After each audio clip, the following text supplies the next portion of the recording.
green lights in the upper, recording is in progress. I see that. Okay. This is Harold Zawadzki. I am the chair of the Fairfield Board of Assessment Appeals. Today is Tuesday, March 9th, and I'm calling to order this meeting of the members of the board to deliberate on hearings that we have done with members of the public. This session is being recorded and is available to the public to hear in real time.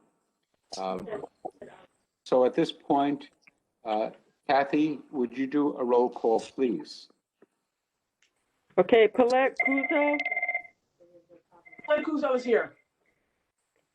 Kathleen Griffin. Here. Alexis Harrison.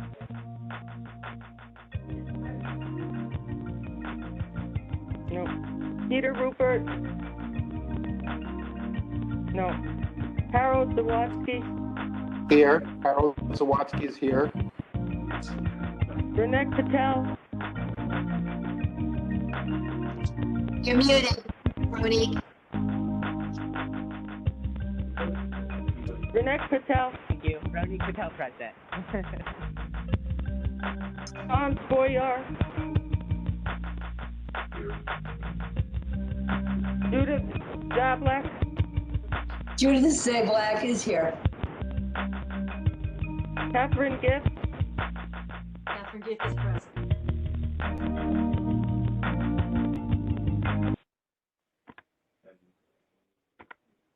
That's the entire roll call. Thank you very much.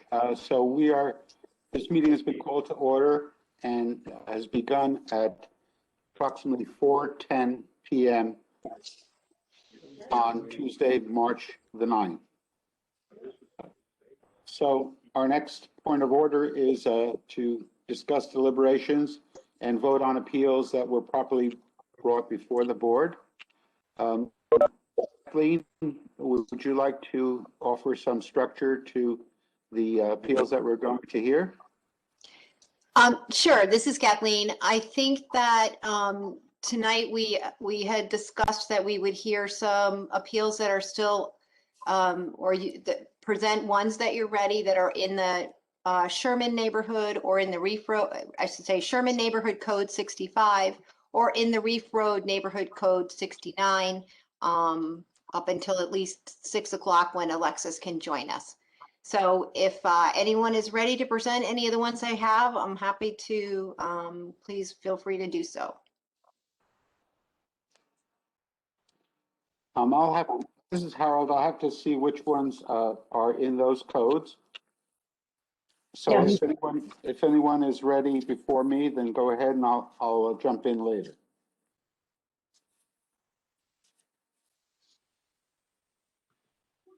The first location, what was the name again? Is that Reef Road, you said? Reef Road neighborhood, yes, and going forward, the neighborhood code will be listed on your notes. That's gonna be a lot easier. But if you tell me the address, I can tell you, specifically if it's in that neighborhood code or not. I apologize. Or anything else. We're just gonna because Alexis isn't here yet. We prefer not to do the Fairfield Beach Road ones at least until she comes tonight. But if you name the street or the appeal number, I can tell you if it's in here. Sorry, I'm going to be more organized tomorrow. Oh, don't worry. And it's fine if it's not and you're ready. Yep. Okay. If no one else has some, I have a few here.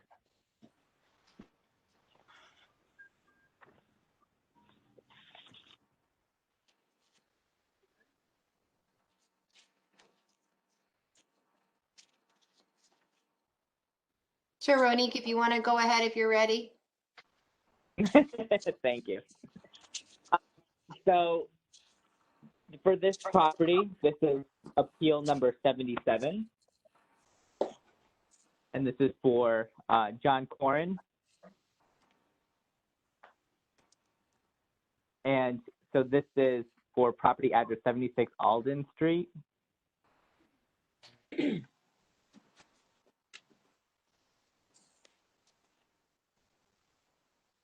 pulling all this up right now as well too.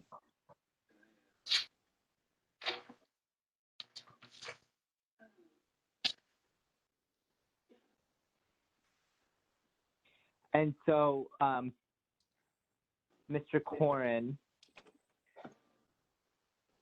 is requesting $400,000, and we have the current house appraised at $535,700. As part of his appraisal, he submitted some comparables, which you can see attached to the documents.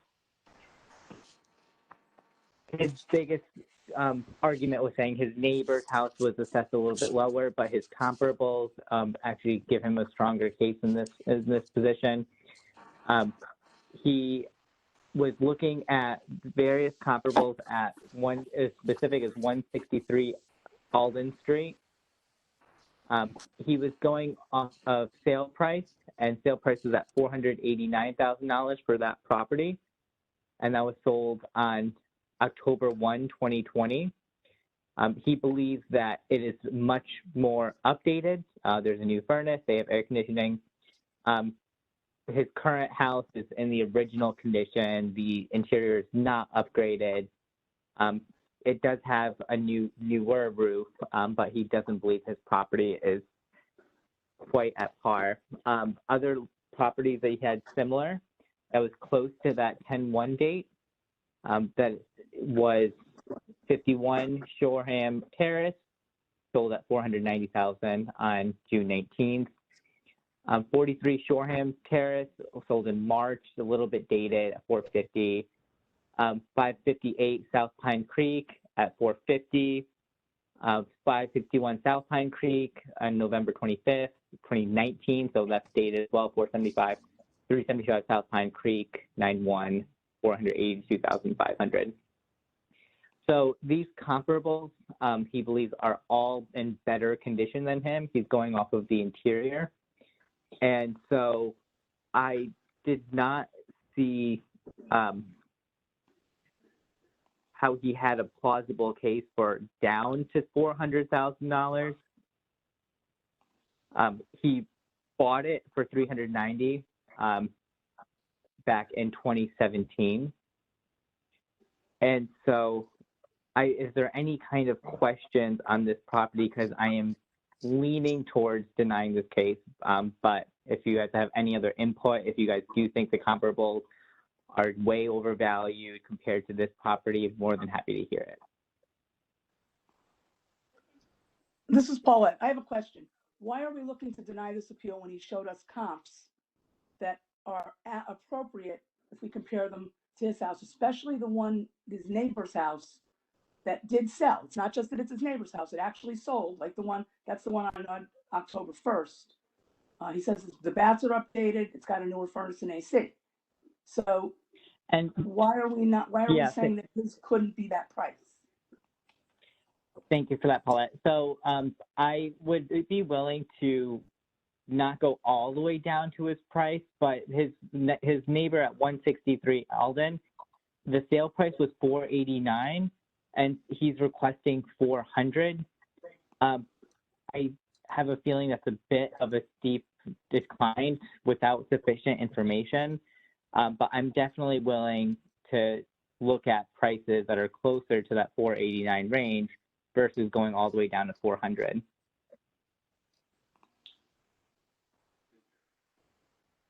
This is Kathleen. Ronnie, did he provide you any photographs of the inside of his house? Of the condition? I believe he's claiming the condition of his home is not right, is definitely less than 163 Alden. Is that accurate? He's telling you the other one, the one that sold is much more updated, has a new furnace. His is in the original condition with newer roof, but he didn't show you pictures of the inside. No. Right. Okay. So He did not. This is Kathleen. I would tend to agree with Paulette that, I think that the Alden Street house on the same street would be, a very good comparable sale. I would agree that, he perhaps could be somewhere, less than what that sale is.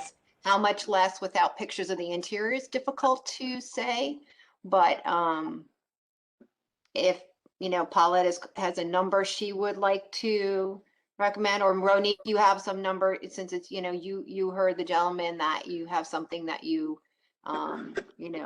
what was the sold for 411, house next door, sold in October for 411 or 489. I'm looking at the cover sheet he provided. Yeah, 489. Paula, if I can look to your expertise on this one, because that I don't really know that area too well. So for 489, with similar square footage but in better shape, how much lower can we look at 476 Alden? Well, let me take a look at 476 Alden. See what it Okay, really looks thank like. you. This is Kathleen. looking I at how think, high it is. yeah, this is Kathleen. I'm looking at his cover sheet. He actually lists 66 Alden. Is identical, but has 66. one more Okay, bathroom and sold for 411. So I'm a little confused. Or is it 163 that sold for 489 in Well, October? I'll just put Alden in and just pull them all up. I won't bother with Okay. the exact number. I can find that on the list. Let's see. Yeah, this is Kathleen. I have one on Alden as well, so I'm going to grab that now. Okay, 66 Alden. 66 Alden did sell for 211.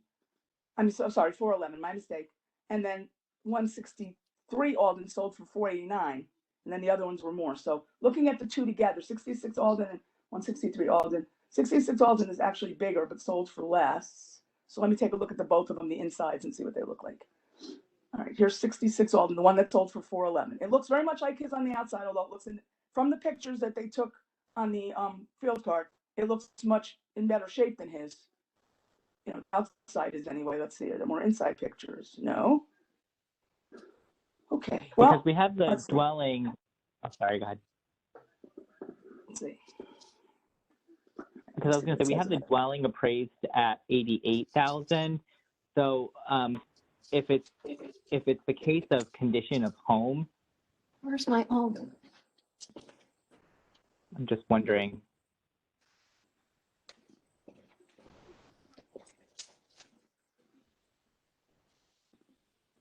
Okay, 66 Alden does not look like it's fully updated. The kitchen looks old to me. I mean, it's not in bad shape, but it's definitely an older style.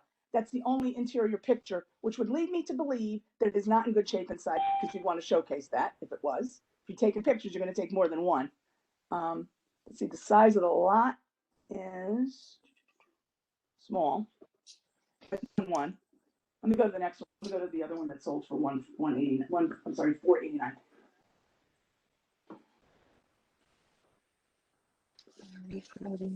Again, it's the same style as his. I think I sold this house once. Let's see.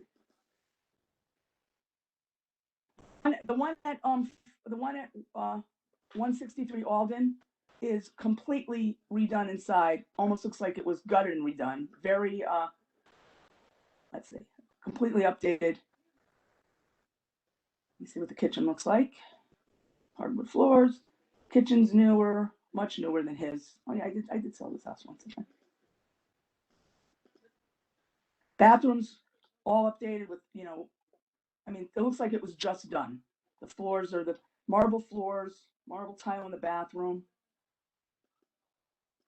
Everything's been painted. The windows look newer. Yeah, this is a much, if his house is in original condition, and we have to remember, these people took a sworn oath that they're telling the truth. So we don't really have a reason to not believe what he's saying about the inside of his house. And this one here is like, this is brand new. This looks like it was gutted and redone. It's that nice. So that one sold for $489, $10,000 under the asking price. And then we have the one that looks older that sold for $411. So yeah, and so it would be actually the 66 411 Alden. was sold at 1026 for 411. So that is really close to the appraisal date. Yep. So, and this one at 411 has central air, hardwood floors. The central air it has. It doesn't say how old the other things are, as far as the mechanicals. I just pulled up the MLS too. This is Judy Zaglad. Hey, Judy. Number 70, the property under appeal is not his home. It's not his mailing address, so it probably is an investment property. Mhm. Any way to tell if 66, the one next door that sold for 411, is also an investment property? I can look and see if it's, sometimes you can tell. if the field cards are right, it should tell you that it is or it isn't. Let's see for sure. I don't see that it was listed as a rent, Judy Zablack, I don't see that it was listed as a rental at all under the property history on the MLS. As an FYI, doesn't mean that he didn't do it outside of that. I guess my question would be, why? I mean, I don't understand why it would matter if it's a rental property or not. Just asking. Oh, just condition, Paulette, I think we're talking about condition. The rental property may not be in as good condition. It's Judy Zablack. Oh, hi, Judy. Yeah, it doesn't look like on here. Looks like that the owner does live in it. So hard to tell though. Can't be. This is Kathleen. I'm looking at the property card for 66 Alden, and the mailing address on the property card is 66 Alden. So chances are it is the owner's property. The owner's, it's owner occupied. So. And that's the one that's sold, That's the one of the two that sold, right? not the Right. appeal one. For Catherine, 411. Pardon me, members. I would like to remind everyone to please announce their name when they speak. Thank you. This is Harold Zawad.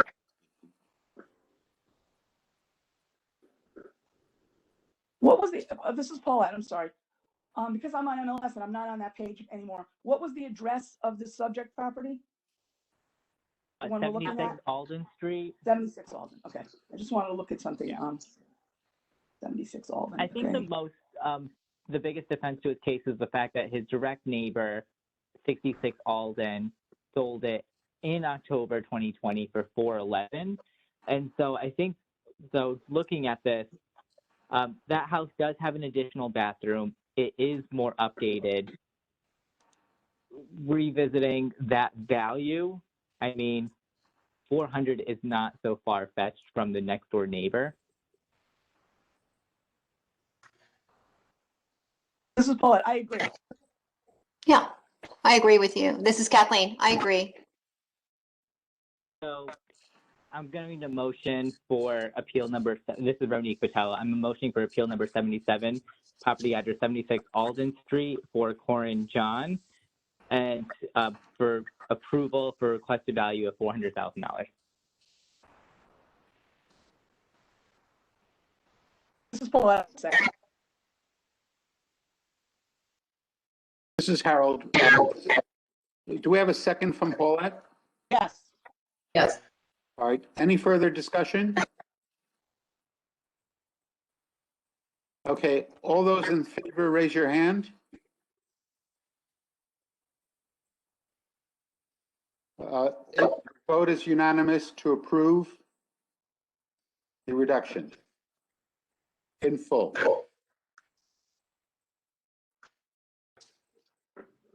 This next one's easier. I have better notes on this one. Oh, this is Kathleen. Ronique,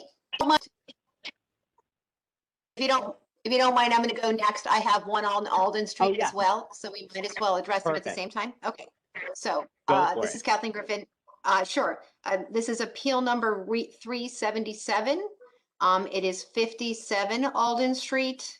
And the owner of record is Karen Savage. The town has the property appraised at $475,400. She is requesting a value of $400,000.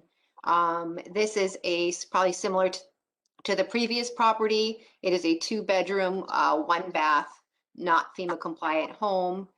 She focused on 3 comparables, 2 that have 2 bedrooms, 1 bath. Baldwin Terrace that sold for $455,000 on November 23rd. It's closer to the beach and has some water views. Her second comparable was 40 Lind Street that sold for $425,000 on 7/21. She said it's bigger, has newer garage. And then the third one was one of the ones we just discussed, which was 66 Alden Street. She said it sold for $411,000 on 10/26/20, and it has 1 more bathroom than she does, more square footage house and the land. And it's literally across the street from her at 57 Alden. So she provided me a list of all the other properties on Alden Street with sales that range from $489,000 to $775,000. but she felt that this, the three comparables that she provided were the most similar to hers, the Alden being on the street, but with another bathroom. And again, the other ones were 2 bedrooms and 1 bath. She said it was not easy to find, small houses like that. Hers is a bungalow style home. So I'm thinking that this is probably a similar home to the one we just heard. I don't see, again, I'm going to double check that there's no pic that I didn't photocopy everything and bring it home. So just going to double check that she didn't provide any pictures of the interior that would make us think that it wasn't similar. Looking at the field card for 57 Alden, it does have nice curb appeal. So I don't know condition wise, if it would be similar to the one you just heard that was said was not in poor condition. I don't recall her mentioning more. It was about the bedrooms and baths and the square footage, the locations. Let me just double check. Yeah, again, she provided tables of backgrounds. Kathleen, didn't you say she only has 1 bath there? She does have 1 bath, yes. And we know Right. the 411 was not in great shape, right? The one that sold, but she does have 1 less bathroom.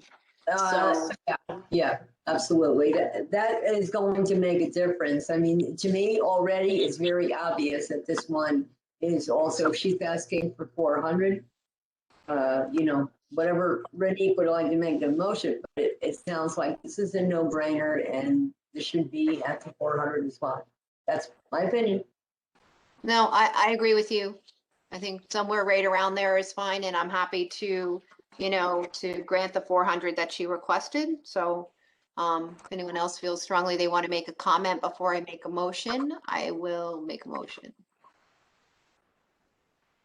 Hearing no other voices, this is Kathleen. So I make a motion to grant appeal number 377 and reduce the town's value on the property from 475,400 to the requested value of 400,000. I'll second that.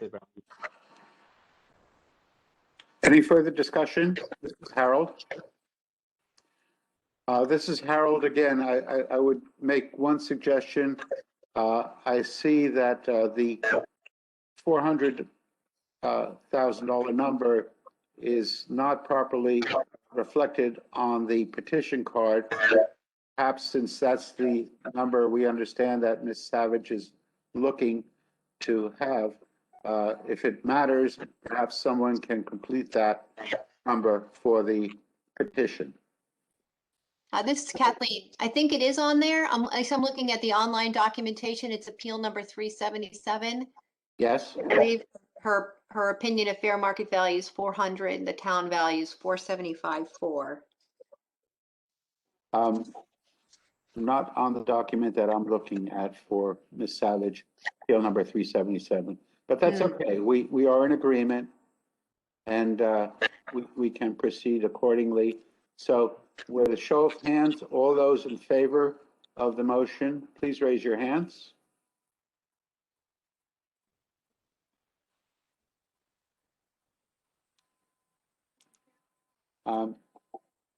I believe that we have Paulette. Did you? All right, my hand is up, yes. Yes? Yes. It's unanimous to approve the reduction for 377 to $400,000.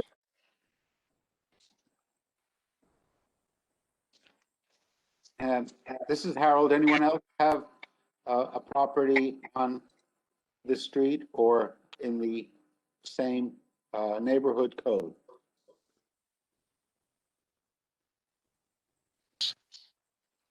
Mona Terrace and Long Beach would be different, right? This is Kathleen. Similar area. Mhm. So those are fine, Ronique. This is Kathleen, if you want to go ahead with Longdean. Okay, so this is Ronique. I have appeal number 146 on 85 Mona Terrace. and that's for Diane and Gary Camillo. They're requesting value $430,000. The town has it valued at $529,100. And just bear with me while I pull this up myself. I'm sorry, This is repeat Kelly. Ronnie, can you repeat that number? the appeal I'm number? sorry, appeal number 146. Thank you. You're welcome.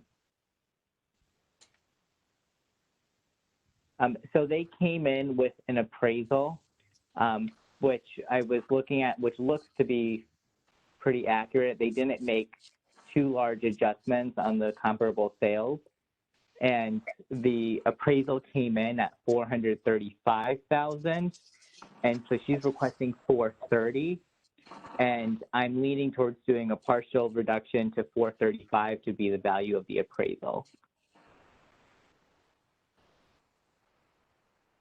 Monique, this is Kathleen. Can you just tell me what the bedrooms, baths, and all that? I believe I have a couple on Mona Terrace as well. Brilliant. Okay, so her property, she has 3 bedrooms, 2 baths, living area of 1,197 square feet, full basement, about 0.16 acres property. Age of the home, do you know? Yes. 19, it was built in 1949. This is Judy. Thank you. 1940. Yes, thank you. 1.5 floors, Cape Cod.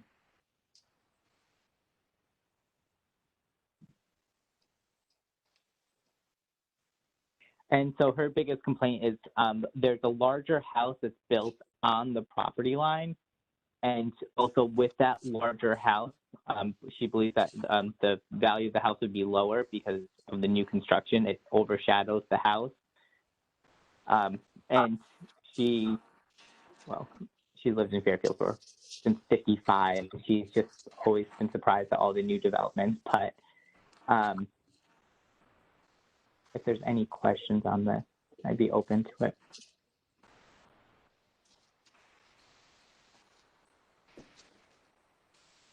And the appraisal is as of 10/1/2020, by the way, too.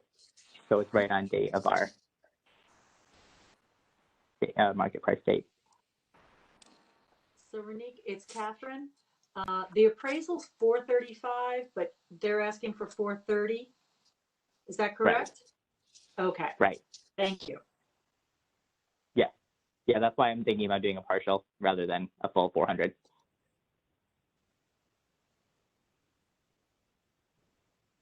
To 435. And you're Catherine again. So you're recommending to the appraisal. Yeah. Thank you. Thank you, Ronique speaking.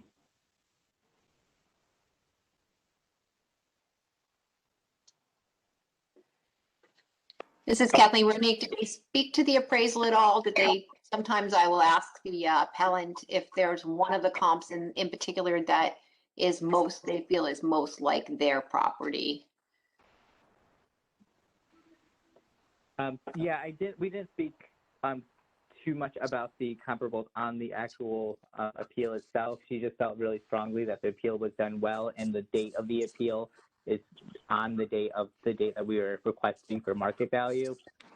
And so, but looking at the comparables, it doesn't seem like they had to make much adjustments because they're pretty comparable.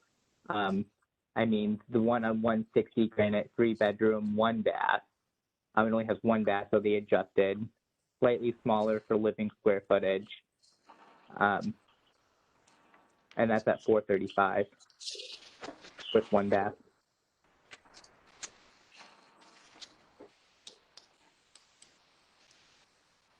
This is Kathleen, and again, I have 2 properties on Mona Terrace as well, so I agree with you on that. So I would like to motion for appeal number 146, the property address 85 Mona Terrace, to be a partial appeal for $435,000 and not the requested value of $430,000. This is Paulette, I'll second. We have a second from Paulette. Any further discussion? This is Harold speaking. And then this is Harold with a show of hands. All those in favor of the reduction to, what was the number, 435,000? Is that Correct, a yes. partial grant? Partial grant, $435,000, yes. This is Romney. The vote is unanimous for a reduction to $435,000 partial grant. This is Harold. Kathleen, you have do you have any more on Mona?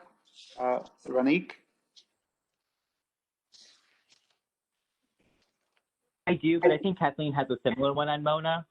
All right, If you then, wanted to- Kathleen, this is Harold. Kathleen, would you move to the properties on Mona Terrace? Sure. So the owner, this is Kathleen, the owner on both of these properties is the same. One is a vacant lot and one is a home with a house on it. So I'll do the home with the house first. It's 269, the appeal number is 269. The property address is 48 Mona Terrace. The owner of the property is Robert E. Anderson, trustee. He did appear on his behalf, and he also has an appraisal, this same appraiser as the one that Ronique just had, and his appraiser was available on the phone, so I did ask his appraiser some of the questions. So and Mr., I don't want to pronounce his name, Anania, who inspected the property, he said the attic isn't heated, so he's not quite sure why it's considered, gross living space. The house is not updated at all. They did provide, he did provide me some pictures of the home, in the appraisal, there were definitely pictures of the home. I would agree with, with that. Let's see what else. And he also, Mona Terrace is the road that you used to get to the Bigelow Center. So this particular property, as well as his vacant lot next year, back up to the Bigelow Center. So in terms of location and traffic and all of that, on the street there, they do have the school and everything in the back. I don't have Ronique's appraisal in front of me here, but I'm guessing it's going to be similar, the 167 Pratt Street. Sold for $325 in 2020 for $415. Similar Cape adjusted for condition. 298 Woodrow Avenue sold for $420. Bit larger lot, 3 bedrooms, similar condition. And 127 Blaine Street sold early in the reval for $417. Superior interior larger. He said that he did pull 10 possible comps, but that when he does this, he really tries to go and then from the 10, pick the 3 that are really the best comparables for condition. Mr. Anderson did provide me the list of the improvements. He needs a new foundation, a new roof. He's got cracks in the foundation. The back porch needs to be replaced. The plumbing is old galvanized plumbing in bad condition. Siding needs painting, kitchen and bath needs remodeling, his chimney needs repair, etc. So like I said, he requested a value of $340,000. Oh, am I reading the right one? I'm sorry, no, that's the lot, sorry.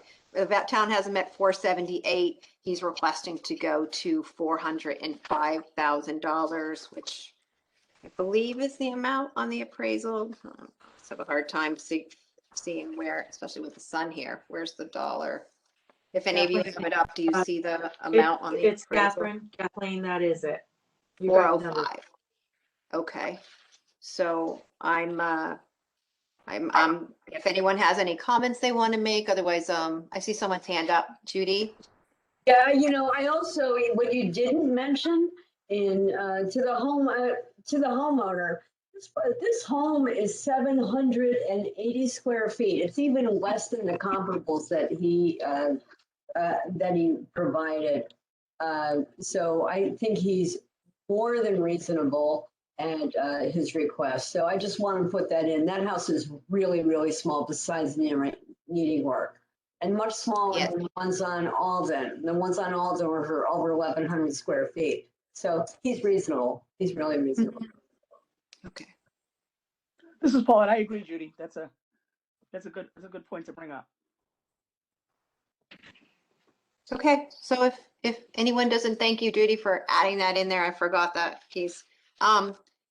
If anyone doesn't have anything else, I would like to make a motion to reduce this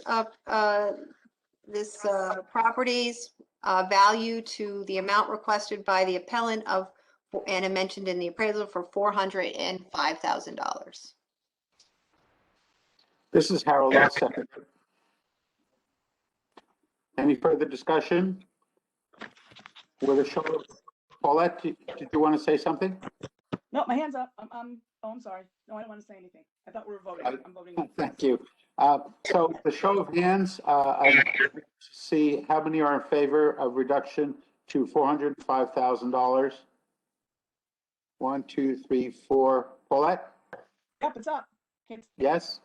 Okay. Okay. The reduction to $405,000 is granted with a majority vote. Yes. All in favor?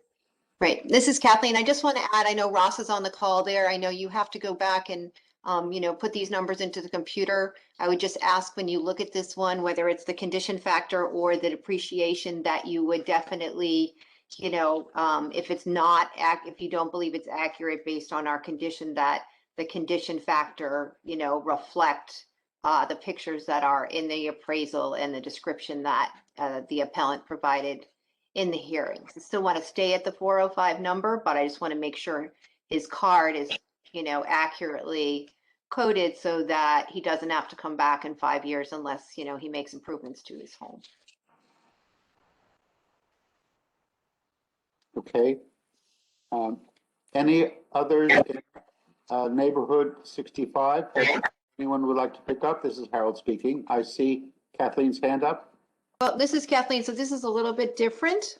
He owns a vacant, I'll give you the appeal number, but if you want to do it, but it's land only. So if everyone's comfortable doing land without a house on it on the same street, I'm okay with that. So, This Yeah. is Harold. Please proceed. okay. So the appeal number is 268. The property address is 60 Mona Terrace. The owner is Robert E. Anderson, trustee. And he was here on his behalf. The town has the vacant lot valued at $385,200. He's requesting a value of $340,000. And again, this is next door to his residence that we just heard, and it's a vacant lot. It backs up to the senior center. The two reasons that he gave for his number was that across the street, 67 Mona Terrace across the street, it was split into two lots, so it became number 69 and number 71. I guess it was a subdividable lot, so there's 67 Mona Terrace no longer exists, but 69 and 71 are there. So, and it sold the two lot subdividable property. I guess it must have had a 4-bedroom cape on it, he said, so there would have been some demolition that they would have needed to do, and I believe they're going to put up 2 houses there. I don't think that's happened. It sold in July, that double lot 2020, for $670,000, again with a 4-bedroom cape on it. He did tell me that the builder offered him $340,000 in a private sale for his lot, but he did not sign the agreement, nor has he put it on the market. So I think he took the 670 number, pretty much divided it in half, and also went with what the builder offered him at 340 for his lot. So I didn't check the exact square footage. I know his, it is a building lot. 12,600 square feet, so. Right, and there is some cost to demoing a home on a property, so perhaps the builder, when he bought the one across the street for 670, would have factored whatever the demolition cost was for the 4-bedroom cape into the price in July. The 340 he's asking is you know, a little bit more than half of that 670, if I'm doing my math correctly.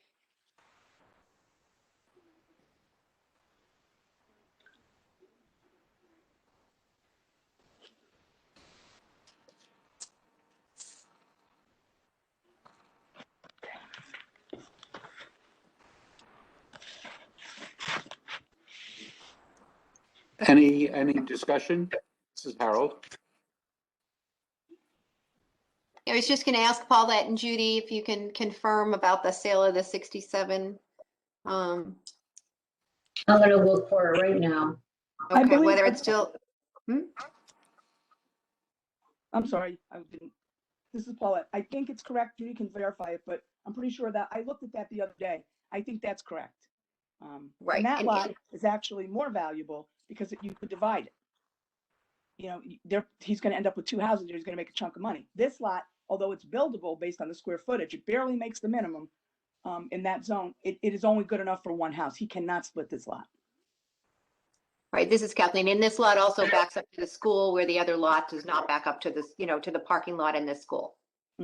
That's true. So I'm thinking I'm going to make a motion to grant him his requested amount. And if anybody has anything else they want to add, if not, I will make that motion.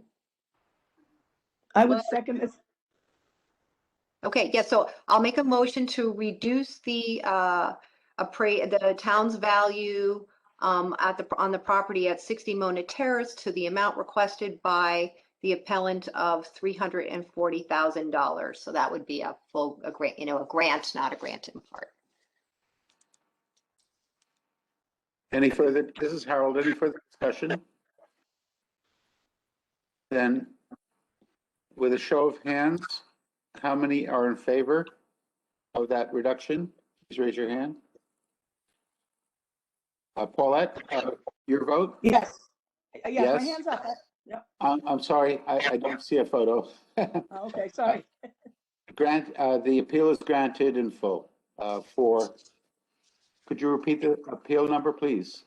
Sure, it was appeal number 268, property address 60 Mona Terrace, and the value is $340,000. And I have All were in favor of granting this appeal. Judy, you have your hand up? Yeah, I just want to make a note that I do have properties in the Fairfield Beach area. However, I thought I thought I was just adding for a quorum and I did not prepare anything. So I do have properties, want you to know, just not ready for today, just because I expected everybody else had everything all set and I didn't want to intrude on it. Okay, I was trying to be polite, so. This is Harold. Judy, that's fine. We have more than enough to go around. Okay. And I have one on the last one on Mona Terrace, if anyone has one on Mona Terrace they would like to present. But I Go do ahead, have, Woody. thank you. So this is appeal number 614 for Donald J. Wells at 45 Mona Terrace. The town has this property valued at $522,400. They are requesting $430,000. Similar situation to the other two properties we heard on Mona Terrace. This one also has their home appraised. Comparables are in line with what was discussed with the other properties as well. And so the appraisal did come back at $430,000. And that was as of 10/1/2020 as well.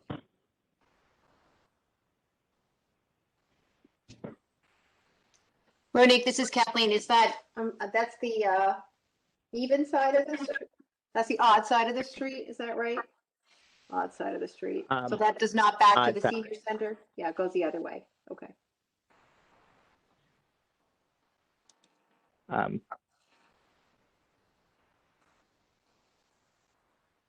And the comparables is 50 Geneva Terrace, 558 South Pine Creek, 160 Granville Street. 50 Geneva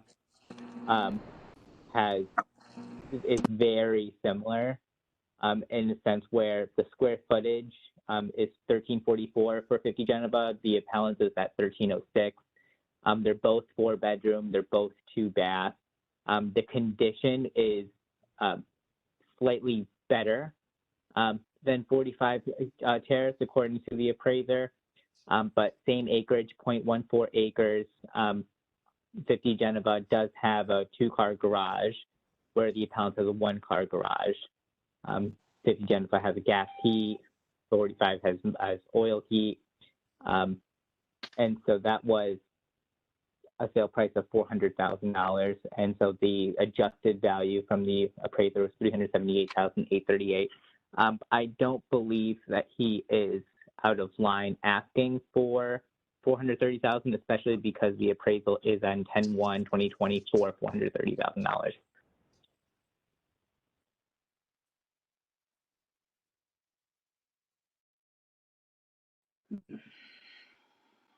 Are you making a motion? I was just about to. There was a long enough silence. So this is Ronique. I am making a motion to approve appellant number 614 for Donald J. Wells at 45 Mona Terrace, to approve it at $430,000. I'll second that. It's Judy Ziegler.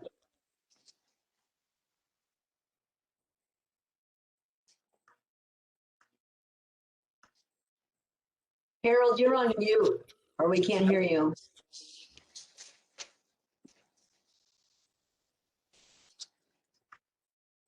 You're muted on the conference. There you go. Okay. So the motion was seconded, and I will, there's no further discussion. So with a raise of your hands, please indicate if you are in favor of the motion.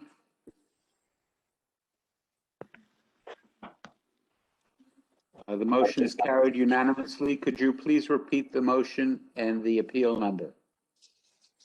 Appeal number 614, this is Ronique, and the motion was to approve the requested value of $430,000, down from the town's appraised value of $522,400. This is Harold. Thank you, Renee. So the motion is approved and approved by everyone, all members, unanimously. Thank you. Anyone else have anything in neighborhood 65? If not, I have some. Harold, this is Kathleen. I think Reef is different. Let me just, I think Reef Road is, where is it here? What did I do? 69 is Reef Road. Not that it matters if it's it's just more if we're talking about that particular area. Let me just see if I'm.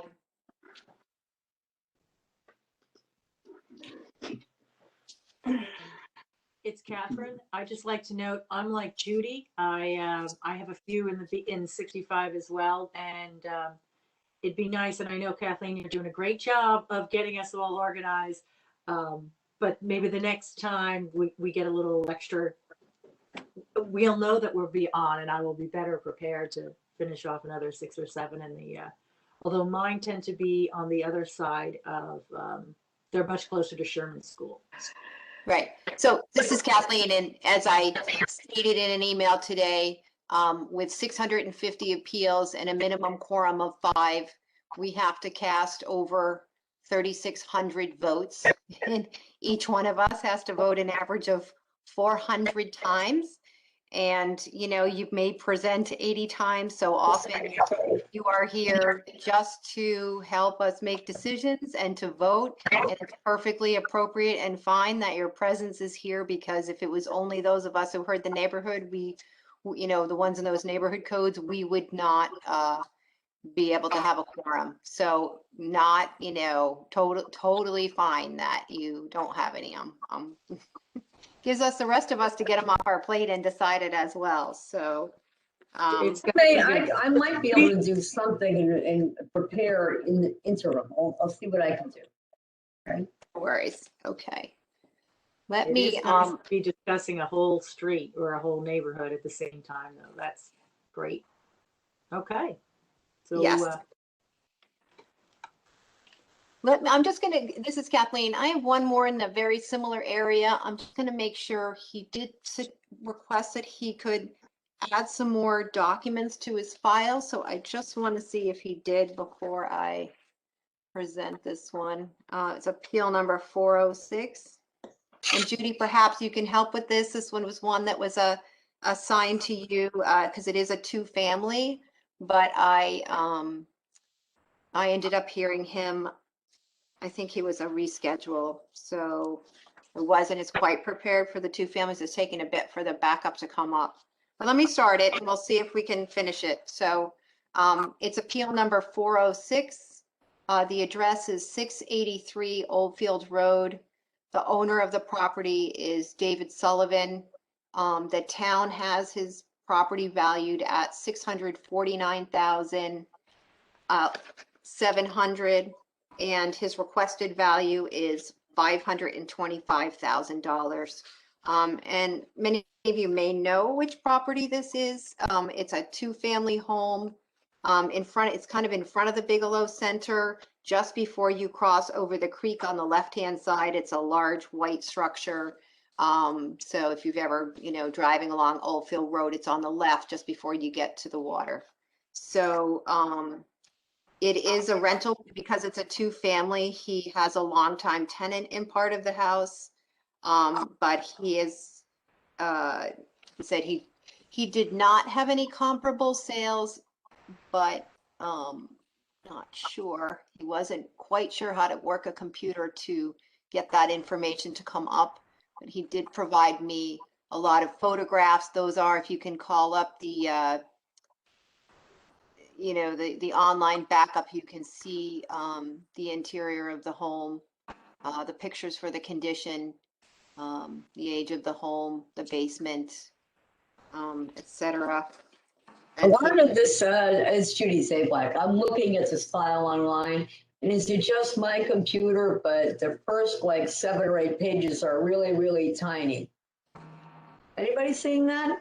Yes. It's Kathleen. I think it's how they scan the photos in, because if you go down further, the photos all of a sudden get bigger. So you would have to. That's right. But the field card is super small. The application is super small. Okay. Right. And I'm just going to call up the field card here. Let's see. I don't see that any sales data was added to his case. But it was primarily about, his bathroom is 5 by 5. It's a half a sink. He's got a spiral staircase, a dirt basement. His house is not like a lot of the others, needs a lot of work. It's a tear down. Doesn't want to be compared to the neighbors. He does get $750 a month for rent for the tenant. Says, we did discuss the possibility that his home, a builder might be interested in his home for the, as to build some of the other two families that are on Oldfield Road. But what is he asking for, Kathleen? What is town Sure. value in the appellant's request? Yes, he's at $649,700. He's requesting to go to a value of $525,000.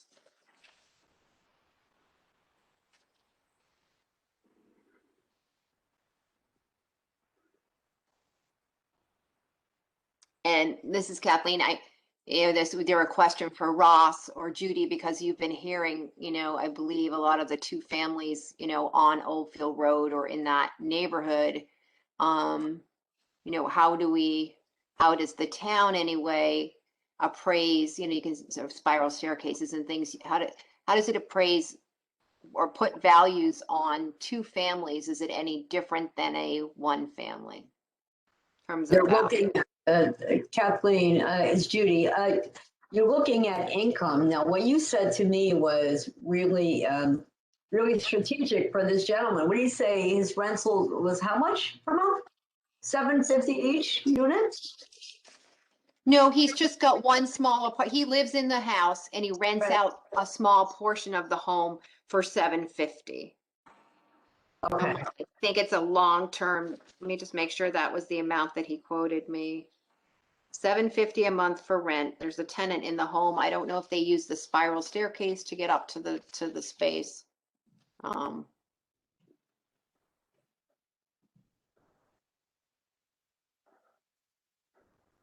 Spirals, it's Judy again. The spiral staircase does not help anybody. It's actually a detriment. Paula, would you agree with me on that? I would, this is Paul. Yes, I would agree with you. In fact, I wonder if that would even be allowed in a two-family house anymore. Like you probably couldn't even put that in anymore and call it a staircase for a tenant. So that is not a help. Right. This is Kathleen. The home was built in 1854. It's an 1,800 square foot structure. Like I said, it has a dirt basement and there's, variety of other, let's see, the lot size is 10,000 square feet. Ross could answer whether that's subdividable in that neighborhood or not. I don't know. Lot size is 10,000 square feet. 10,225. And is that in a B zone? I think that is, but I have to look. It is a B zone, yes. Okay. So I think he could, let me see, B zone. Yes, now we say in a B zone, he has enough square footage, you only need 9,000. But then we have to look at the configuration of the lot. And if he doesn't have the right size, the right configuration on the lot, he won't be able to split it. So it's more than just how many square feet he has. It's how much frontage and then the setbacks on the sides. So I don't, without seeing that, actually, without knowing that configuration, you wouldn't be able to say it's definitely a two-family. You could put a two-family there.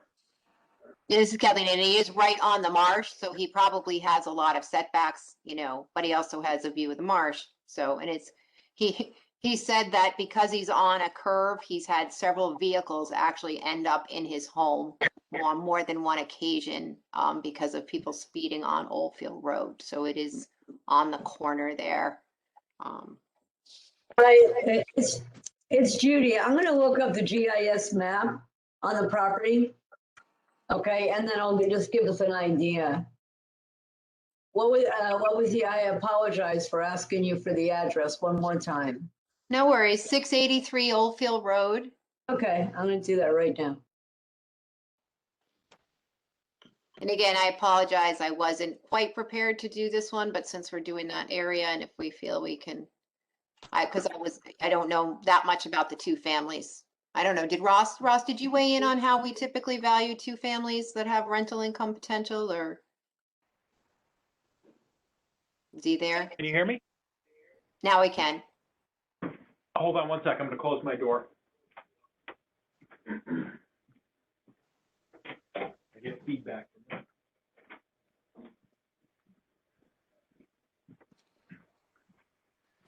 We do not gather rental data on below 6 family.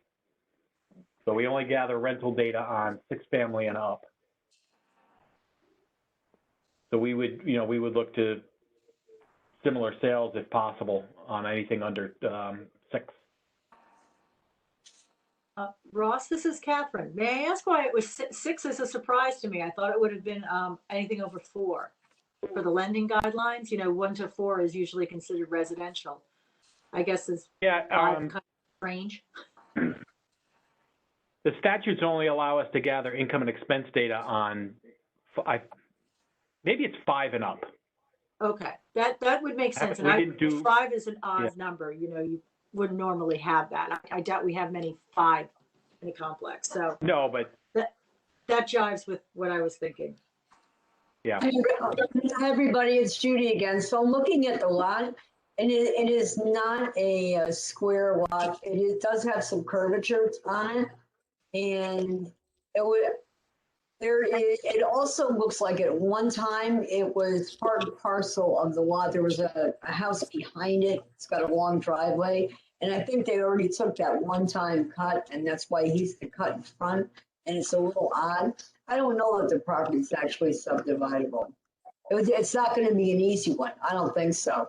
But that all being said, I think I don't think he is out of line with his request, considering the age of the property and the location. I think he's in line. Yeah, I just looked, this is Paulette, I'm sorry. The big part of it is condition. I'm sorry, this is Judy. This is Paulette. I was just looking at the MLS, and for $649,000, you could get a beautiful house on Beaumont Street, all redone, 2-family. It's bigger. It's just in much. It looks like a storybook house. It looks like it's brand new. It's not, but it looks that way. So I think that value is nowhere. It's not even close. The 649 is nowhere near a number for him. So. Yeah, this is Kathleen, and I was sort of trying to get at, do we know what a lot of the new 2 families that are being built on Oldfield Road, do we have some idea as tear downs where they're going? But I'm comfortable with the 535 number 525 number. Like I said, he, did not provide me any of the data about those, but based on the age and condition I'm not sure that, I'm okay with that number, given what we just did on Mona Terrace around the corner as well, so.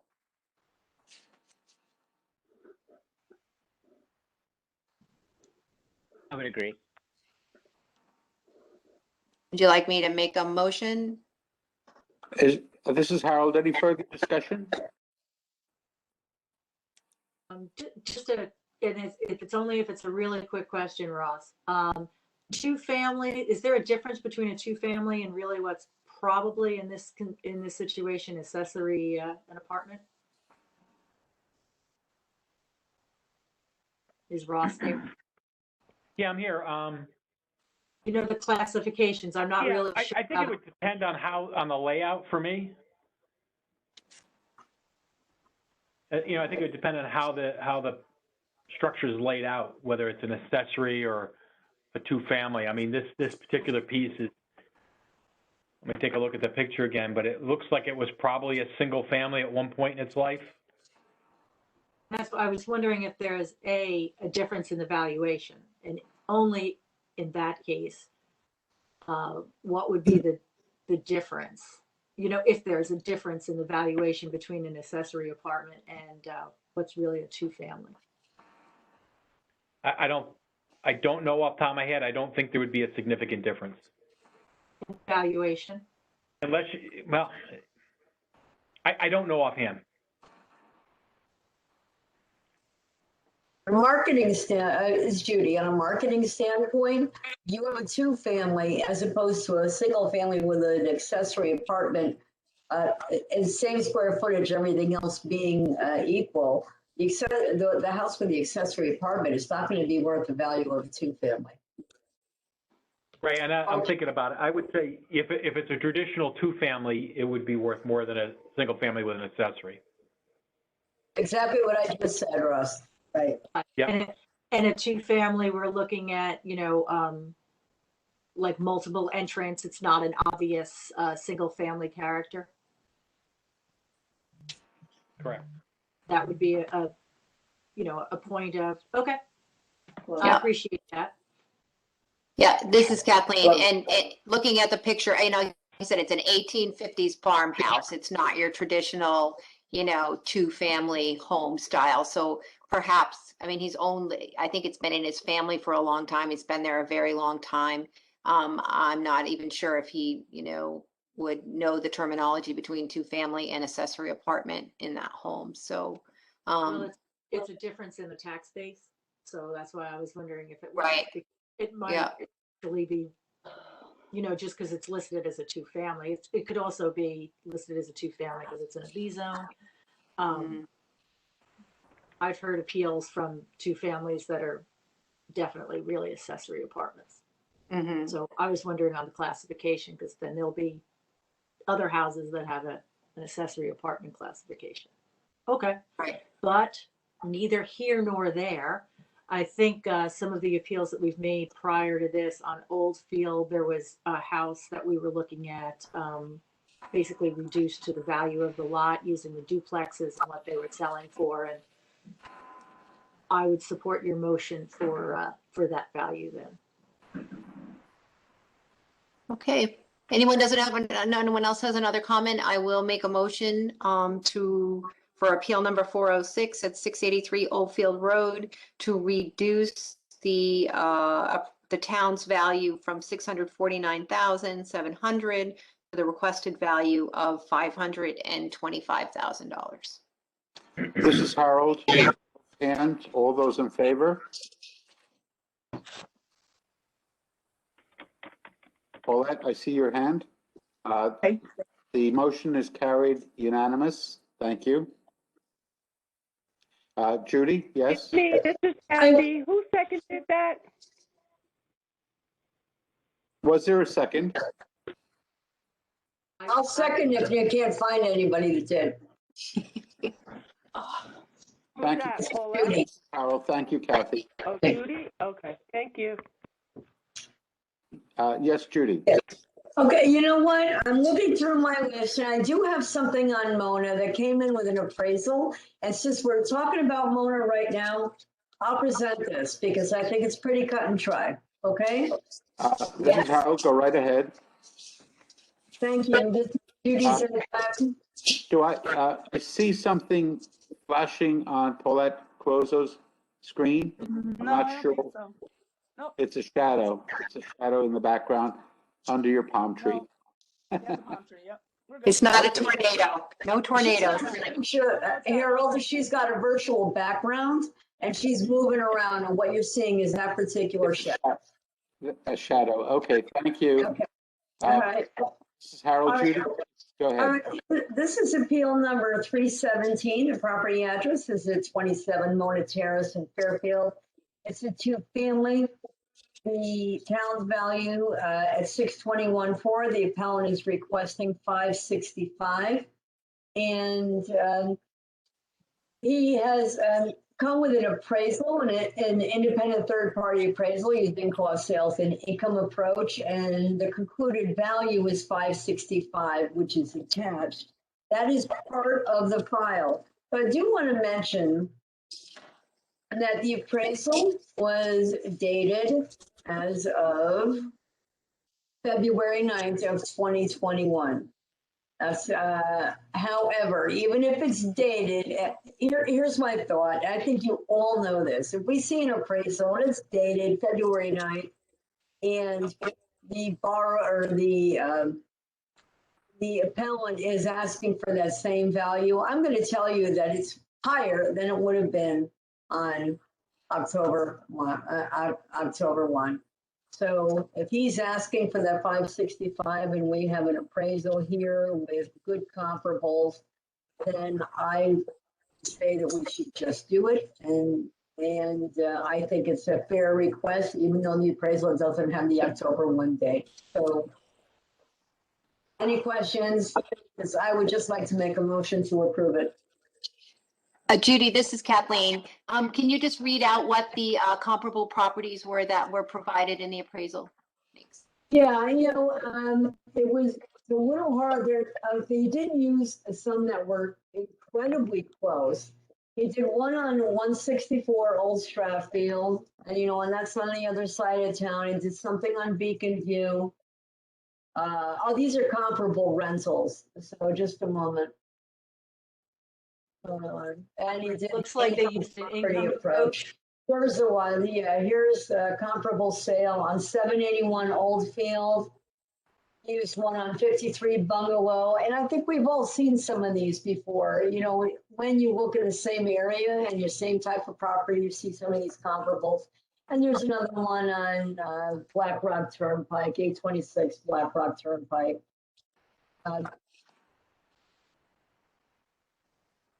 This is Kathleen. Can you just read, I think the 781 Oldfield's probably pretty close unless it's a new construction or something. Can you just read the details of that 781? Or 781 is, and I'm going to move just a little bit because so I can see it. Sorry, my eyesight is bad today. Okay, so 781, and that's, by the way, it's 0.23 miles away. And, It's hard to hear you. let me get there. Disappeared. Bear with me a second. All right, it's 2,432 square feet.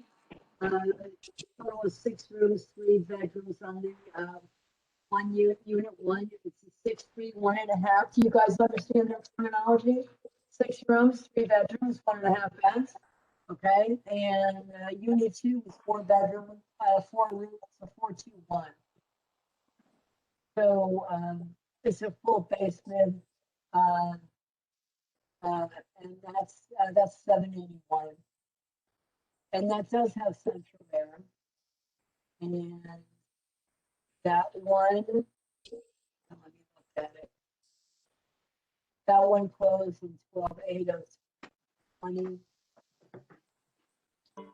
That one closed at 6:35, and it was that was superior, in my opinion. You had central air, didn't have a garage. However, I think Oldfield's a little bit better than Lowen, and there was other reasons for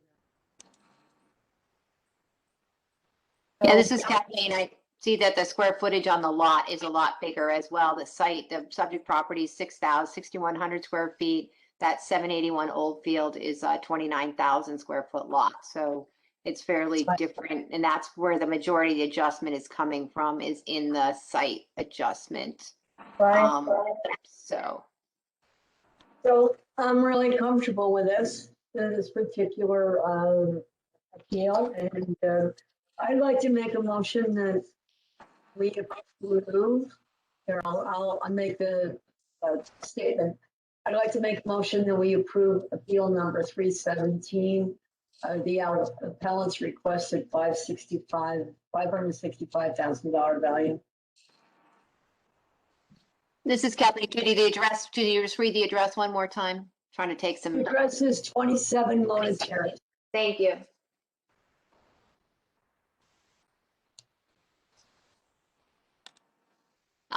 This is Kathleen. I'll second the motion. We have a second. Any further discussion? All those in favor of the motion, raise your hand.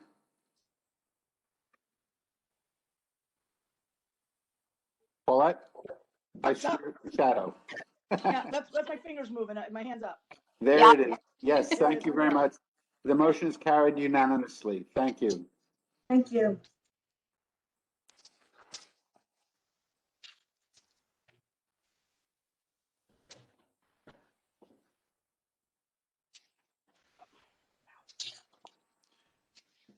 Anyone else? Reef Road is a different neighborhood, right? Because you had a couple on Reef Road, Harold. This is Kathleen. No, I think Reef Road is also the same. Yeah. I'm sorry, not Reef Road. I was looking at Long Dean. My apologies. I have one on Puritan Road. I have one on Primrose Lane, Carlin Drive. I believe that those are all qualify in the area. This is Kathleen. Now, they think that's the Sherman Neighborhood Code. I think Long Dean, though, I believe is again, we're going to add the neighborhood code. It helps us group them better because they tend to behave a little bit, more similarly when they're in the same neighborhood code.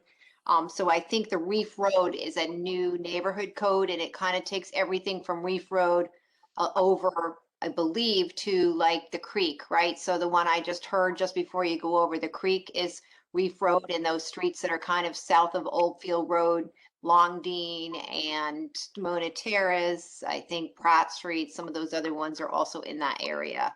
So Ronique, if you have Long Dean ones, I think we've already done Long Dean. I'm comfortable, moving with that if you want. And then if we wanted, I believe Harold's are the Sherman, what we consider 65, the Sherman district. So I'm gonna, I have one that's really easy on Long Dean. I'm sorry, Catherine's gonna take a break for a little bit. Maybe I can get a few of those that Harold has too. I have that. So Monique, I have faith in you, and I think I'll be better to present with Harold. I have a few on the same address, so I'll catch you in a little bit. Bye, people. All right. Judy is raising her hand. Oh, I need 30 seconds, 45 seconds, and I'll be right back, okay? Certainly. Kathleen, I think that Alexis wanted to know what the link was to the WebEx today. I believe I sent her the one, but if you have it readily available, if you could forward that to Alexis, that will help her to join us. sure.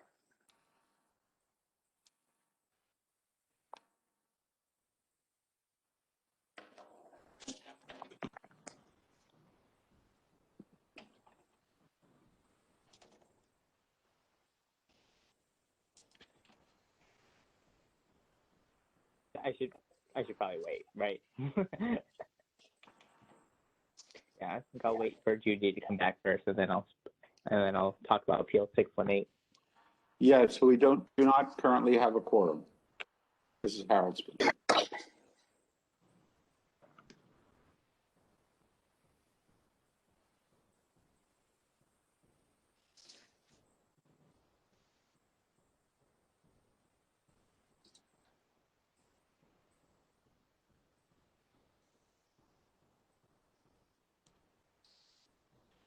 So, how's everybody enjoying the warmer weather?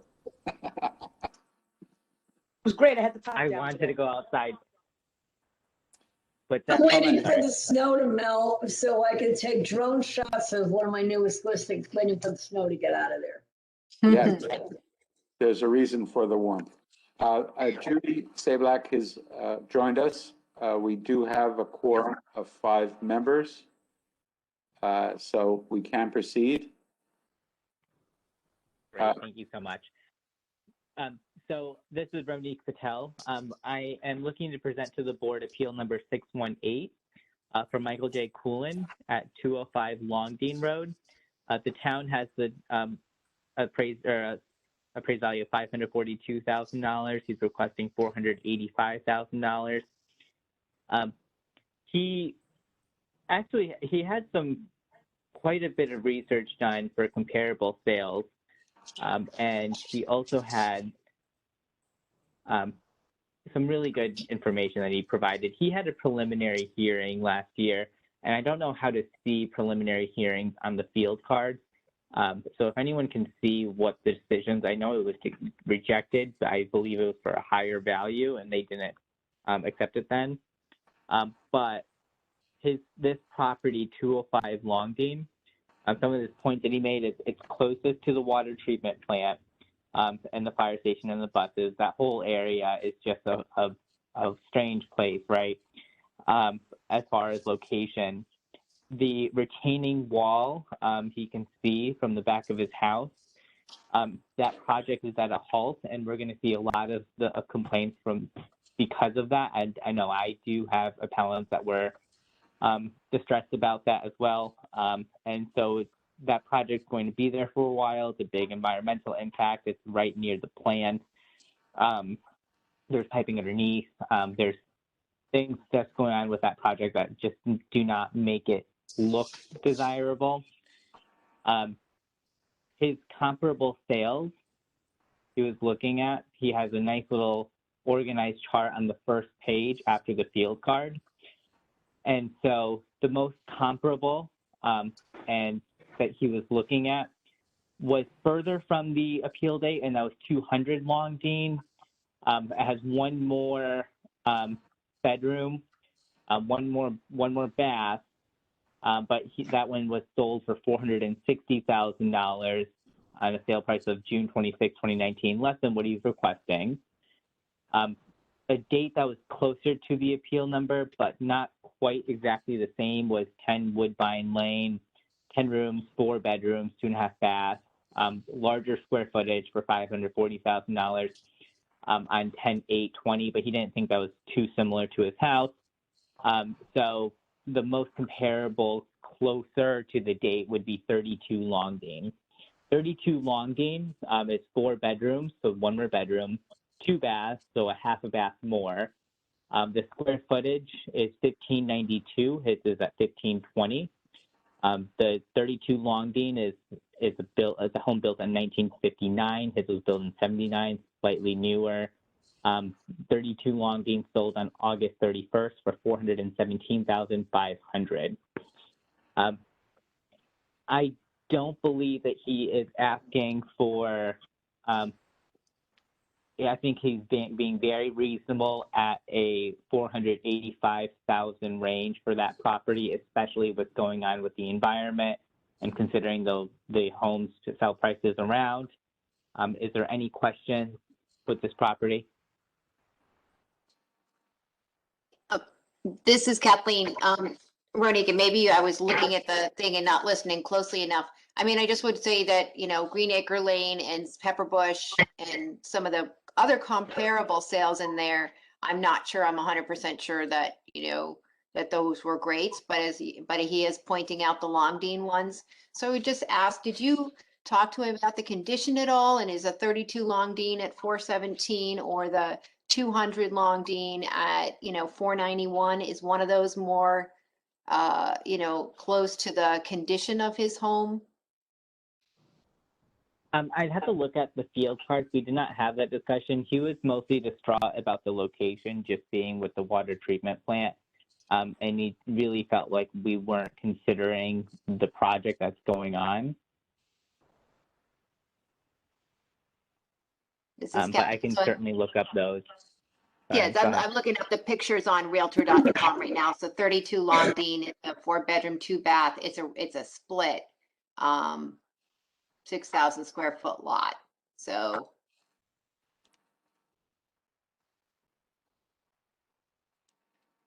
$32 Longdean was the lower price sale, am I right? I think so. Yeah. Okay. And then the other one was what number Longdean?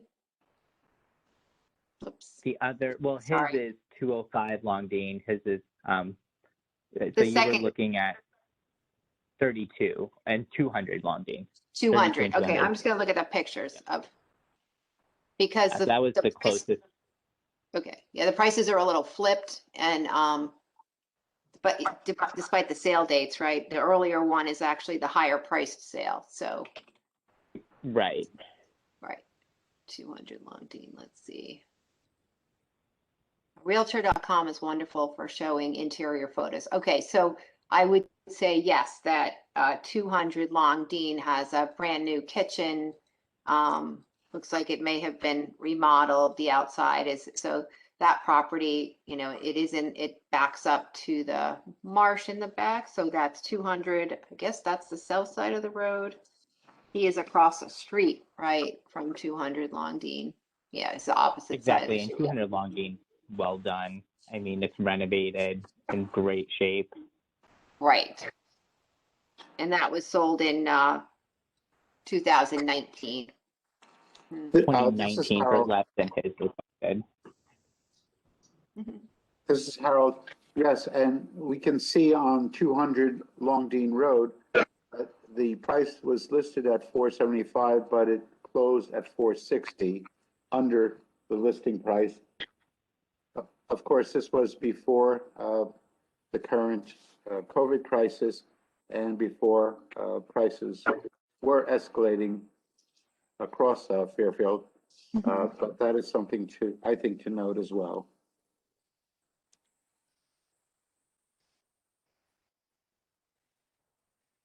Any So of I the would other, Harold, any of the other comps, the High Street comp, or anything else that we see? I tend to agree with Kathy, or I'm agreeing with Kathy with the other comparable sales with 47 elderberry, 455 pepperbush, 460 papara. I mean, they're kind of similar in house, but not necessarily neighborhood. I don't think they can be really used for comparables, but the case with the other Longdean properties, I can certainly see being a good case. Yep, go ahead. Sorry, Judy. Oh, no, finish, please. Oh, okay. Thank you. So I would like to motion to approve appellant number 618's requested value of $485,000, down from the town's value of $542,000. This is Harold. I second the motion. I'd like to state something for the record. I just want to point it out, okay? And it's been said before, but I also want to acknowledge it. So the appellant has provided a couple of comps on Longdean, and I think they're absolutely wonderful. But I do want to go on record that Woodbine, Euclid, elderberry, pepperbush, and papura are nowhere near it, and they're not hurting his case, they're not helping his case. So, and like, this is Stratfield area, it's not comparable, and there's Euclid's over in the Stratford. So, so at any rate, the ones that are Longdean are very helpful, and I'm in favor. I just wanted to go on record that these other comparables are not as close as they should be. That's all. This is Harold. Thank you, Judy. Any further comments or discussion? Then, with the raise of your hands, do you approve the motion to reduce to the requested amount? Please raise your hand if you do so. Paulette, I think I see your hand as well. The motion is carried. 1, 2, 3, 4, 5. The motion is unanimous. Thank you.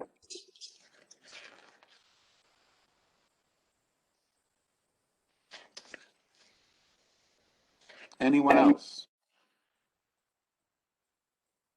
I think so. Hi, it's Judy. I think I got another one, okay? So because I'm trying to maximize the neighborhood and I like that. Thumbs up from Kathleen. Thank you very much.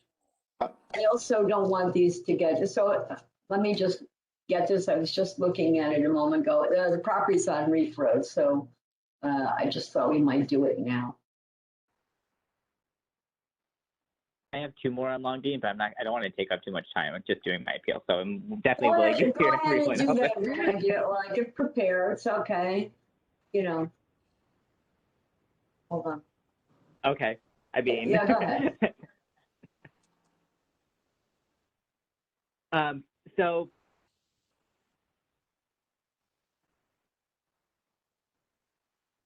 Ronnie, waiting on you, okay? Yep, thank you. All right, Yeah. perfect. So this one is going to be appeal number, I'm presenting the board appeal number 637. And this is for 91 Longdean Road, and so that's for Michael Foley. The requested value is $542,228, and the town, we have this valued at $646,600. This is Harold. Could you repeat the town's value and the requested value again, please? Yes, I can. This is Ronique. Town value, we have it at $646,600, and he is requesting for $542,228. Thank you. Of course. Mr. Foley presented some actually really several comparables in this area. But again, just like the last property with Longdean, the proximity to the contaminated site and the project that's going on, they do believe that it is deterring their home value. The closest to 91 Longdean that he was saying was 200 Longdean, which what we were talking about earlier, but that again, that was back in 2019. But 200 Longdean was very well put together. The other comparable he was looking at was 32 Longdean Road. That sold on August 30th, 2020 for $417,500. And so that property, 32 Longdean, it was mostly just because of the location. He said the closest was 200, but again, 200 is was sold pretty well. 38 Forest, which was his last comparable. He said 38 Forge is right behind, is at the street right behind his. Theirs is a larger lot, and they sold for $585,000 on June 21st, 2020. So we looked at 200 Longdean on the last property, especially compared to this. I don't think he's being completely unreasonable at $542,228. He was calculating that from the square footage.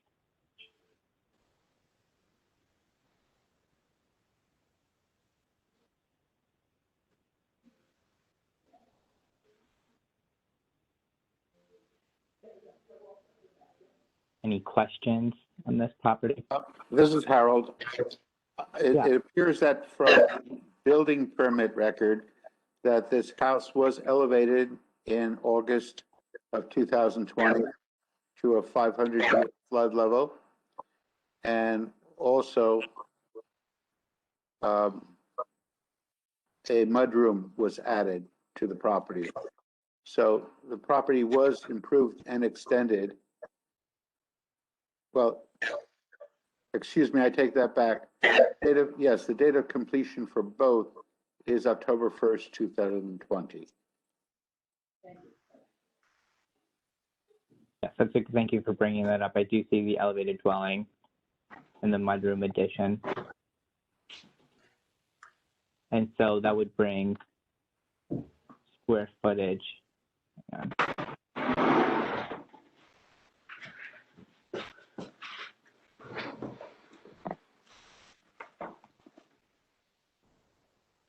Does it say how much it would have added to square? It would have added square footage. No, so it would be just mostly already for- included in the field card. It's Judy. It's already Okay. included there. If you see it listed, it has to be included in the field card. Okay. So it's not additional on top of that. No square footage is additional. It's there. Okay. Okay, I see. Thank you. So, yeah.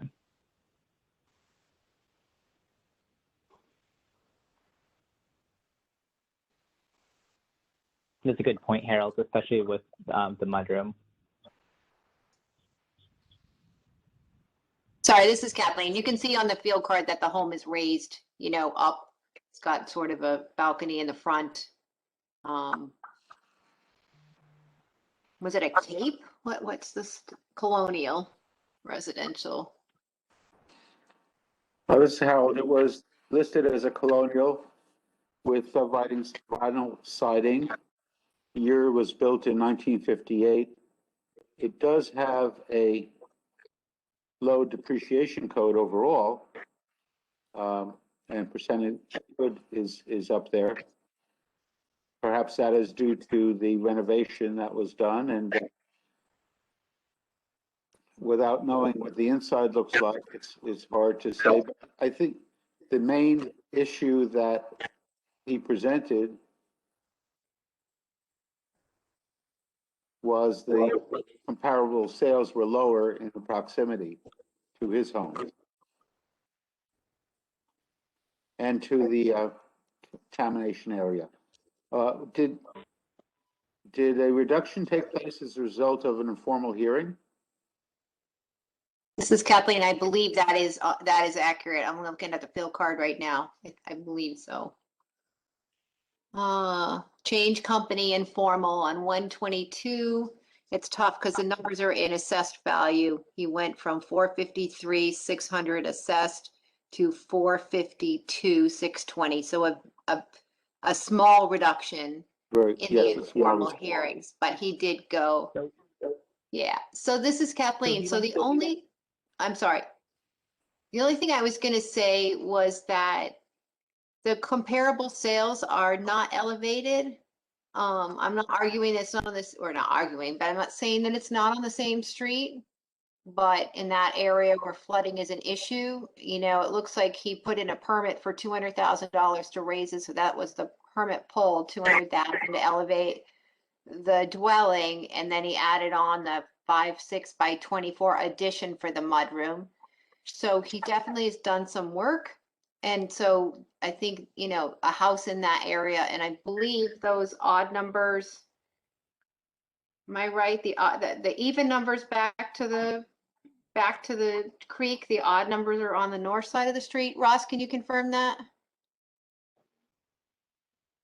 So the 32 Longdean and the 200, the comparable sales, those are on the south side of Longdean. This is Harold from the photograph. It looks like the arrow is indicating the subject property to be across the street from the houses that back up to the dump area, contamination site. This is Kathleen. Yeah, I see now. Yep. Photo. Everybody, by the way, I have the GIS mapping software on my computer. So if you have a question whether something's got frontage or not, I'll just look it up. So, and I just looked that up, and it is across the street. It doesn't directly abut, but it's right there. It is across the street. There's another house in front of the Fairfield owned property. Okay? Right. Okay. And so this is Kathleen. So, a lot of his, at least the backup material that he provided has to do with, the transfer station and the difficulties across the street due to that and the illegal dumping. Two comparable sales that are, they actually back up to that. It looks like he's at the end of the street as well, so there's a little bit more value. So, I'm trying to think trying to see what we did with the last two.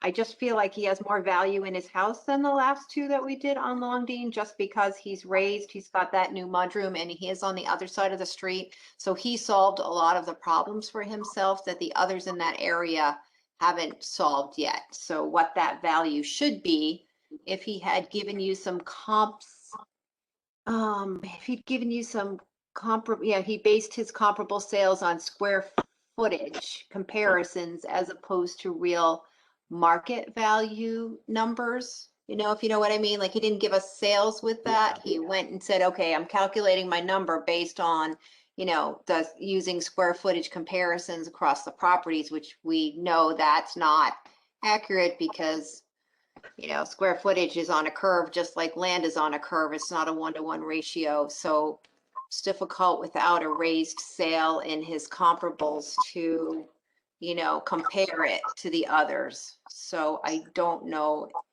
just because I feel like he may not have made his case. I don't know. This is Harold.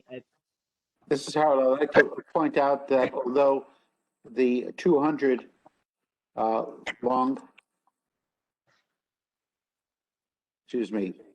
200 Longdean house has more square footage.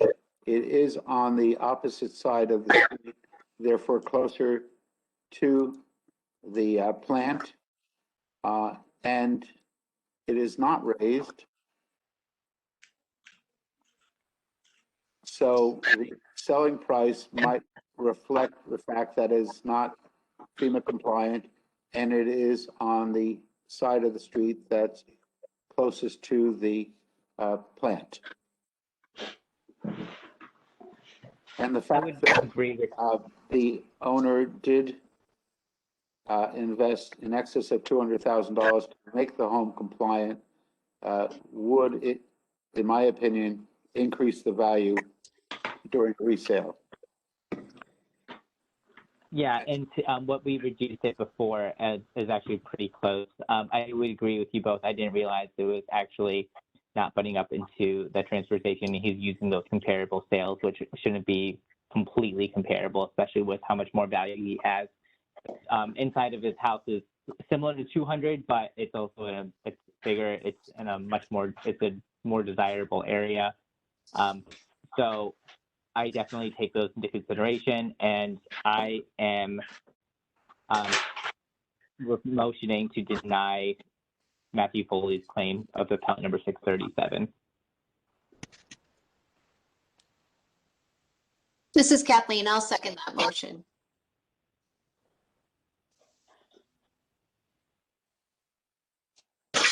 Any further discussion? With a show of hands, all those in favor of the motion, please raise your hands. Can you please repeat that motion where you were denying? Please explain to me what you were doing that just one more time, okay? Yeah, so Mr. Foley was kind of using comparable sales that are closer to Well, the then I got it. No, I just want the end result motion. Just the end result motion, that's it. Go ahead, Ernie. Yeah, I was just denying appeal number 630, requested value of $542,228, and keeping the town's appraised value of $646,600. Okay. And the motion was made and the motion was seconded. So with a show of hands, all those in favor of denying this motion, please raise your hand. I have 1, 2, 3, and 4 in favor of denial. Any opposed? Any abstentions? Harold, this is Kathleen. I don't think you saw Judy's hand, maybe, because you only have 4 votes. We need 5 votes because there's 5 people here, so. And I'm asking, yes, I'm asking for Paulette's vote. I'm confused. What are we voting on? Paulette, we denied, the motion was denied, Paulette. And You we mean are the appeal's keeping denied? the town value. Oh, okay, all right. I'm voting for that. The motion is carried 5-0. Thank you. Sorry for the confusion. No problem. Motion is carried to deny unanimously. Thank you.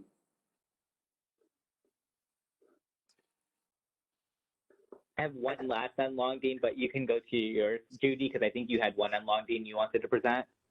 Yeah, no, I don't want on Reef. I do want on Reef Road. What's everybody's druthers? Can I do that? Yes, Thank you very much, because I'm gonna, at 6 o'clock, I've got an appointment, so I'd like to at least get this one in, and I thank you all. Yeah. very Go for it. yes. Thank you so much, everybody. This is appeal number 198. Subject property is a 2-family at 288 Reef Road. The town's value is at $572,100. The appellant is asking for $500,000 assessment or appraisal. So the reason for the appeal is that the property, listen, we all know Reef Road. It's a busy, busy road. But this particular house is across the street from the Reef Shackers, the old 7-Eleven, the VFW. It's very commercial in that particular section. And it just really doesn't do anything for this property. It actually lessens the value of this property.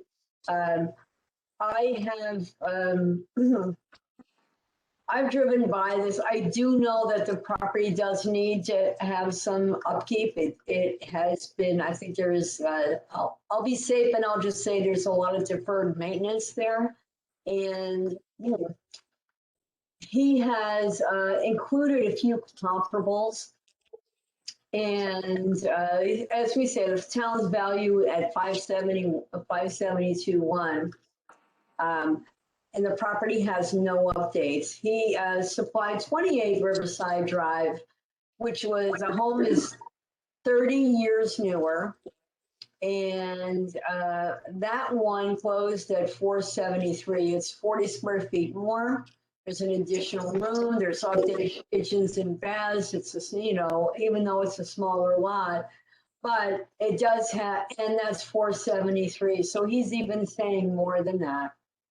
There's on Helen Street. That's an older home, 1917. It was 20 years older than the subject. But it's 1,380 square feet as opposed to almost 2,100 square feet. And that one sold at 480. And he's still above that. And then we have the one on Bungalow, which was built in 1946, only 9 years different than the subject property. 2,200 square feet. It's actually a little larger by about 330 square feet. Updated kitchen, smaller lot. I don't believe this gentleman is being unreasonable at all. And, considering the condition of the property, it is my opinion that we should grant this. So I'd like to make that motion. Unless there's any discussion, anybody have any questions before I make that motion? This is Harold. Is this a single family home? No, this is a 2-family. Oh, yes. Family home, Thank you. right? This is Kathleen. Is it a student rental? Do you know?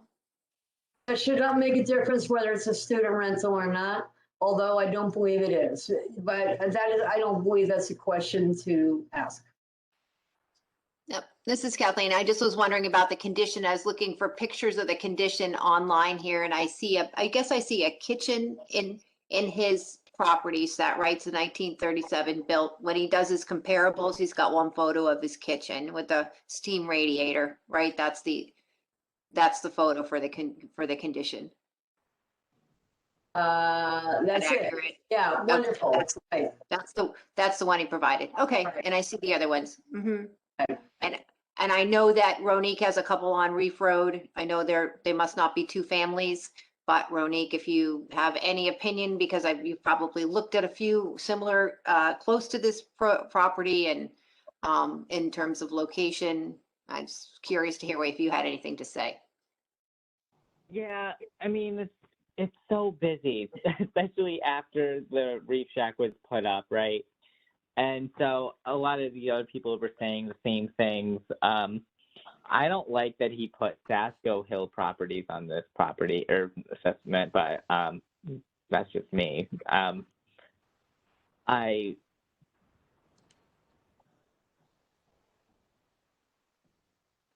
don't know the area well enough for a two-family to really fairly say it should be all the way down to 500. But then again, it's changed. I mean, especially with that shack rest and what other people in the area are requesting. I mean, they're looking at the 500 range as well.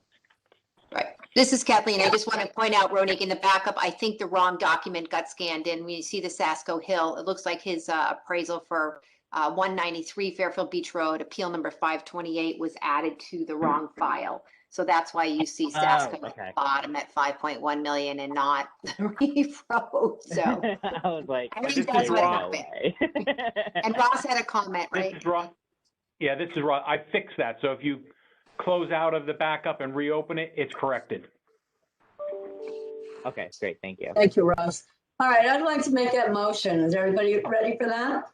Sure. Yes, Hi, this is Judy. I'd like to make the motion on appeal number 198. This is the property located at 288 Reef Road that we approve the appellant's value of $500,000. Do I have a second? this is Harold. I'll second. There's a second. Any further discussion? Then by a show of hands, please indicate if you agree to approve the request to reduce to $500,000. I have 1, 2, 3, 4, 5. The motion is carried to reduce this appeal to $500,000. So at this point, I believe that Judy has to leave us. I believe that other members are trying to join, but we do not have a quorum. So I would suggest we take a 20-minute break and wait till we get more people to join so that we have a proper quorum to conduct our business. So I suggest that we come back at 6:20 to reconvene. Thank you all. Oh, hold it. My 6 o'clock just canceled, just rescheduled, so I can stay. Well, I think that we've been on for a couple. Unless you want 20 minutes, we'll take 20 minutes and I'll come back, okay? So this is Kathleen. Can we let Ronique do his Longdine and then we take our break? Is that okay? All right. Let's do it. I think we got one left on Longdine. Kathy, you are running the show from the town hall. Will you keep the recording going, please? Yes. Thank you, Kathy. All right, we have another. Great. Thank you so much. I would like to present to the board appeal number 532 for 190 Longdine Road. Owners Harry Gary and Sarah F. The requested value is $415,000 with the town valued at $489,100.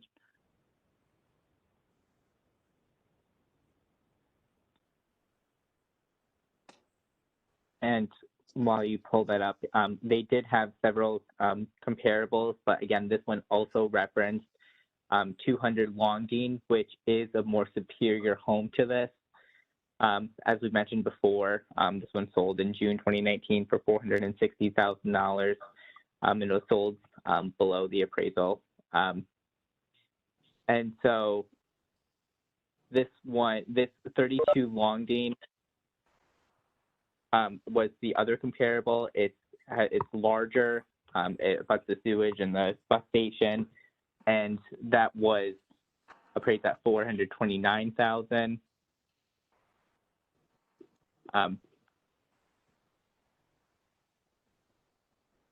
He included pictures of the bus station and the wall. Can anyone verify with 190 Longdean that that's in fact it's on that side of the road where it goes against the transfer station?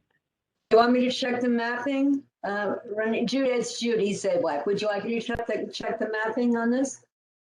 Yes, please. Thank you. Yeah. Okay. This is Kathleen. It's an even number, and I believe we confirmed in previous discussions that the even numbers are on the south side of the street that do back up. So Judy can confirm that for you, but I believe with that number. So, oh, sorry. Yeah, and there's one thing in particular about this house. All the school bus lights shine on the back of the house. And so as long as Judy can confirm that that's on the same side of this side, then I think that backs up to their town property. It does back up, yes. Okay, great. I do not believe it's unreasonable for him to go to 415 from 489,100. He has some really valid points, especially with the property abutting the transfer station and the bus. So I would like to motion to approve appellant number 532's requested value of $415,000 down from our appraised value of $489,100. This is Harold. Any further discussion? It's Judy. I just have a comment. Yes. And it's just something for this property and for all properties in the future when we're discussing it. Ronique, you said something that was really interesting. You said that there were a lot of lights there. It's what we call light pollution, and that does affect a property value. So when someone talks about, all the traffic lights or the lights from the commercial, there is a name for it, and it's just something that we really should consider. So when you hear that again, just think to yourself, light pollution is important to know. So that's it. Thank you, Judy. This is Harold. I'd like to announce the arrival of another member. Alexis Harrison has joined us. So we now have 1, 2, 3, 4, 5, 6 members. Catherine Giff is doing some research, and she may join us later. Since we do have and continue to have a quorum, shall we continue to proceed for perhaps another 25 minutes and then look to take a break at 6:30? Kathleen, you're raising your hand. This is Kathleen. Did we finish the vote on that one? Kathy, can you confirm that? No second and no vote. Oh, I'm terribly sorry. I made an announcement before we completed the voting. So on the motion on the table, is there a second? I'll second it. It's Judy Zablack. There's a second to the motion made by Ronique Patel. Ronique, can you please repeat the motion?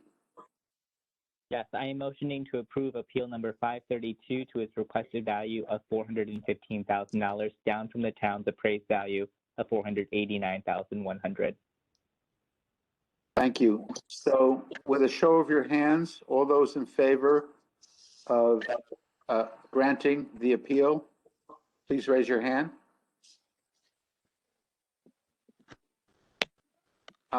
And Paulette, I believe I see your hand as well, so the motion is carried unanimously.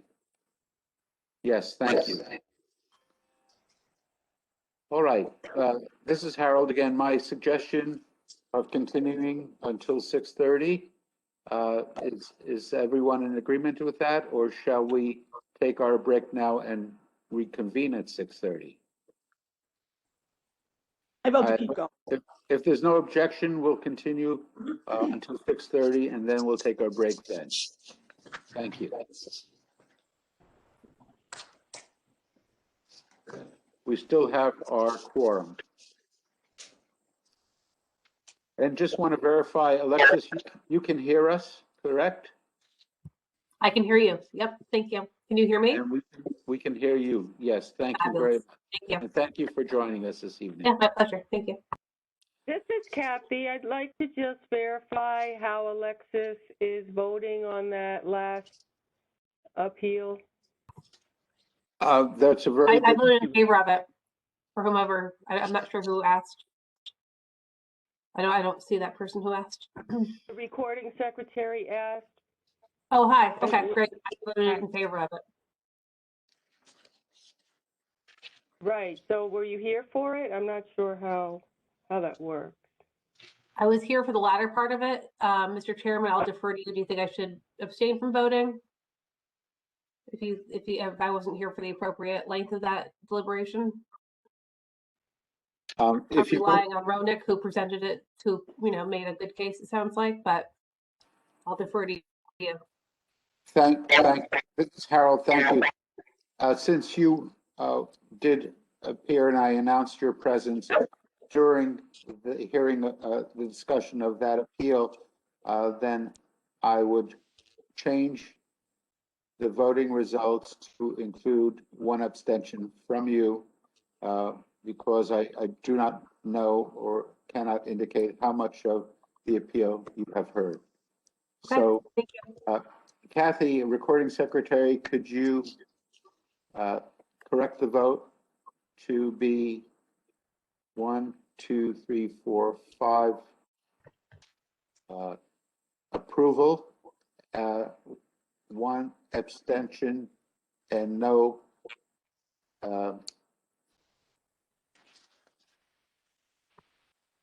and no denials.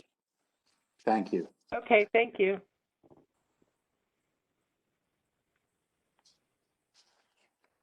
And thank you, Catherine Giff.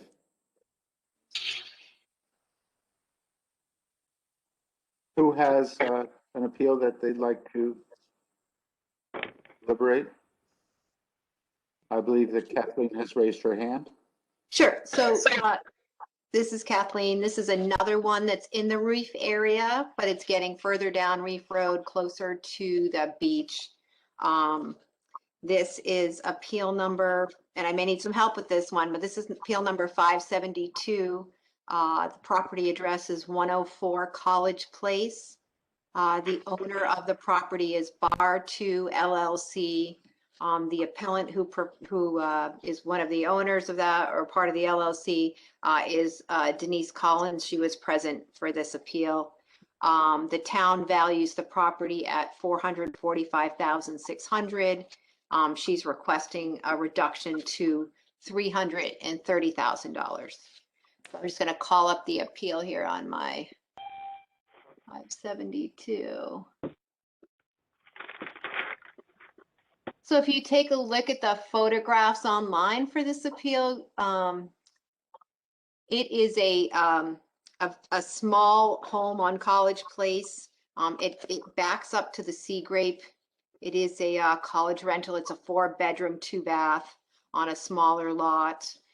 She described the hardships on the property, including that there's a telephone pole right in front of the home and a sewer cap. It has no lawn associated with it. She wasn't petitioning the value of the house. She was petitioning the value of the land due to those hardships.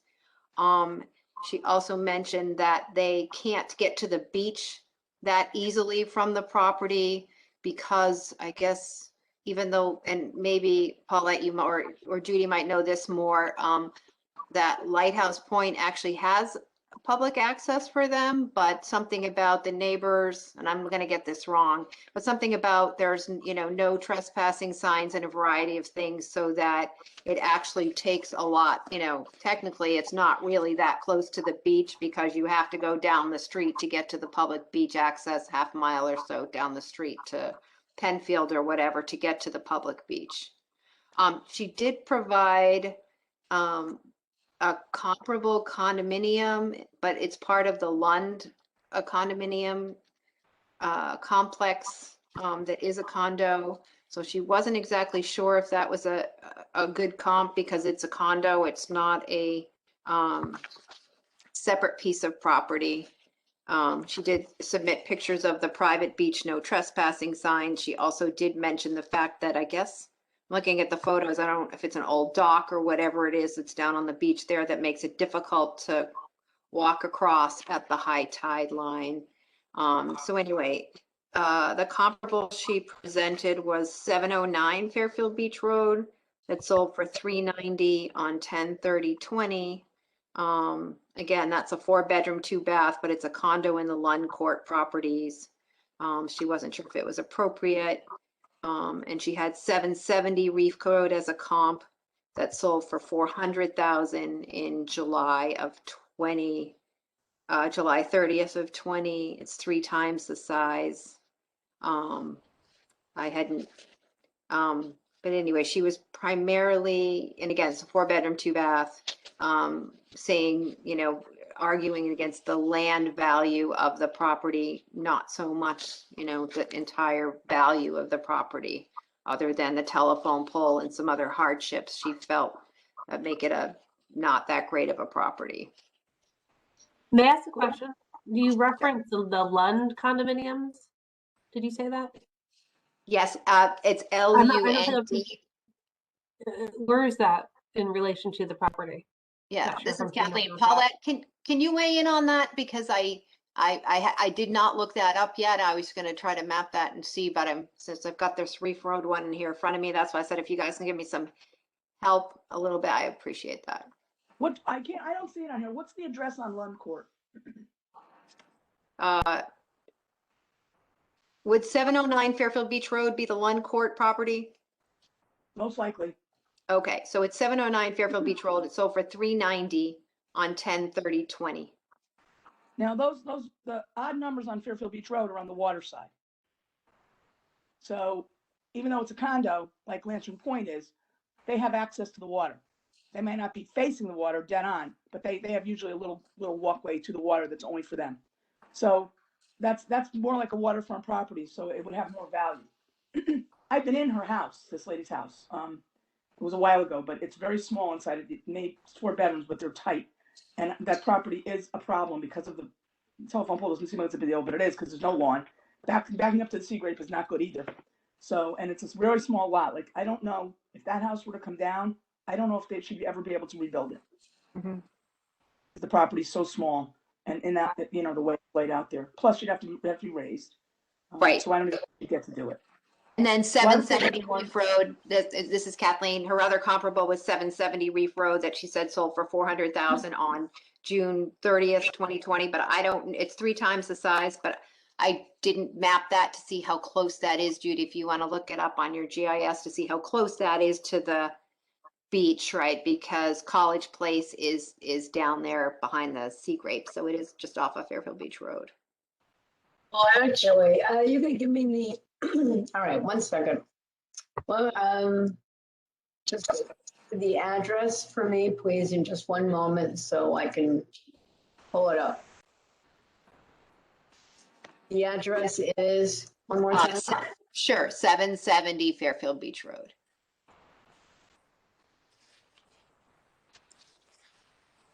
Excuse me, isn't it Reef Road? Yeah, 770 Reef I Road. was gonna say there is no 770 Fairfield Beach Road. Okay. Yeah, 770 Reef Road. That's what I said. She said it is a lot bigger, but I don't think she provided it unless she added it to the backup at the meeting. You know, her original comparable was the Lund, the 709 Fairfield Beach Road that sold for $309. And those were the ones that she showed on her map. Right. So you want to know the distance? I'm just going to use the best way to do that is just through Google Maps. So 770 Reef Road to, what was the number on College? 104 College. 104. College.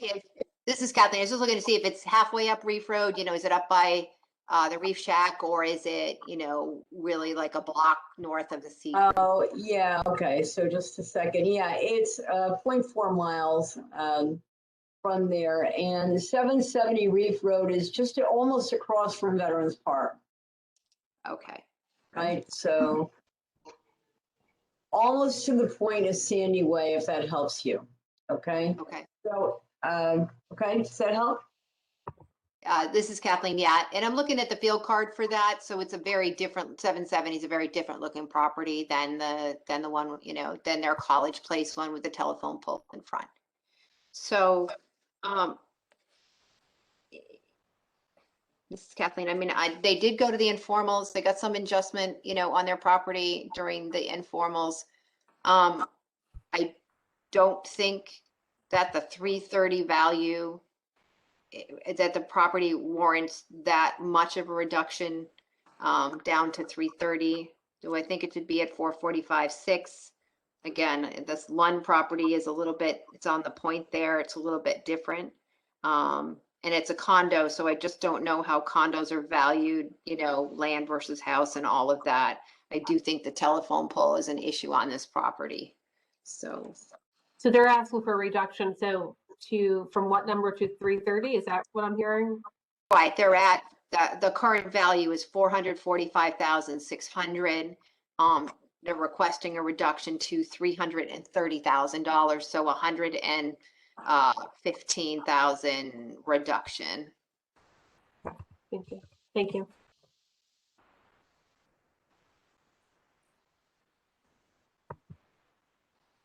Do they live there, or is it a rental property? Do we know? It's Kathleen, yeah, she confirmed in that it is a rental property, and it backs up to the Sea Grape, so it's on the street kind of behind the Sea Grape.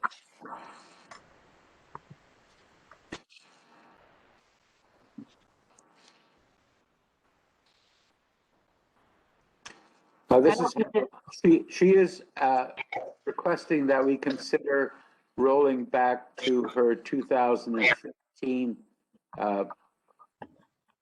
appraised value. So she's going directly back 5 years to what the appraised value was at that time. Probably, yes, this is Kathleen, and it looks like they paid $325 in 2013 for the home. So like I said, I'm not comfortable that the 330 number is right, and I'm just not sure whether we want to try to guess what it should be, or that we should, you know, give her the opportunity to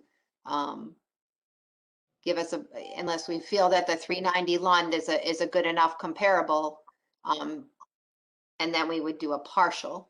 But I'm not comfortable with, I think the 330 is too low. Why do you, I mean, just here, I'm not trying to, this is Alexis, by the way. Why do you think it's too low? I mean, that sounds low to me as well. I'm just curious what your rationale is. Sure. So this is Kathleen. Sure. Yeah, only because she used the condo as a comp, and I think in condos, she used the condo as a comp. They also paid, like I said, they paid $325 in 2013. So she's asking for a price of $5,000 more than, you know, what they paid for it, almost 8 years ago. So that, you know, and that was a post Sandy price, you know, so that could have been a reduced price, you know, right? Sandy was 2012, so any purchases made in early of 13 would have been shortly after Sandy. So I just feel like it's a too low ask, and the Lund condo that she used was 390. And we may have a lot of other small properties on the beach. So if you guys are more comfortable, we can take no action and just decide as we find these more, you know, smaller homes. And the argument about, you know, and again, she wasn't pointing out the home, she's pointing out the land, just the land value was too high. And sometimes when people split the land from the house, it detracts from the overall value of the property, which is really what we're trying to get at, is the land and the house together, you know, and whether. This is Harold. I'd like to comment as well. The owner of the property has a value that was established in 2015, and they are stating that the value in 2020 as of October 1st, 2020 should be the same as the value of the property was 5 years ago. However, I'd like to point out, and it's clearly understood that in the 5-year period, there was revenue that was generated from the rental of this property. I can't say if it was for all 5 years, but in addition to the value of the property, there has been revenue gained from the rental of this property.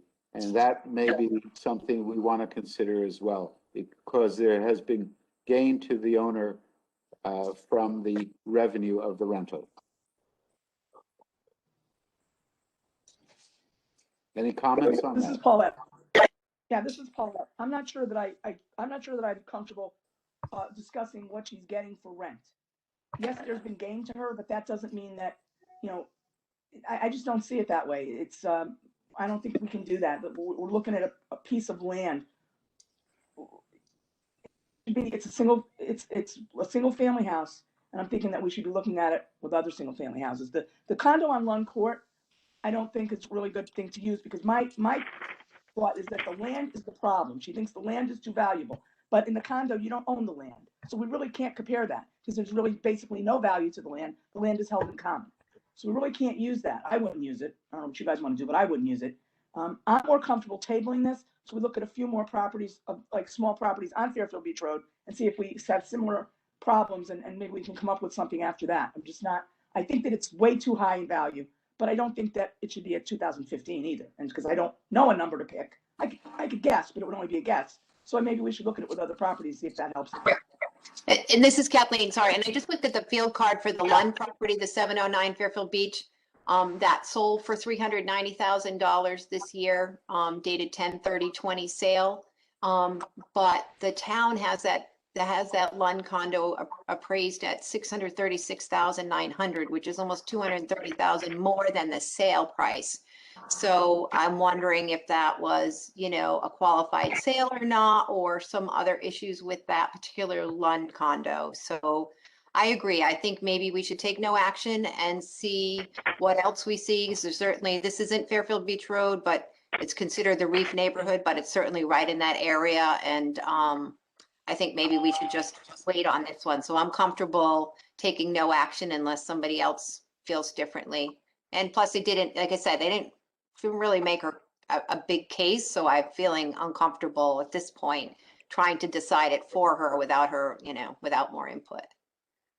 This is Harold. I think we can take the hearing officer's recommendation to table this particular appeal for further consideration later.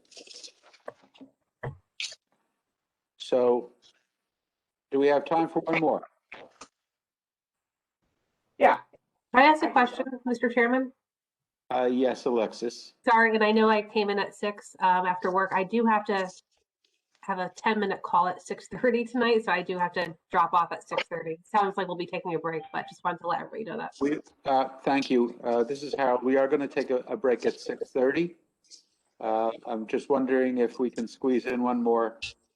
Kathleen? Well, this is Kathleen. I'm thinking maybe Ronique has some on Reef Road, or Judy. I'm going to look at the spreadsheet here that I kind of tried to send out unsuccessfully today. But it looks like there's a few on Reef there. So I'm just wondering, looks like we did a good job with Mona Terrace, but it might be helpful to do another one on Reef. And this is Harold. This is Harold again. Alexis, if you have to drop off, we still will have a quorum of 1, 2, 3, 4, 5 people. Thank you. So feel free and then join us, and then I will announce you. Thank you. Thank you. I can do one on Reef really quick. This is Ravneek Patel. So I would like to present to the board appeal number 193, and that's property address 1116 Reef Road, requesting value of $300,000 with a town value of $491,200. This property in particular is right next to the Sea Grape restaurant. I mean, it's right next to the dumpster and the parking lot. And so she was really appealing on the fact that there's just, it's not very desirable because of that restaurant. And she did have two comparables. And I'm curious to what the board has to say about these two comparables because they're not on Reef Road, but one comparable was 12 Knapp Park, and the other one was 132 Pequot. 132 Pequot, in my opinion, seemed to be closer to what the comparison would be, but I'm just curious what because you guys know the area more than I do. Knapp's Park isn't even close. Absolutely not. Just no, that's it. That's not a comparable. It's not close. Sorry. Pequot. No, you're fine. Go ahead. I'm sorry. The Pequot, well, we all know Pequot. We know it's Superior, so that actually is a good comp. Even though the location is Superior. That's it. That's all I wanted to say. It's Judy. And this is Ronique. So Pequot, considering how it is a superior location, that property did sell for $287,000, and so it is lower than her requested value for $300,000. And I'm sorry, I think I said someone had a question. Oh, I thought I saw a hand raised. My apologies.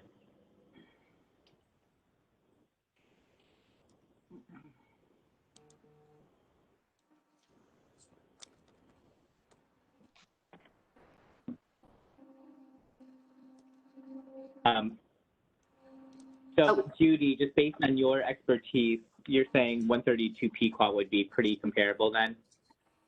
It is a superior location, unless it's a really bad location on Pequot, but it's still just the address has a je ne sais quoi, which makes it more marketable. So if you were looking at two properties and you saw one on Pequot and you saw one on Reef, you're gravitating towards Pequot just because of that address. That's what I talk about, je ne sais quoi, right? So it's going to have a better resale, even if it's noisy for some reason or noisier than one would expect. It's still a better location than the subject.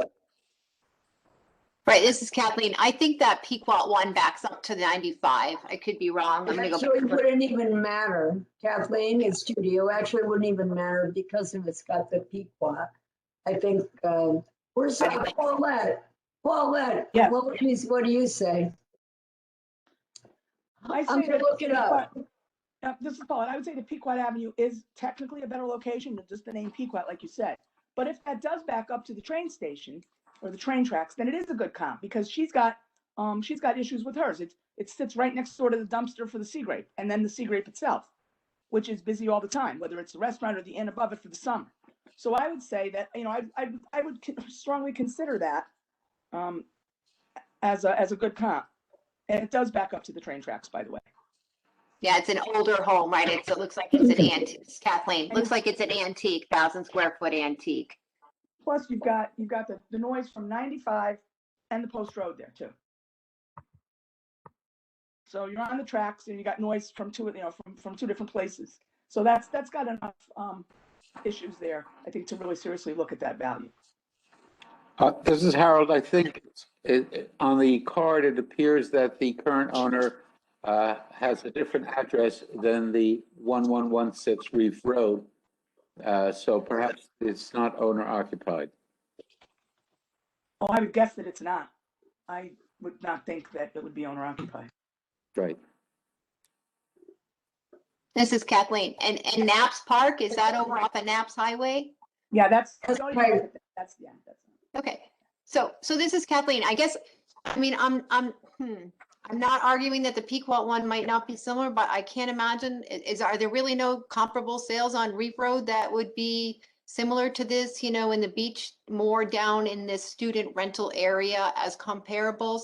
It just seems between picking, a property in Southport and a property on Pequot Avenue, I'm just surprised that there aren't better comparables in that, in that beach area, whether it would have been the Lund Court condo or, something else that might have shown up down in the beach area, and that it was necessary, unless this is a super unique property, to go outside of that part of town, because sales are Yeah. similar down there. Yeah, she This is brought up Paulette. 1033. Sorry, go ahead, Paulette. No, go ahead, that's okay. So what did she bring up? She brought up 1033 Reef Road that was sold for $250,000. But 1033 Reef Road has more land and an unobstructed view of the salt marshes. And so the view alone, more land at 250 and she's at 3 does bring up a good point. I mean, and then she did also bring up her property just doesn't have a view. And the whole house is just 6 feet from 1130 Reef Road, which is a better property, but she's still next to the bar, the Sea Grape. And you were saying, Paulette, my apologies.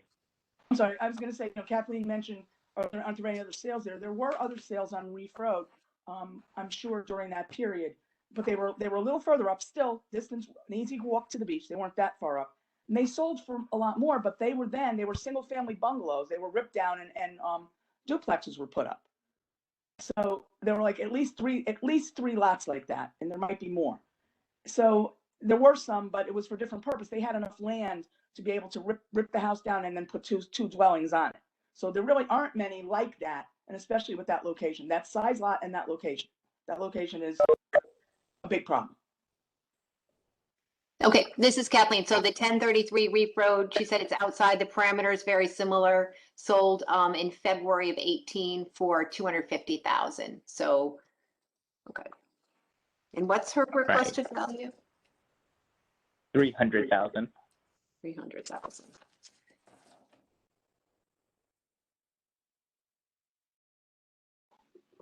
Just thought I wrote that down. What did I do with that?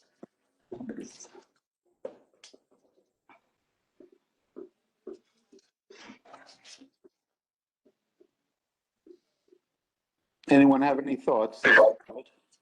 I still think Pequot Avenue with adjustments makes sense for a comparable with it because it's got adjustments. We have some issues there, but you still have to adjust. So I still think that's I still think that's something to consider.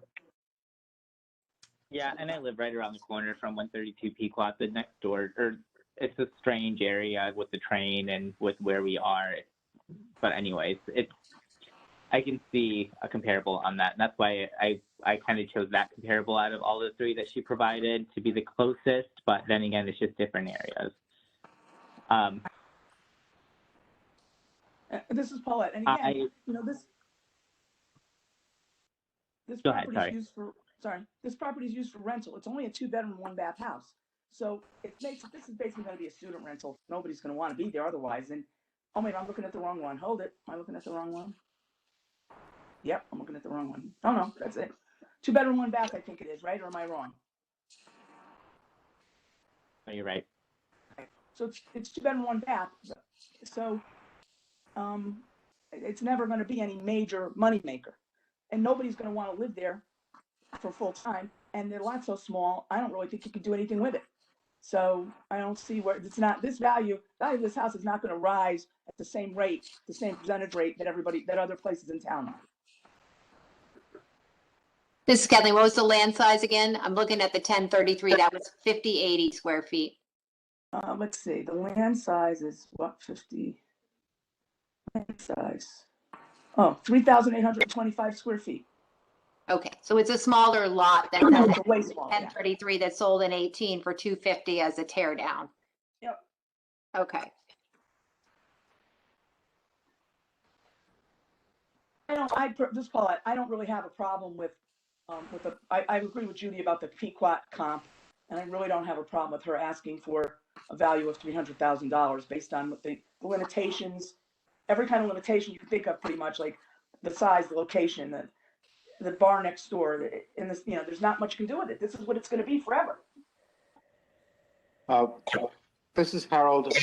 I agree with that argument or those comments, I should say. And this piece of property has limited value, and I'm inclined to accept the owner's estimate of value. Okay, thank you for your comments and questions. So for appeal number 193, this is Ronique Patel. I am requesting that we approve property address 1116 Leaf Road, the requested value of $300,000 down from the town value of $491,200. I'll second that, Judy Sablack. The motion has been seconded by Judy. Any further discussion? All those in favor with a show of hands? All those in favor of granting the reduction to 300,000? I have 1, 2, 3, 4 in favor. All those against? I have 1 against, no abstention. The vote is 4-0-1 in favor of the reduction. It is now 6:37. I would suggest we take a break until 7 o'clock, and we'll reconvene then. Thank you very much, everyone, for your help and participation. Thank you. We're taking a break until 7 o'clock.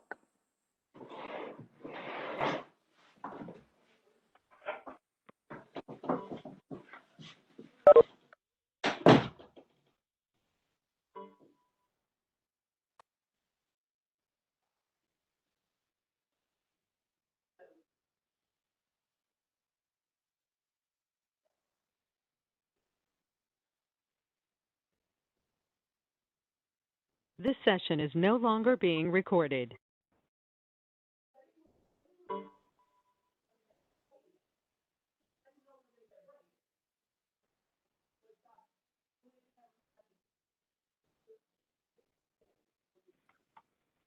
The recording has started. This is Harold Zawatsky. We are continuing our deliberation. The time is 7:01 p.m. on Tuesday, March the 9th, 2021. And this is the Board of Assessment Appeals meeting for deliberations. I'd like to first correct the last vote on the appeal that was made by Ranik Patel. I would like to correct the vote as that was for granting the appeal, no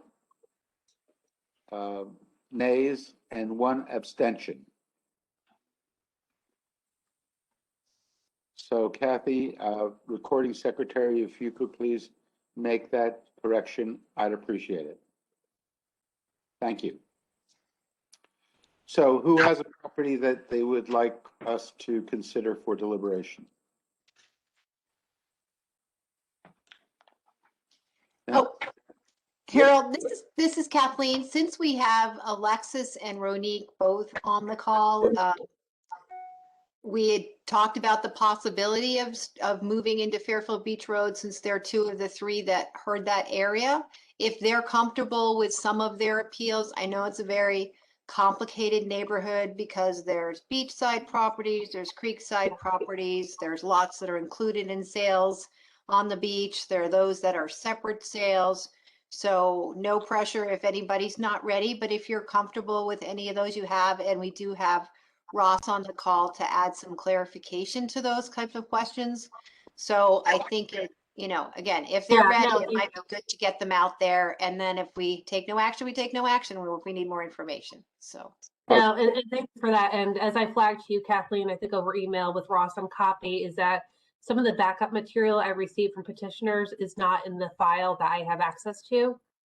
And I didn't feel it was appropriate to make my presentation tonight without that information because, we're representing the taxpayer, as we all know. And I just wanted to be able to access that. I think the issue is it's still in the folder when I did the hearing. So I think I have to go back to the office and physically get it and make sure it's scanned in.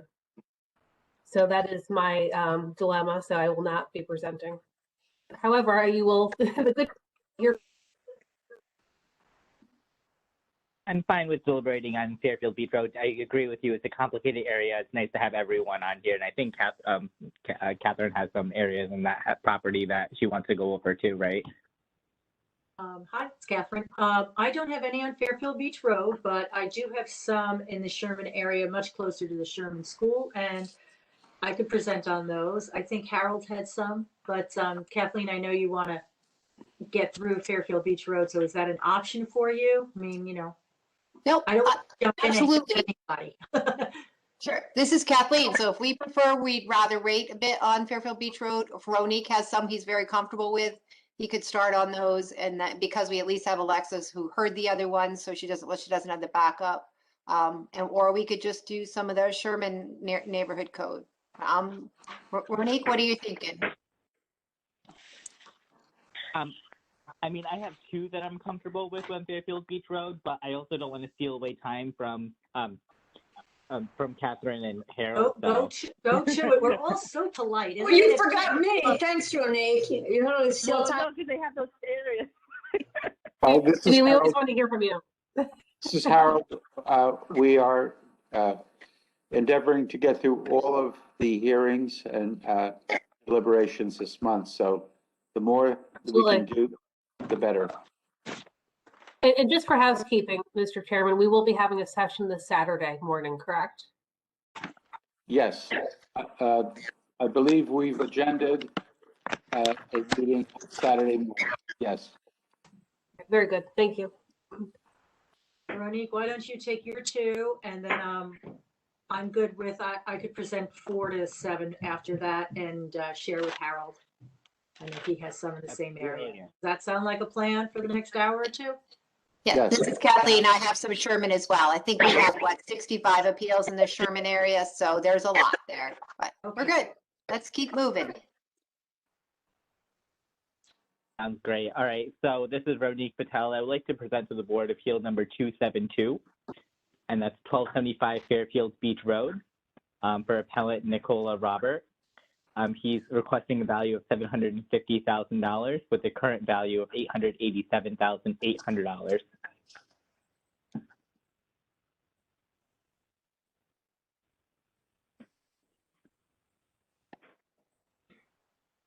And for this property, the appraiser was Pellet, Jeff Smith. Some of you actually may know him. So it's a new construction. So essentially its value for square footage is higher. He was contesting than the larger lots, but the assessors believe the fair market value exceeds the appraisal by the owner, which would be provided at the hearing, which is provided. I actually don't see it uploaded yet. Monique, what's the appeal number? 272. That's the property is 1275 Fairfield Beach Road? Yeah. Okay, I didn't think I heard the address there, so I just wanted to confirm that. Okay. Yeah, I actually don't even see the appraiser attaching the. It's not. I don't believe it's scanned in yet. I remember seeing it though. This is Kathleen. Yeah, I don't see it either. So I think sort of in fairness, as Alexis has mentioned, that, we want to make sure we can see the documents when we make a decision. So if your other one is the same, or we can check that. Yeah, let me check that really quick too. Thank you. Sure. So do we just take no action on? I'm sorry, this is Kathleen. We just take, Kathy, I think we just take no action on that one since we actually did kind of start to talk about it, so.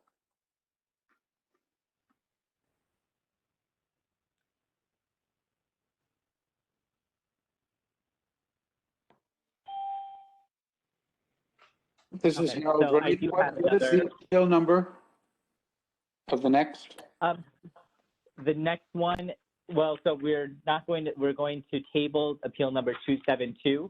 The next That's appeal correct. I do have with the documents that are attached onto it is appeal number 581, and that's for 1534 Fairfield Beach Road. They're requesting a value of $73,904, where we currently have it appraised for $98,100.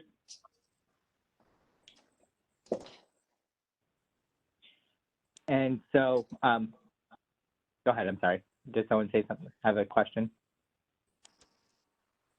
Okay. Both Donald and Albert showed at the hearing. They actually gave me a binder full of information with a pretty detailed appraisal format. And so they don't agree with the 10% added to the undeveloped property that was added to all the properties in the area. But 216 Riverside Drive, they kind of used as not necessarily a comparison, but I shouldn't say not apparently equivalent, but a comparison. So they hired an independent appraiser, which dropped from $126,500 to $26,000, and so they believe that they should be dropped to 73. They just basically are requesting that no depreciation be considered.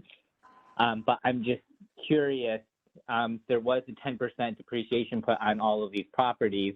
Are we sticking to that same depreciation for this area? This is Paulette. I must have missed it because I don't remember ever voting on or deciding that we were going to go with the number of 10% depreciation on any group of properties. What did I miss? No, this is just uniform with all those properties that were appraised. And so they were already automatically added on the appraisal. And he's disagreeing with that. This is Harold. I think in looking at the vision card, this property may have gone before an informal hearing, and the amount that was originally on was dropped significantly to a number that was more in line with what the previous assessed value was. So I can see that there were some reduction, some adjustments or corrections made based upon card. So how much are they seeking a reduction to? $73,904. 73,904. 904. So this is Kathleen. I think I want to not correct, but Ronique, when you said the depreciation, are you referring to the condition factor on the landline as a 0.10?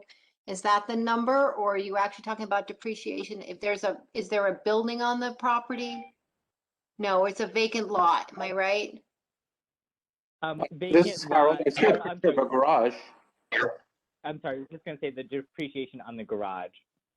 Where's that? I see the 19.8 on the garage. Okay, because on the landline, I believe we talked about this with the property, the other creek property we had the other night, that all of the creek properties have a condition factor of 0.10 on them, on the landline, because they're these undeveloped creekside properties. So during the revaluation, they made that fairly consistent across all of these creekside properties. So really it's if we, however we look at those, that number, the landline value on the creekside property is probably going to go up and down based on the square footage of the property. Obviously, it doesn't go up and down linearly. It is a curve, but that's why we're going to see slight differences in the land value on the creekside non-buildable lots.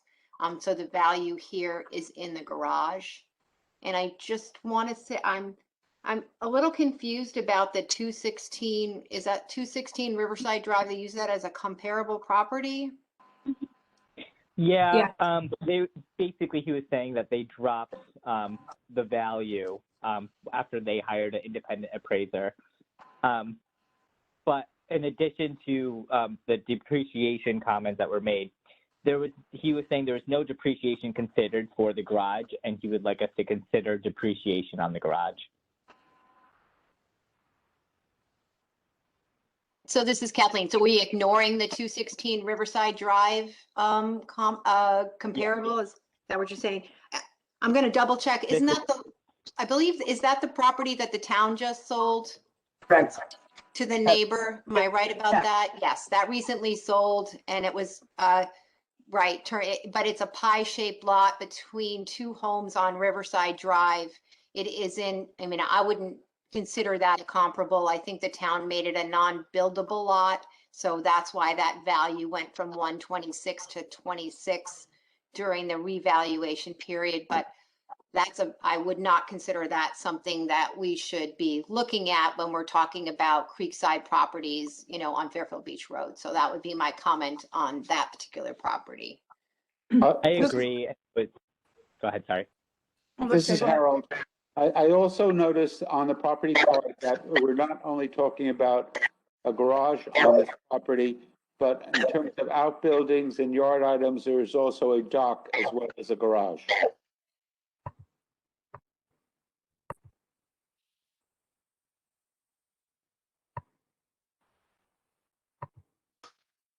This is Harold. In other words, there are two structures involved here, the dock and the garage. It's my understanding that in previous assessments, docks were not being assessed, and with this revaluation, they are.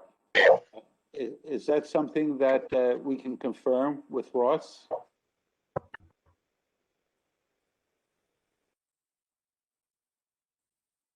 Ross, are you there? This is Ross. Yep. Right. This revaluation, we did pick up docks throughout town. This is Harold. All right, so the value should include the addition of the dock where it did not previously. Thank you. This is One Paulette. other point. It's Judy Zablack, for the record. I look at the field card, the mission appraisal, the dock our value is at 5,700. FYI, that's just the building value. Yes. I had a question too. Yes. Can you just talk more about the comp, Ronak, and why this is something that we don't want to consider? I'm not understanding the rationale. It seems like a good comp to me. This is Kathleen. Are you talking about the Riverside Drive comp? Yeah, my question was directed to Ronak. Yep. Oh, sorry. Oh, yeah, no, my apologies. Basically, it's just not a similar situation. I mean, 916 Riverside was just a strange anomaly, and it went all the way down to $26,000. It's just a completely different situation than what's going on here. This is Paulette. I have to disagree with that. That piece of land on Riverside may have a different shape, but it does have water views. So That's a big difference to me as well. It has a water view. That's pretty significant. Yeah. Sorry, Paulette. I think it has no, and I think it has I think it's got like 50-foot area of waterfront, if I'm not mistaken. Maybe I'm wrong about that. And just because it's down to $26,000, if that's what it's worth, that's what it's worth. That needs to be considered as a comp because we don't have many. That one's sold. We don't have many sold on the creek side on Fairfield Beach Road because obviously you can't sell them. So I would have to agree with their point in number 8A that a 42% increase on a parcel of property that can't be sold or developed is excessive and extremely unreasonable. So I think we need to think about what the value really is there. And I think we need to use that comp on Riverside. So this is Kathleen. Did you guys look at the comp? If you look at the Riverside, it's a pie-shaped piece of property between two other properties. It isn't a, it's not a water view. It's a piece of land that was taken by the town in a tax. People didn't pay taxes on it, so they took it back down in the 50s, and it was always valued at 126. During the reval period, it came down to 26. I mean, the RTM's been voting on this and discussing it. So actually, one of the neighbors came to the town, asked to buy the property. It was put out to bid. The only interested bidders were the two adjacent property owners. I believe they had an agreement with each other that one would buy it and they would divide it among the two of them or something. The town agreed to let the neighbors figure out how they wanted to divide the property. At any rate, so the market value that it added to the neighbor, I believe Ross did the calculations on that. If you took that Riverside lot, added it to the neighbor's property, it added about $60,000 worth of value to, or 55, Ross can correct me on that number, but once the guy buys it, the appraised value on his property, according to the town, will go up by 60,000. So even though the town had it listed at 26 for whatever that reason, I don't believe that that was the value to the homeowner next door because he wanted to buy it so he could put up a garage. So at the end of the day, the value ended to, and if he keeps it all himself, I believe, it gives him increased frontage and Ross can run the numbers. This was a couple months ago, maybe a month or so ago, but at any rate, that was the value. Once it's on the other guy's card and added to his property, it adds about $60,000 just in vision, not even market value. It may be worth more than 60. Was it 60, Ross? Do you recall what the value was? Yeah, this is Russ. I don't recall. That was a couple of months ago. Was the property on it was more Riverside than contiguous? Sorry, Russ. I said it was more than the assessed value of the parcel being sold. It's Judy Sablack. Was the parcel on Riverside contiguous to the purchaser's property, or was it across the street? To which property?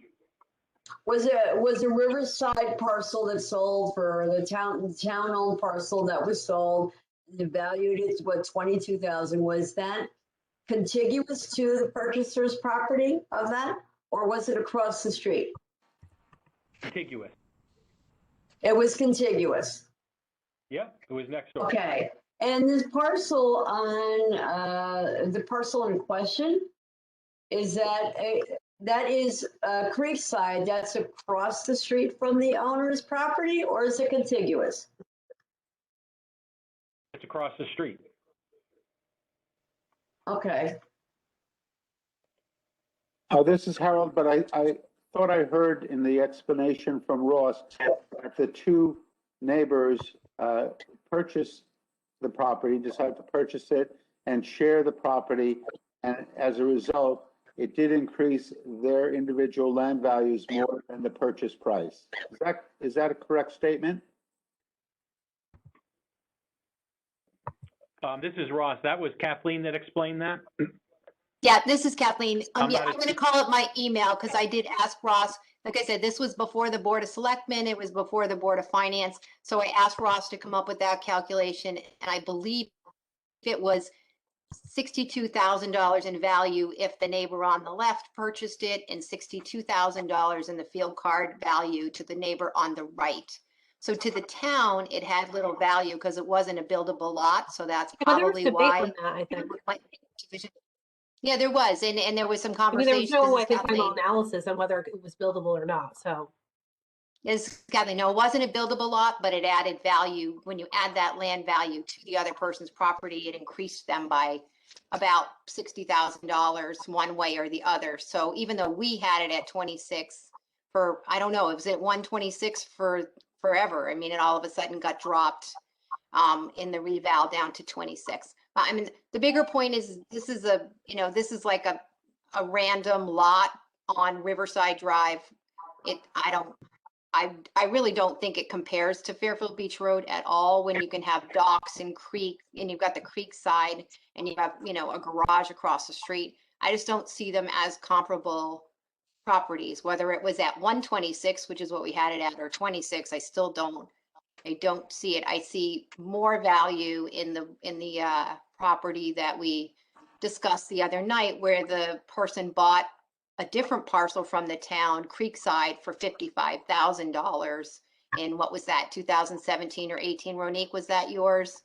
And where we agreed that the value on the property, had appropriately, or I believe the majority did anyway, that the value on the property had increased about that much. This is Harold. I see Ross raising his hand for comment. Yeah, I would suggest you take a look at the GIS. 216 Riverside does not have any waterfront whatsoever. I'm gonna look at it. Now, this is it's a pie piece of property between two neighbors. One of the neighbors has their deck already on it and a shed. So it looks like it belongs to one of the two properties. And like I said, it was forfeited in a tax sale back in the 50s, I believe, to the town, and the town was just town land, but the neighbors were maintaining it because it looked, it was right next to their home. Ross has a comment. Ross. Just to correct, I believe there is no encroachment from either neighbor on that parcel. The GIS is not that accurate. It's not, accurate like a survey. It's just representative of the shape of the parcel. Okay, this is Kathleen. It actually was the appraiser who did the appraisal on the property who noted in his notes that there was an encroachment of the deck. So that came from the appraiser, but perhaps the appraiser used the Okay. GIS. Yeah, that was his footnote in there, was that they did an appraisal for the town and that there was the deck was encroaching. Anyway, I still don't, if you look at the picture in the map, if you look at the front of the house, if you look at the field card for 216, you can see the pie, you can see the piece of land. Well, that's not really a pie shape. It's Judy Sablack. That's not really a pie shape. Pie shape would have an angle, go to a sharp point. It is, although it's not rectangular, I can't call that a pie. Right. I guess I have a question. This is Paulette. I'm a little confused because we're talking about different parts of different aspects of this. The value, the previous value of this property was 126,000. Had always been. Is that right? Is that right? For 316 Riverside, it used to be 126,500. Then it became what? 22 or 26,000? 26,000. This is Veronique. And when did that happen? So I believe that was last year, but hold on. This is Ross. It was part of the reval. Okay, so it was part of the reval, and the town owned it. The town was the owner of the property. Okay, so we have a private piece of property. Yeah. This piece of property valued 126,000, and then magically it becomes almost worthless at 26,000. Now we want to say that that's not right. So if that property was in the reval and it was $26,000, and you can argue that it's not Creekside, but I would say that if somebody bought a piece of property contiguous to their property, increases their property value, then that's worth a lot more than a lot across the street from the other properties that they own that can't be built upon, whether it has a dock or not. So if this property is 26,000 and it's the only sold comp, then why are we saying it doesn't matter? Because it does. And it was an arm's length transaction, wasn't sold to somebody from the town. So I don't see the problem with thinking that's a good comp. Maybe this property shouldn't be 26,000. He's not asking for it to be. He's asking for it to be back down to I'm trying to find that page now. What's he asking for? Oh, well, 73,000. This is Harold. He's asking for 76,176, but there is an improvement on that property. There is a structure on that property, which is different than the Riverside property. Well, but we're looking at Riverside only as a comp. We're not saying they're identical. The Riverside property sold for 26. He's looking at a value much higher than that, like 50,000 plus more. So I would think that in his value, and his opinion of value, then that garage is accounted for. There's no garage on Riverside. If you put a brand new garage on Riverside, what would that cost? $20,000, $30,000? It would still be less than the 76,000 that he's talking about. This is Kathleen. Sorry. So what I think you need to consider is that once the gentleman next door adds that 0.2 acres or whatever it is to his parcel, the value the town assigns to his property will go up by $62,000. So that means, according to the town, that parcel is worth to the neighbor, now that it's part of his land, an additional $62,000 on the grand list. So I don't think you can look at what it was valued to the towns. It had no value to the town as a lot. And it went out to bid, and two people, only one person bid on it, and the neighbor didn't bid on it. Had no value to anybody other than that. But in this case, the neighbor now has I don't think it's closed, but once it closes, his appraised value with the town will go up by $62,000 or $63,000. So I think if you're going to look at a number, I think you need to look at that 62, 63, and also know that it is on, Riverside Drive. It does not have Creekside. You cannot put a dock on it. I don't think you can look at the 26. I think you need to look at the 62, 63 number. This is Paulette. If you're going to consider it at all. What is the value right now? We're doing an appeal right now. What is the value of that Riverside property today? This is Kathleen. $26,000. Ross, did that property close yet? Did that deal close? Maybe. Yeah, this is Ross. Let me pull it back up. No, it has not closed. It hasn't closed, so We have to go by the can't numbers say- today. we're going by the number today. Today it's worth what it was appraised at during the reval, 26,000 and change. So, 26,000 even. oh, sorry, 26,000 even, my mistake. So, No and worries. again, this man is not asking for $26,000. He's asking for 73, whatever it was, or 76,176. That is not unreasonable. So this is Kathleen, I think we need to steer our conversation back to market value and not town appraised value, right? The town had it at 26, right? I think we need to talk about market value once again. And that most helpful place to do that is on Fairfield Beach Road. And if there's any sales on the Creekside property, of the Creekside properties, we did see the one that sold for $55,000 in 2018. And I believe we denied her appeal. I don't remember exactly what the dollar amount was for the land alone, but that's what we looked at. We looked at her, she paid 55, she also bought that land from the town. She paid 55,000 for it at that point in time. So, and that was a negotiated deal with the town. It was not a sole bid process where I don't believe the Riverside was ever negotiated. So Just a question. This is Alexis. Isn't the sale the market value? I'm getting a little confused here. It is. Right. This is Harold. I would like to address that comment about the market value. $98,000 have a garage at this address with a dock has value to any owner, especially the owner who lives across the street. If the market value as of October 1st, 2020, that the town stipulates as $98,100 is not a fair market value, then let's debate that, not the comparison with another piece of property that does not have the same characteristics.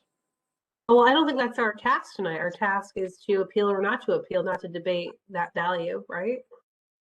Well, my opinion is that we like to use market value. That's what we're supposed to use. So, but we don't have market value.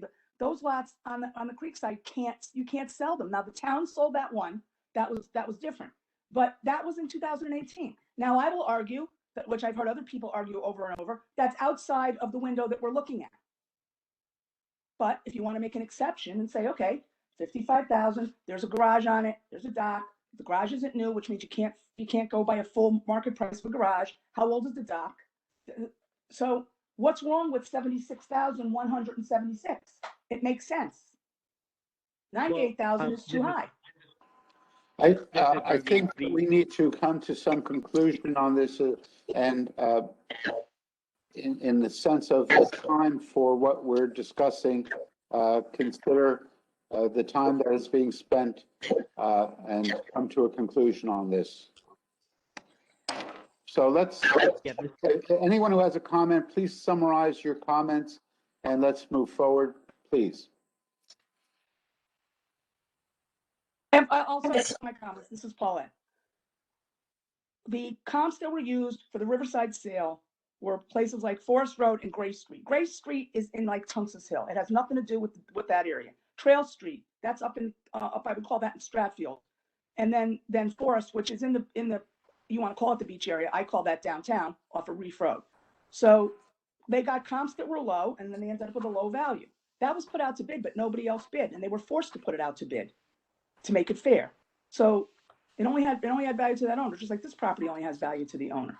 And that's just my point. I mean, I think that we don't, the Creekside properties are always going to be an issue because we really don't have sold comps. But if there's no comps and we're having trouble, I'd like to know where the town got that number from. What comps did the town use for 98,100?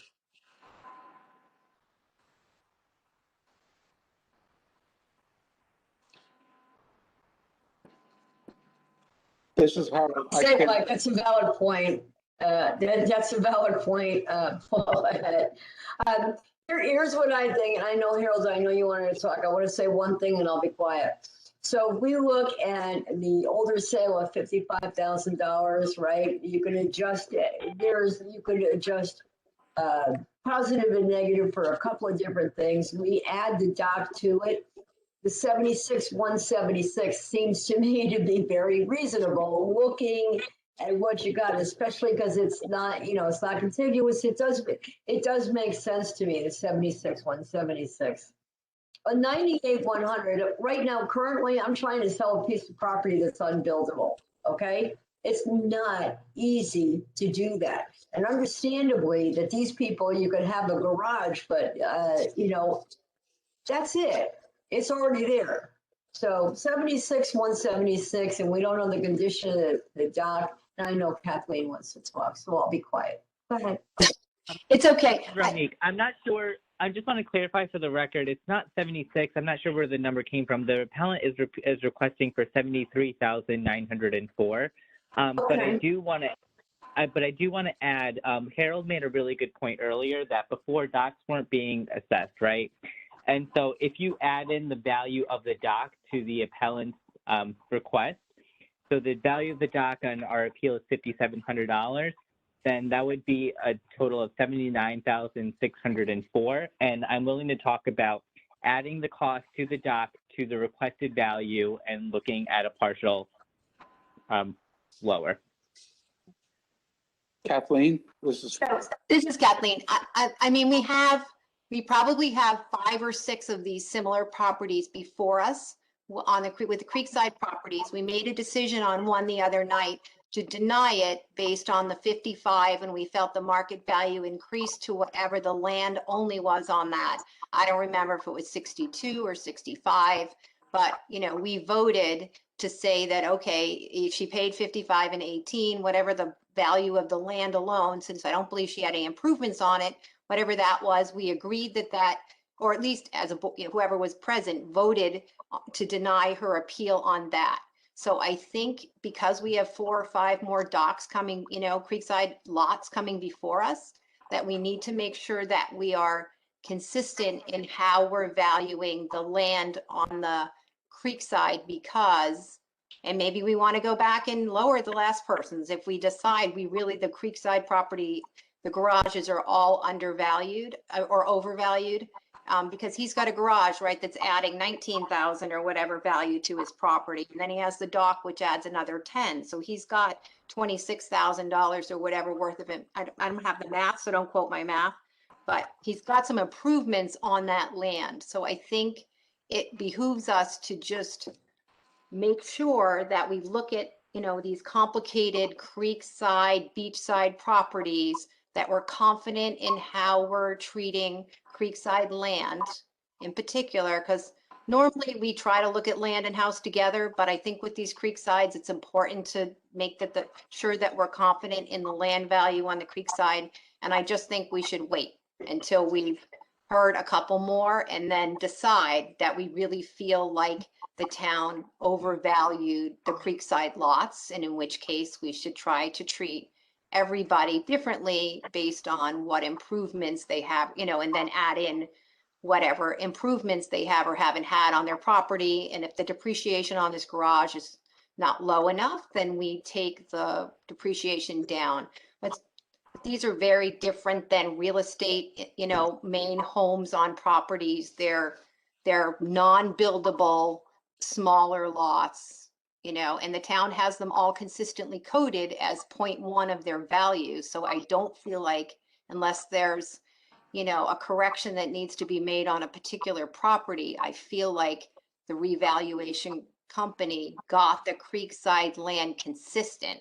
I think we need to decide, did they get it right? And I don't know from this one particular one and a riverside comp and not another creekside comp, because there may have been sales of homes that have creekside properties included in the sale price, as opposed to just an individual creekside property. We just haven't talked about those yet. So I just don't, we've already done one creekside only. I just feel like If we're going to be different than that one, we're going to be, we've got a long task in front of us. That's all. This is Harold. We spent a lot of time on this, and hopefully we will remember our discussion.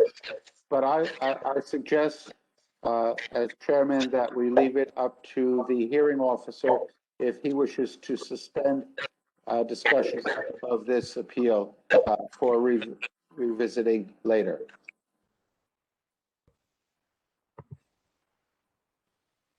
This is Ronique. We can certainly revisit that later. All right. Then let's remember our discussions and what we were focusing on for future properties that are similar. Kathleen, Harold, excuse me, I'm this sorry, is Paulette. who's speaking? Paulette, I'm sorry, I didn't mean to interrupt, but I just want to say, I'm okay with tabling this and waiting. I think that's a good idea. What I plan to do is take a ride by that Riverside property because I'm not convinced it isn't a comp, and I'm not convinced that it doesn't have a water view. I think it does. Anyway, I'm going to do that. In the meantime, though, I had a question. My question was, and I guess it was for Ross, but I never got an answer. How did the town come up? How did the town come up with that value? There's no comps. And if we don't want to take time tonight, that's fine. He can email me, whatever. I'm just wondering how that number came to be. That's all.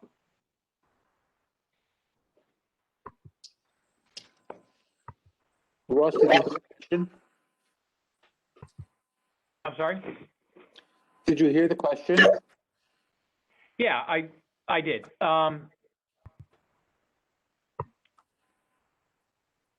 I think you have to look at these in context with the parcel across the street.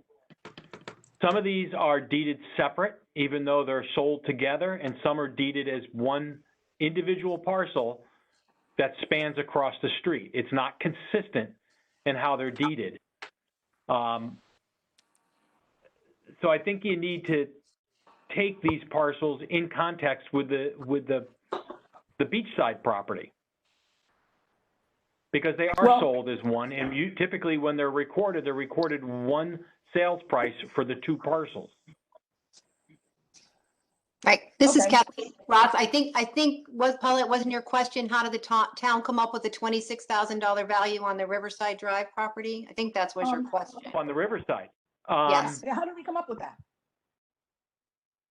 We valued it as an unbuildable lot, like it is. And so is this lot. But they're in different locations. They're not not that different. I don't consider them comparable. Well, I do. And I don't think I'm the only one, but let's put it off till the next time. I'm fine with that. Let's put it off and move on. Thank you. Thank you.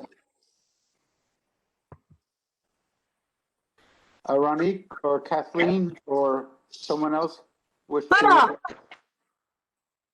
Who's up? It's Kathleen Gift. Kathleen, Yeah. do you want to know, or?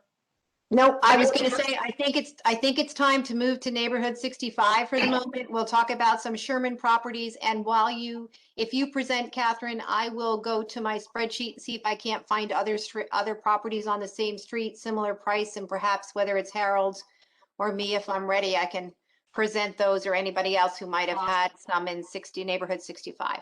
Oh, Harold's got it here. I think we had about 60 something. I've selected 4 for tonight. I'm going to send an email because the quality of the information that the residents provided, I thought was great. It just was kind of like everybody had different worksheets. So I just put a few of their comps all on one Excel spreadsheet. Your which input I think is will just make it invalid. easier to look at all of them. The 4 houses that I'm going to present on, the 4 properties, have 2 common overriding arguments. So the first argument is they've all used 26 Edward Street as a comparable sale. Okay, 26 Edward Street was a bargain. Judy? What's the appeal number? What are the addresses? Fair enough. Okay, we've got appeal number 522. Let's start with 522. And thanks for keeping me on. I have so many open windows. It's almost like my What's brain. the address, Kathleen? Catherine? It's it doesn't help that you have Catherine and Kathleen. 465 Penfield Road. Catherine, this is Kathleen, can you just read the town value and the requested value into the record? Yes, as soon as I call it up, I have too many windows open. That's my fault. Okay, or I can, yeah, I Got can my try. notes. I can say it, I got it. It's 2,571,500 is the town's value, and the appellant's opinion of value is 2.3 million. Thank you. Which one did I call? Did I call up 612 Penfield? 465 Penfield, item appeal number 522. Is that what you just said? We can start with that one. Yep, that's the one that uses it. Okay. So the overriding one is there were 4 properties that used that comp, 26 Edward Street.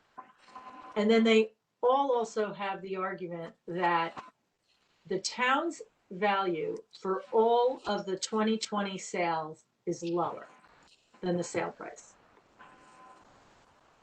So when their appraisal is coming in extra high, they're really looking to lower it to not only the sale price that's comp, but the lower town appraisal for those properties.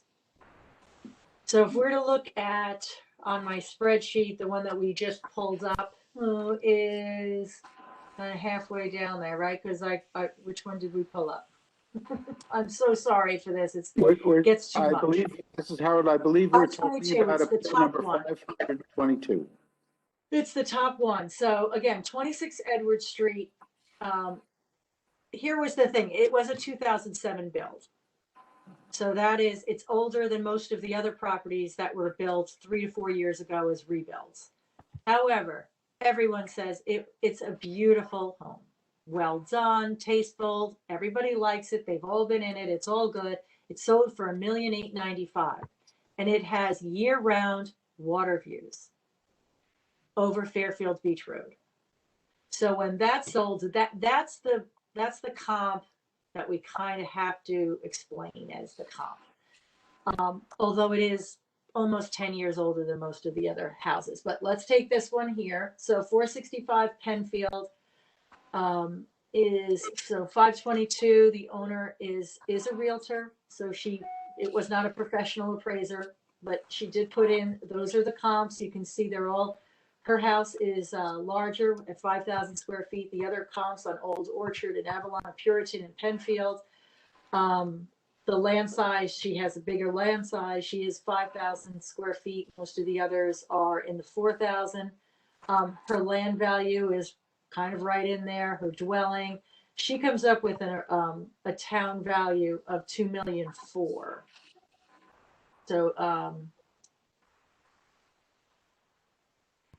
I'm sorry, that doesn't jive with the town value. Which she's asking for. This is Harold.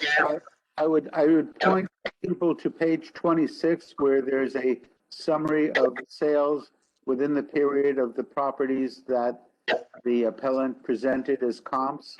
So I think that's where we see the 26 Edward Street, along with other properties that are listed by the appellant as possible comps. So I just like to ask people for a direction. That's what we're going to come up. That's what I came up against with the residents. They are coming up with comparable problems. You know, they're not all professional appraisals, but they are coming up pretty much with the same comps. They're picking the same square footages, and they're questioning why the sale comps town values are significantly less than theirs. So that's why I'm not sure that her requested value of $2,000,003. I mean, it's significant. It is within a 10%, but there's a lot of money when the numbers are that high. But given the comps that she presents, what does anybody think of that? Thoughts? Sure. This is Kathleen. Oh, sorry. I'm just looking at the spreadsheet, and they have a location, a sale date, a style, a land appraisal, a home appraisal, and appraised. And I just want to confirm that column that says appraised, that's the town's value and not the sale price. Is that correct of those comps that they're listing? We're looking, I just want to make sure I have too many things open. It's not- I know, I'm on page For the 4 of presentation. the Friedman presentation. Yeah. Yes, okay. Yeah, that's right. So for the town appraisal numbers for the improvement and the land, and she was also showing that the land has consistently gone up 18%, but those improvements are kind of all over the place. Right, so this is Kathleen. So if I look over to Yep. the right on the very first one, there is a sale date of 7/28/2020 with a sale price of $2,315,000. So that's a sale on 7. Yes. Okay. And that's for the old Orchard Park property, 4,900 square feet. I don't know what year it was built, a colonial on a .63. Old Orchard's a little bit further up, I think, than Penfield Road. It could be Yes. wrong. Colonial, 5,100 square feet. I'm assuming is that Old Orchard is a newer home, and that sold for 2.3 million. And that's what And she's saying. this is Ramneek. Oh, sorry. This is Ramneek. 84 Old Orchard is what I've been looking at actually a lot during this because it's a sale date of September 2nd. The sale price of 2.3 is which is what basically she's looking for. The square feet is pretty similar, 4,927 compared to the appellant's of 5,125. The lot size, however, is double. So at 84 Old Orchard, you have a lot size of 0.63, and hers is at 0.35. I see, like, are those two properties even comparable as it stands? Because if she's requesting for a value of that sales price or close to that sales price with half the land, then I actually kind of don't see that being really unreasonable, but I'd like to get your thoughts. Oh, this is Kathleen. I mean, the brokers can probably speak to this, but I think that, well, I'm looking at the photograph of Old Orchard. I don't know if the photograph is correct or not, but it's a very different home than the subject property's home. It's a Let's go back a little far. 1937 colonial. I I mean, thought I she like would. Appellant Court as a comp. I'll be honest with you. It's, you know, no floodplain, pool house rather. So I prefer Avalon Court to go by. Not a newer This is home. Paulette. private road. Sorry, this is Paulette. I agree, Avalon Court. I think Avalon Court's a really good comp, because of the similarities in the location. Although I will say, Old Orchard Park, the house may be older, but that's like, you might as well live in, like, on the Gold Coast if you're living there. People, that street is so well valued, probably overvalued for most people. It's always been my whole life here. Old Orchard Park has always had a tremendous value to it, even though the houses have to be redone when they're bought. So I do agree that Avalon Court is the better comp.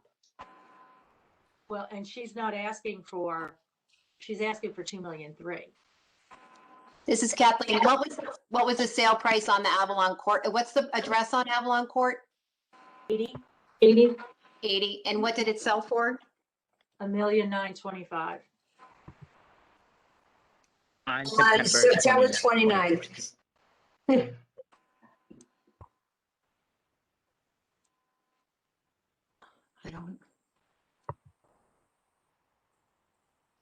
That was built in, this is Kathleen, 1987 home. That's probably why it has a lot more depreciation on it. The subject property was built in what, 2016? Yes, she bought. Yeah, so she the bought Avalon lot- Court is older. Well, and she less bought the square. lot for 900. She put her reno and demo permits were for 600, and then she built a pool for another 50. So she's on the books, you know, for $1.6 million. That's what I mean. I just got so much information from these residents. And so much of it revolves around all these properties that sold. Here's the sale price, and the town value is less. And then you're telling me my house is fair market value more than what everybody else was selling. I have a I quick just question. wanted to know how people are going to, because I think I'd like to see some consistency in how we approach that. Alexis and then This is- Kathleen? I have a question too, so go ahead, Kathleen. No, I wanted to clarify what you said. You said that they're selling for, or that the town has appraised them for, so that it's the argument that my neighbors, I hate to call it the my neighbor argument, but that is my neighbor's appraisal is much less than mine and I want to be where my neighbor is? Or is it that my neighbor's house sold for a particular price and therefore that's dictating what I believe the market value of my home is? I just want to make sure I'm correct in understanding that argument. Well, and I think it's consistency. They're making both arguments. I don't But think we can those- speak for the neighbor or their lawyer though, like what their mindset is. I think that's not in our Well, no, purview, but I'll be then honest with you, Kathleen. they show the comparable sales. So we can go with those comparable sales. But that is an overriding argument that I've been hearing. And I've had 25, 30 hearings and I've heard it. And I was wondering, have you heard that too? Is that what everybody else is hearing? Or?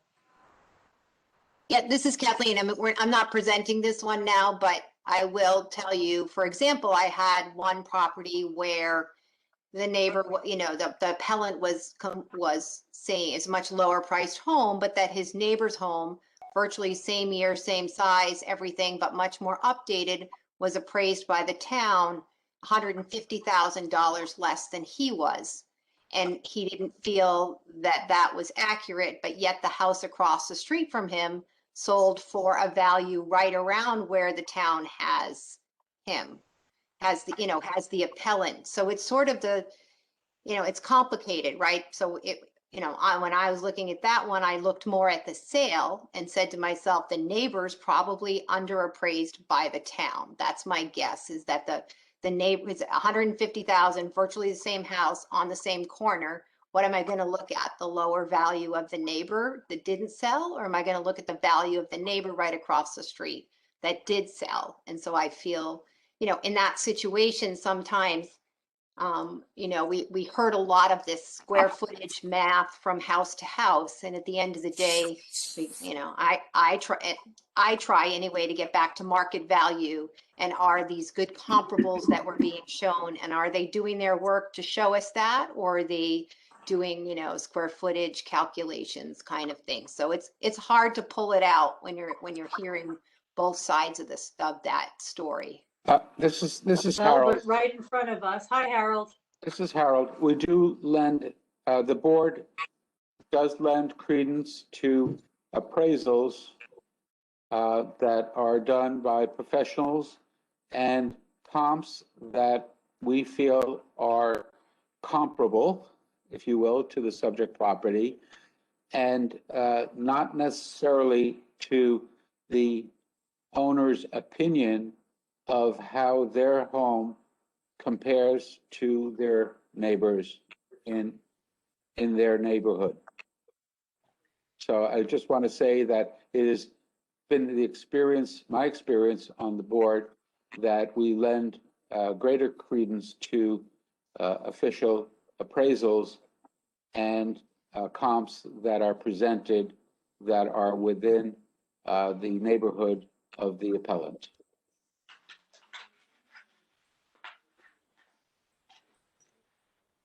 So What are we saying? no one's going to help me with my motion, huh? Well, What's your motion? I think we're still discussing Okay. the value that we wish to establish to be the fair market value of this property as of October 1st, 2020. And I think that Alexis has a comment. But she's muted. You're muted, perhaps? Sorry. Okay. There you are. I'm just a little confused. This conversation has meandered, not really where the point that we need to be. I think, what comp are we going after? I think it's the Avalon Court. Is that our Avalon comp? Or am I mistaken? I'm just trying to understand this one.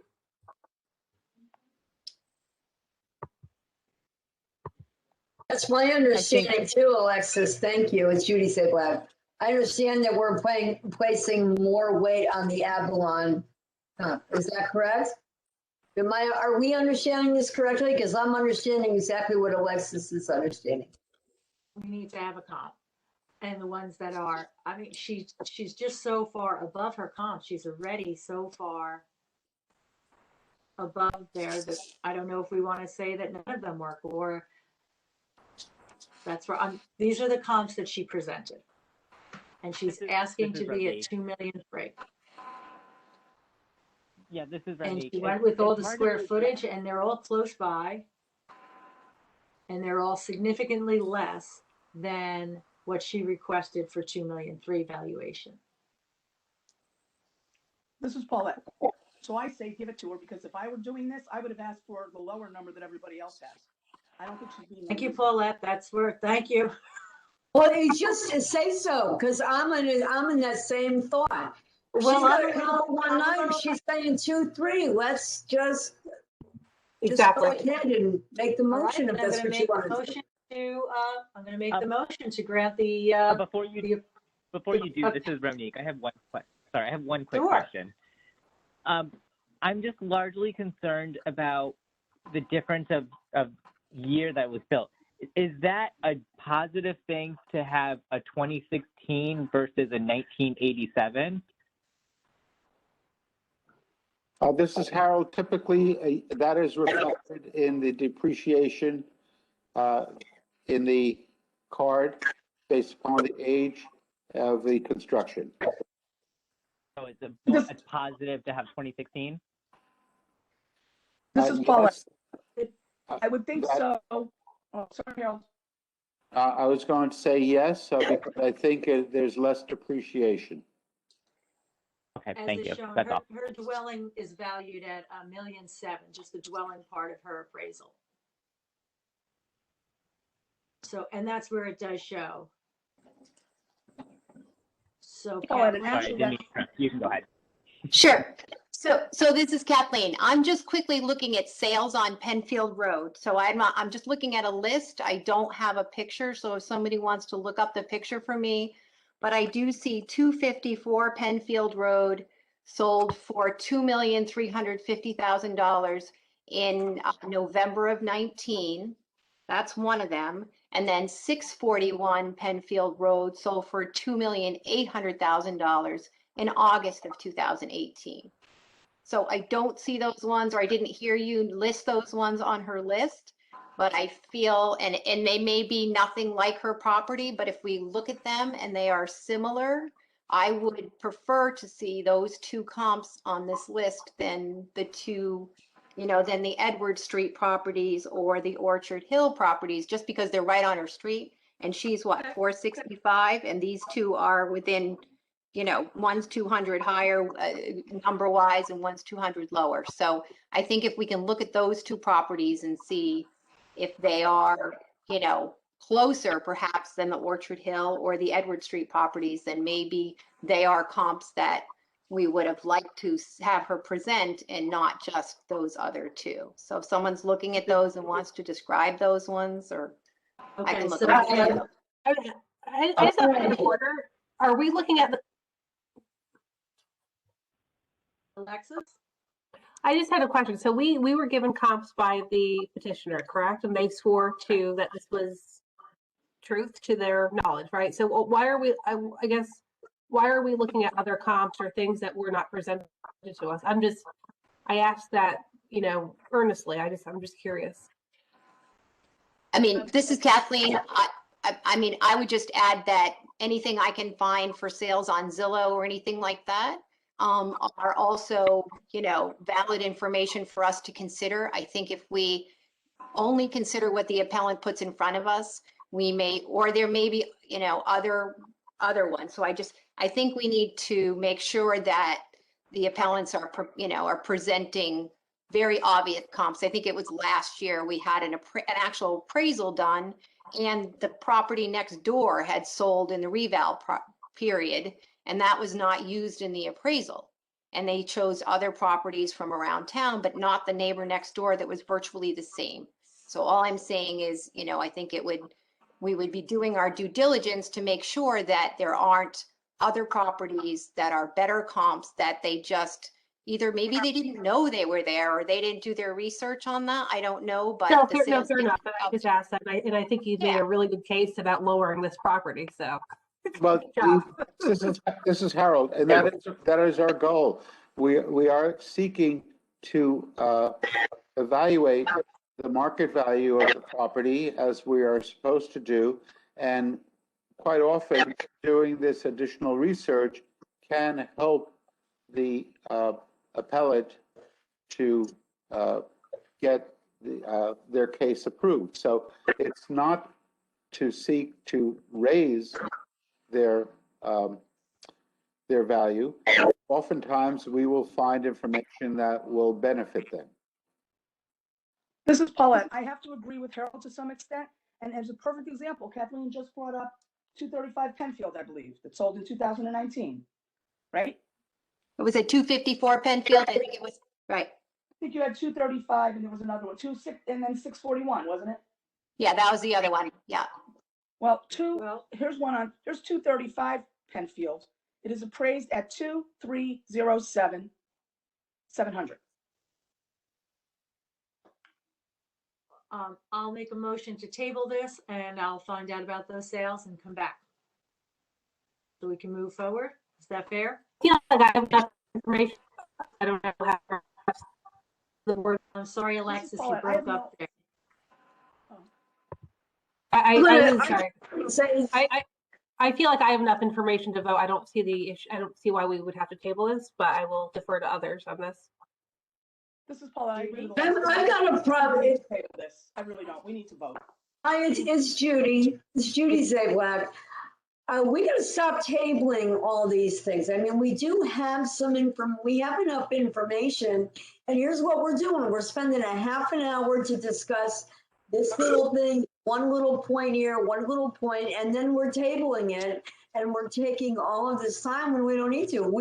It's fresh in our mind right now. We have the information. Let's vote on it instead of tabling it, because we're going to have the same conversation all over again. So we have the information. I say let's do something with it, and let's start. Let's try not to table things.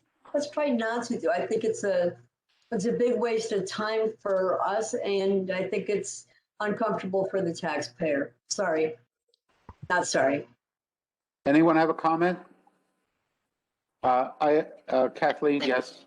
Yeah, I'm just saying, just to add to that, we do have 60 properties in this neighborhood, so we're going to be hearing a lot of the same a lot. So whether we table it or not, I just want to make that comment is that there's a lot, Catherine has 3 others that are like this, right? Other ones that are using, did not use the 641 comp or the 254 comp, which are higher sales, newer construction comps. So just saying, I don't know if your other appellants, Catherine, brought these other 2, fairly, one was a 2018 build, one was a 2019 build, and they sold, in those higher price ranges. So This is Harold. We do have data that was provided by the appellant. We do have information that's available online for us to consider. I think that it is appropriate for us to use the information that we have, and I believe that we have sufficient information to make a motion that we can vote on. Catherine, I would say this, Catherine, Kathleen, if you're not comfortable making a motion, you do not have to make a motion. Harold can correct you on that. Somebody else can do it. You don't have to be the one, so. This is Harold. That's correct. If the presenter does not wish to make a motion, which we have adopted as a way to proceed, another person can make a motion and it can be seconded and then voted upon. This is So Paulette. I make a motion to. I'm going to call for a motion.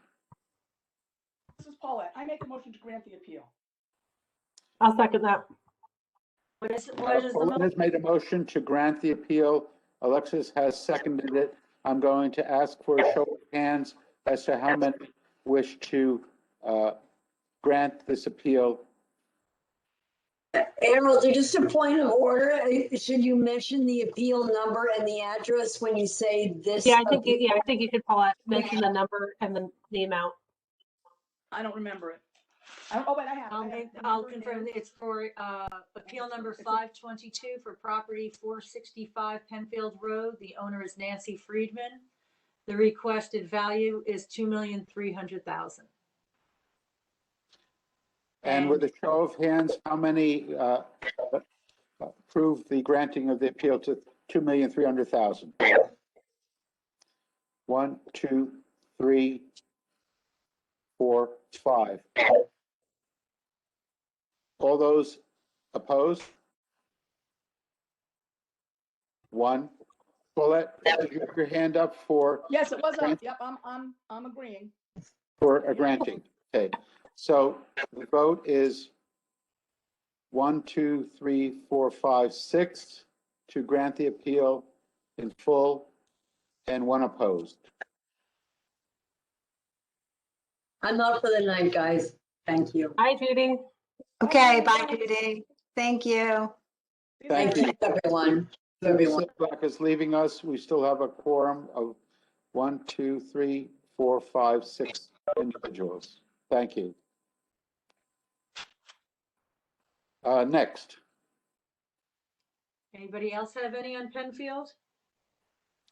You're on a roll, Catherine. going. Go for it. You want to cover the other 3? A few blips in the road. Okay, let's do hearing 429.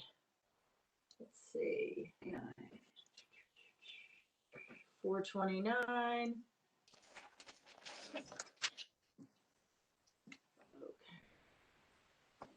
For George and Sally Judd, 612 Penfield Road.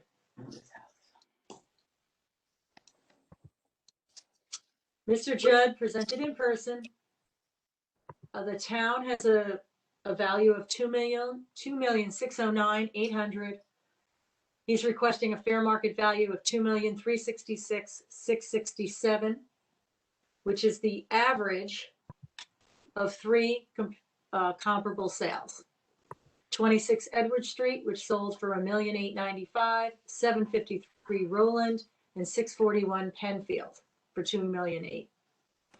He takes the average of those and comes up with his proposed valuation.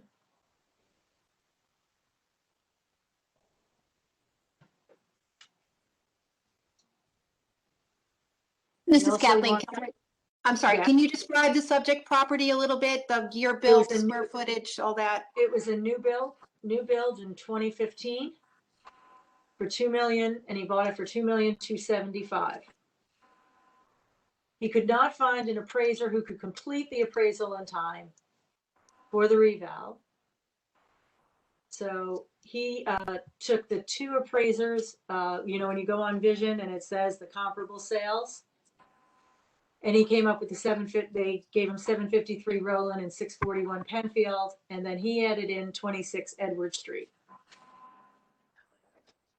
His property is 4,500 square feet, and Edward Street is just under 4,700 square feet, and 641 Penfield is just under 4,500 square feet. This is Kathleen. The Penfield, is that the one we just looked at, the 641, the one I brought up a minute ago? I think so, right? Yeah. And that sold for, of course, I didn't write it down, silly, but 41 sold for $2,008,000 in $2,008,000 August of this year? 2020. Okay. This is Paulette. That particular house it's the last house before the beach parking lot, has water views. Theirs doesn't, or it won't soon.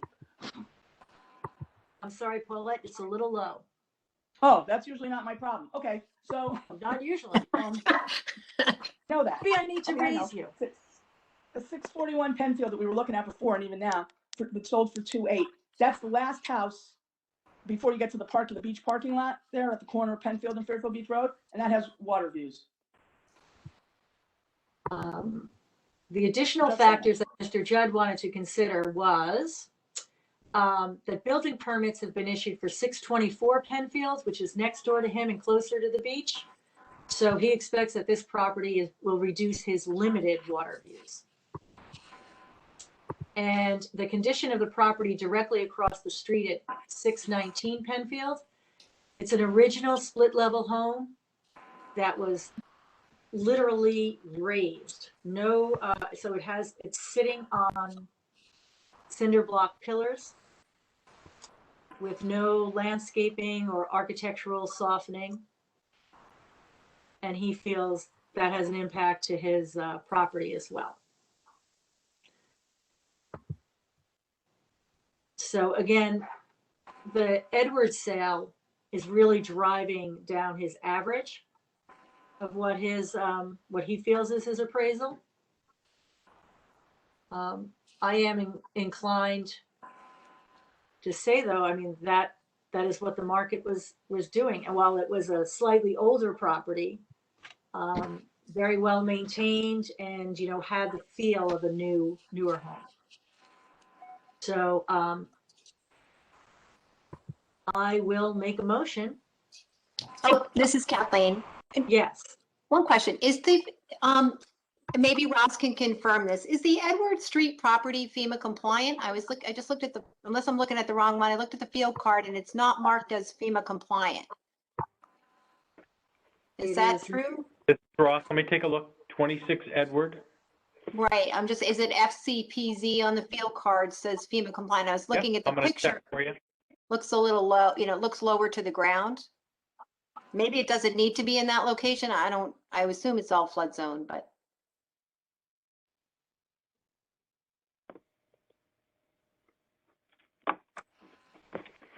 I'm just checking the we don't have it coded as compliant, and we don't have, you know, it was built in 2007, and I don't see any permits indicating that it was lifted after it was built, so I would not consider it compliant. This is Kathleen, so that's a pre-Sandy construction, right? The 2007 Correct. Edward Street, okay. Right.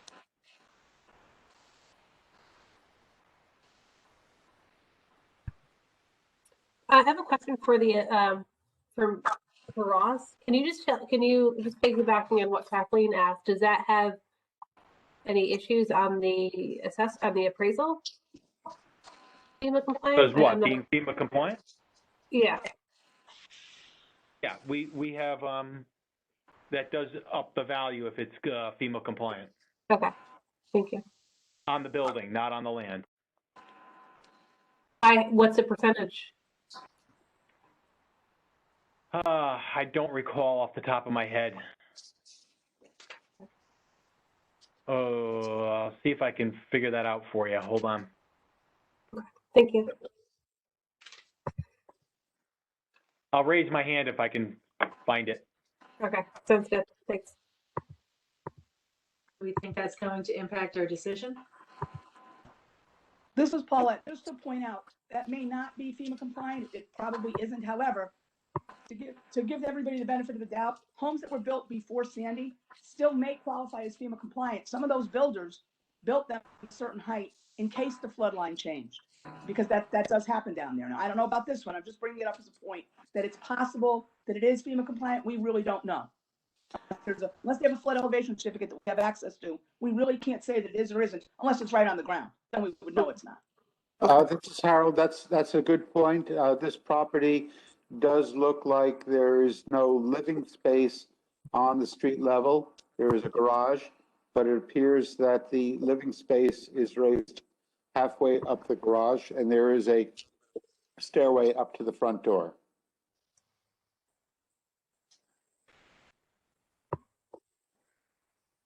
I think Paulette is raising her hand.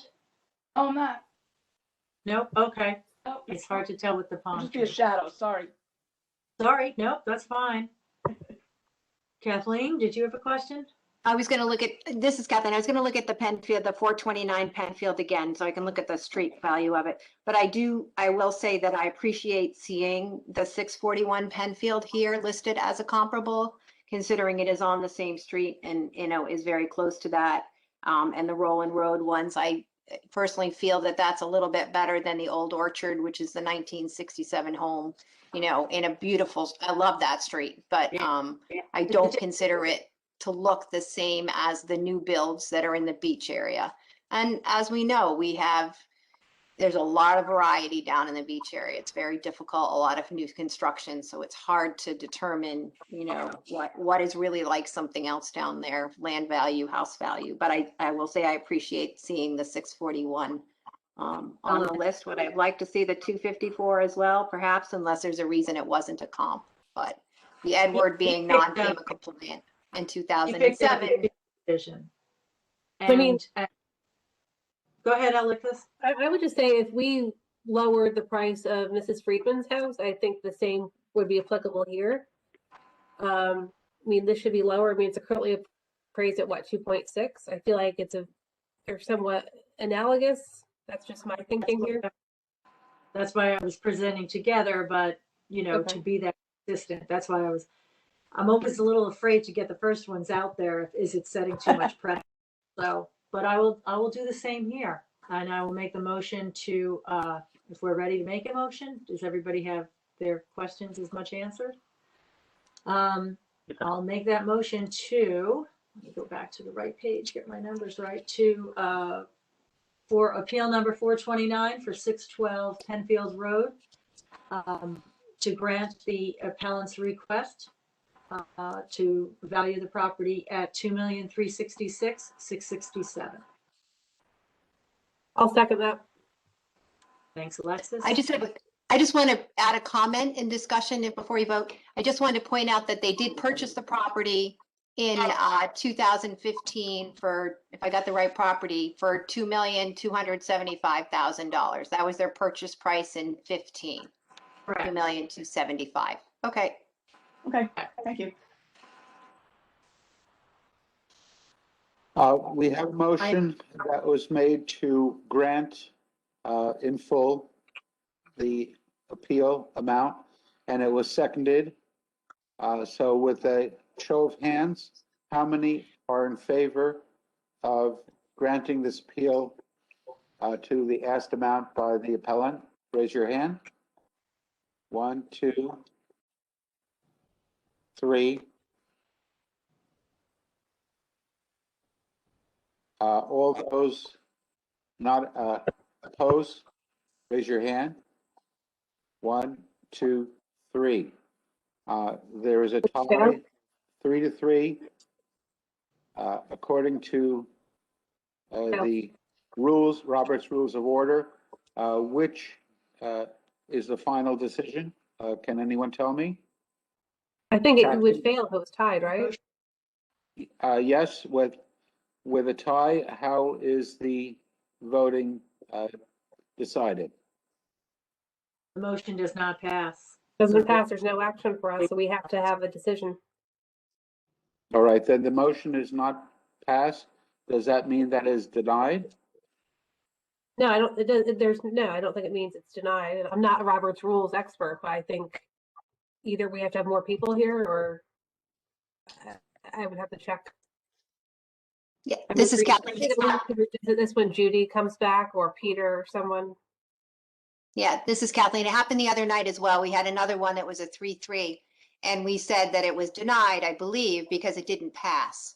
So I don't know whether we, need to reverse the motion or put another motion on the table, whether the vote's going to change based on that or not. It's kind of a tricky question because typically when you're approving legislation, it doesn't pass, it fails, and it just goes away or someone brings it back another day. But this one, I think we do have to make a decision. So this is, I don't believe we've ever had, I haven't anyway. So I'm not sure what happens with these when that happens. So this is Harold. I believe that the person who made the motion has the option to withdraw the motion. And you can. This happened before though, and it was what Kathleen did because it was for one of my other appeals, and it was a 3-3. And so whatever I do tonight, I have to do, we'd have to be consistent for the one that was Right. 3-3. This is Kathleen. Motion failed. Or That's else we fine. revisit it, or else we revisit all the ones that are 3-3 and we note that they have to come back. We would probably need clarification from the town attorney, I think, on that. I don't know. Unless it's, Everybody's allowed for their personal viewpoint. I get it, but I think this is very similar to the one that we just passed. So I'm not really understanding why this failed. I agree. You know, everybody has their personal viewpoint, but doesn't seem to, I think we need to be consistent in when we offer appeals. These are all going to end up in court. This is Harold. I think that the comment that was made earlier that one of the comps did pull down the price significantly, given the fact that the owner created the opinion, didn't create, but stated the opinion of the market value based upon an average.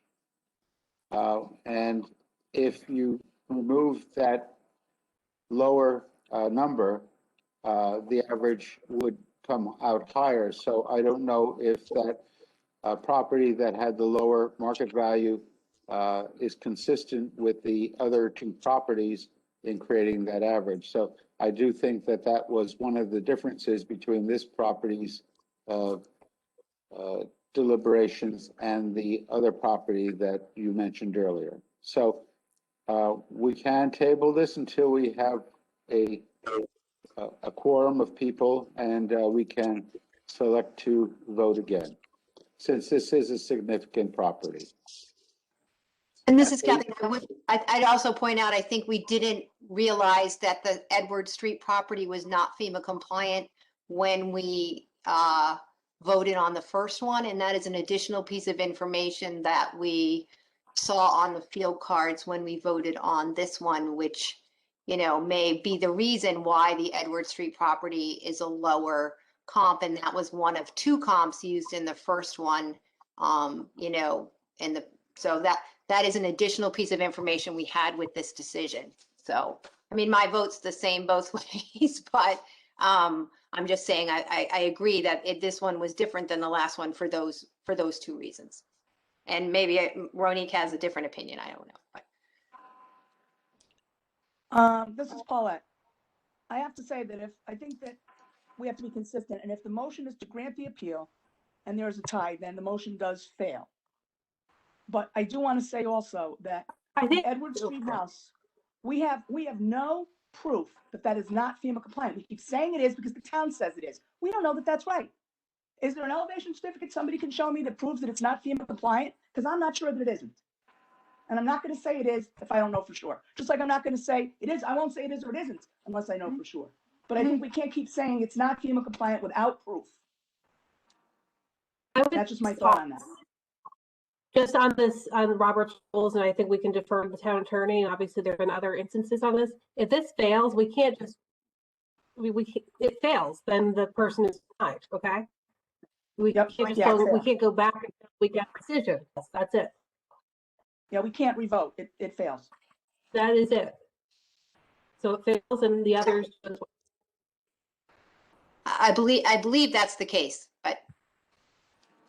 If we can't put it off. The rule is the rule. It fails. I don't believe that's the right decision, but it fails. And if you know what, if you look at for the taxpayer, and I think this is really, we should offer them a decision. That's our job, but yeah, it is what it is. And I also look at Edward Street, and she's got Edward Street, or they have Edward Street, Rowan Road at 2315 and Penfield. We didn't talk about Rowan, and I'm not familiar with the property. So if you're going to take an average, sometimes when you do that, you throw out the lowest property and the highest property. That leaves us with a middle of 2315. She's not asking for that. She's asking for 2366, isn't she? I might have written it down wrong. Yes. But yeah, 2366. So we can take the time to look at Rowan Road, but I would go with the middle. We went with the other one on Mrs. Freeman's property. I just don't see why this one should be valued at a property that's the same. The one at the $2.8 million one has beautiful water views. I just don't see where they're the same. Also offer this to the chairman. I think if we have an even number of people here, and I think we're going to probably run into this problem again and again. So I would offer that we adjourn for the night until we have more than a number. Well, I'm sorry to interrupt. I don't think we can. I think we have to leave you with 5. I think we have to decide. We have to do one of two things. If we stay the way it is, we have to deny it. But we can't. What we can do is somebody can make a motion to reconsider. So I'll make a motion to reconsider in this meeting. We can't go back another day. So I think what Catherine would have to do is withdraw. But we voted on it, so I don't know how we can withdraw that. It's denied. It's done. Well, we can make a motion to reconsider. I'll second I'll- that motion. This is Harold. I am not that familiar with the parliamentary rules to determine if that is an option. I will need to defer to someone who may have more knowledge about that, if we can reconsider the vote or not.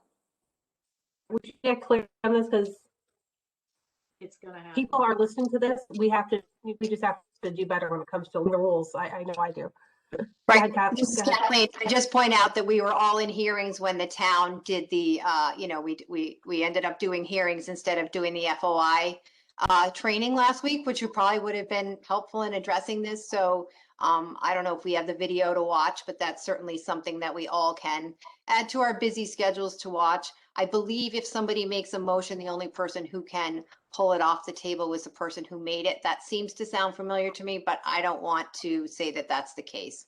So I'm not sure I that you can pull would it off. argue that, yeah, that there may be other properties different than this. Yeah, there may be other ones that we may be able to talk about tonight and make decisions on. I have a couple that I think are very, reasonable ones in the same area. I'm happy they're not these, that may not be, that may be a unanimous vote, or they may be, a clear cut decision. Harold may have some of those as well, that don't What are use we these doing with same this? comps. I think we need to conclude what we're doing here. I think so we need to finish this. So it's appeal 429, has it been, can we reconsider? Does anybody want to change their vote? Just a moment. I have something that I'm looking at in terms of Robert's rules.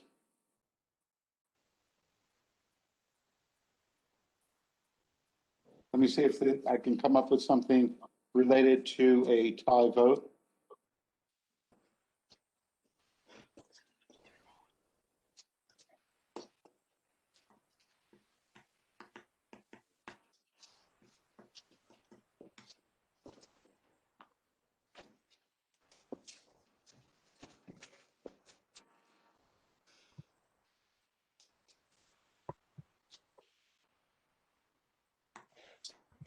I'm sorry, nothing comes forward at present, so I don't know how to address this question.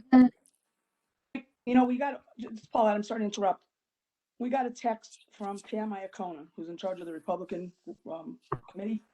And let's see, what does it say? It says, if the motion is to grant the appeal and there's a tie, then it fails. In the same meeting, you can do a motion to reconsider. In the same meeting, a person who was on the winning side can ask for the motion to reconsider and then you revote. But there is no winning side in this case. Right. There's no winning side. Right. So this is Kathleen. I think it's fair enough that we get confirmation, and maybe it's not even the town attorney, but from the FOI or FOI Robert's rules, or both of them. Not FOI, you're right. It's Robert's rules issues. That'd probably be the town attorney.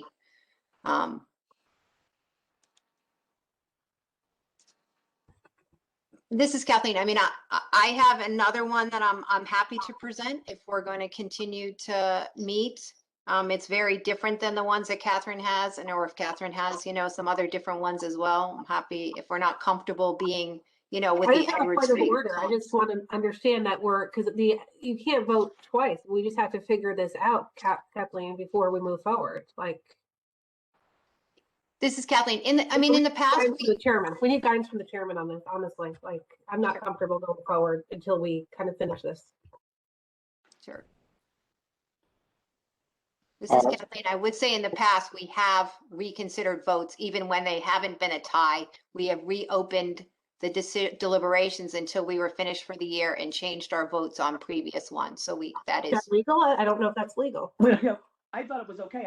Is it? I don't know. I haven't Before. tried it first. Several times. Often, sometimes when we've denied somebody and we realized that the more that we heard, that we were really wrong, and rather than continuing down the wrong path the whole time, we went back and fixed the ones at the beginning that we had denied and opened, and opened them up until we were done with our deliberations for the year. We still did that. I'm not saying that we have done that before. This So, just seems pretty clear cut to me. It failed. So I'm not trying to give anybody a hard time here. I'm just wanting hear ya. that's people are watching this, and we just have to do this in the right way. Yeah, totally get it.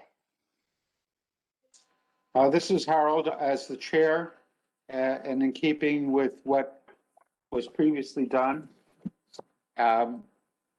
this motion is, this appeal is denied based upon a tie vote of 3-3.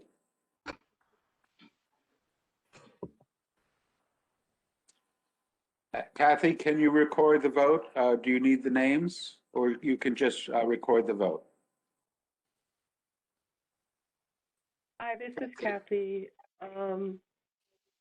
Yeah, I guess I do need who voted nay. Harold, Kathleen, and Ronique. one of And Ronnie? Remy. Okay, thank you. I have it now. All right, we have another 25 minutes or so to go. If we have some more appeals we can hear, we can move along. I think it's a good move. I was not on the original schedule tonight. I thought I would present, but I think it's best to continue with an odd number. Is it all right if I step off and leave with 5? That way there won't be a tie. This is Paulette. I have an Again. issue with that because then that again, this will be the second time, if not the third. I think it's only the second that the board is heavily. It's an unequal thing. It's more Democrats and Republicans, and that's not the first time. I was the only Republican the first time. So if you don't mind staying, I think it would be better if you stayed. It's the only tie we've had so far, so I think we can make it work. This is Harold. As the chair, I believe it's beneficial for us to maintain our current quorum and proceed with our deliberations and voting without concern of what the vote results will be. I'll stay. Thank you. Thank you. Maybe something to present. Thank you. So, Catherine, this is Harold. I do request that you remain for the remainder of this period. I will remain. Thank you. Do we have an appeal to hear? This is Kathleen. I have one on Penfield Road that I'd like to present, but it's a very different home. It was actually referenced in one of the ones that Catherine was talking about as being a difficult property to be across from. So I think it's a very different property. So if you guys are, we'll try this one. The appeal number is 271. The property address is 619 Penfield Road. The property owner is Catherine Niznansky. The town has her value at $960,900, and her requested reduction is to. She had originally left it blank, but in the hearing she changed it. She gave me a reluctantly, wasn't sure, but she gave me a number of what she felt was correct, $700,000. So she told me she has a very modest home in the beach area. It was flooded by Sandy, surrounded by mansions. The next door house, which is probably one of the ones we just heard, sold for $2.4 million. She said she's a raised ranch. I drove by it today. It's actually it's a raised split. She used FEMA money to raise her home. She has 24 stairs to get up to her front door, no elevator. It's a small 1,400 square foot ranch. Because of the loans that she signed with FEMA in 2000, whenever she raised her home, she's not allowed to sell her home until May 2022 due to the loan regulations. She had to keep it and live in it. She could not sell it. So for now, the 24 stairs, I don't know what an average flight of stairs is, but that's almost, I think an average flight is 10 to 12. So this is double that number of stairs. So she said she tried to find some raised up ranches, was not able to find anything exactly like her property. She gave me two comparables that she thought were fairly close. One is 145 Puritan Road. She describes it as a Cape Cod ranch. It sold for $775,000 on March 25th, 2020. It's a bigger property, 2,300 square foot home versus her 1,400 square foot home on a quarter of an acre, but it is not raised. And she also picked one over on Pine Creek Avenue, which is, although it's not neighborhood code 65, it is kind of one block, away from the beach flood territory. It was on the market for 287 days, sold for $535,000 on May 28th, 2020. It's less property, but it's a bigger house, 1,868 square feet on 0.13 acres. Again, that is not raised. And she provided photographs of the comp. And I would just ask you whether you've looked at the field card or not. If you want to take a look at her house, she has concrete columns holding her house up. She does not have the typical, gates and lattice and everything around her house. So her house is fairly, as she described it, not just me, just, difficult. And not even sure who would buy it with the 24 stairs leading up to the front door. So. This is Harold. Looking at the petition, I don't see what the appellant's opinion of fair market value is.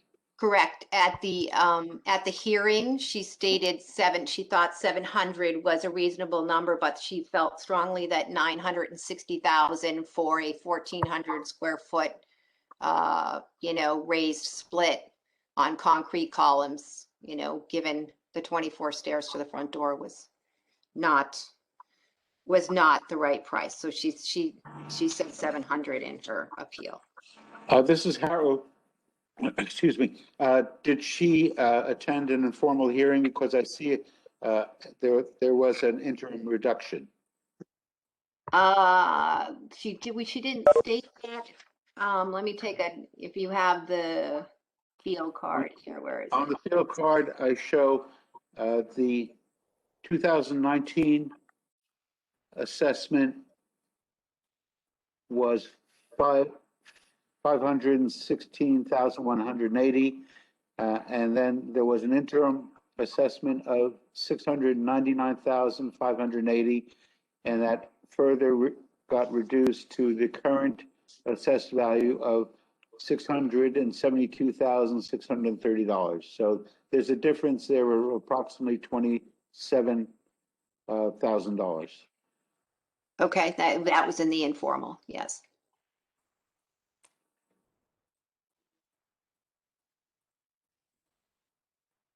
Thank you.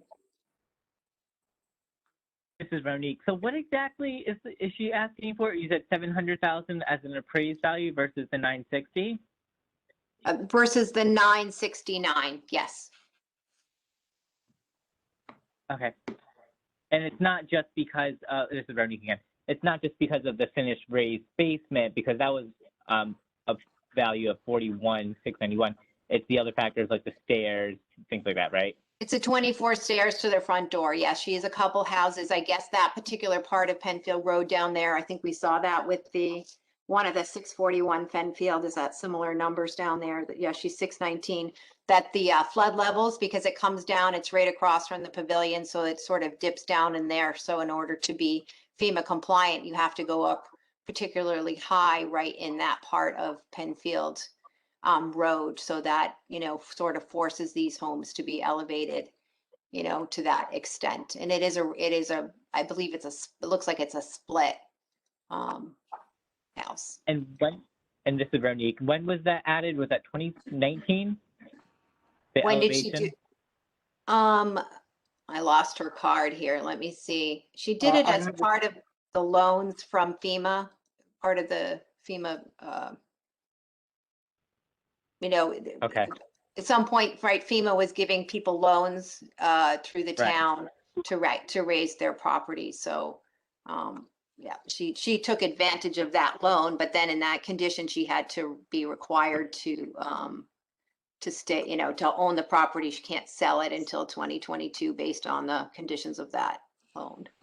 So, Yeah, this is Ross. Her house, she took a permit out on October 12th of 17, and it looks like it was completed in the spring of 18 to elevate the house. Okay, great, thanks.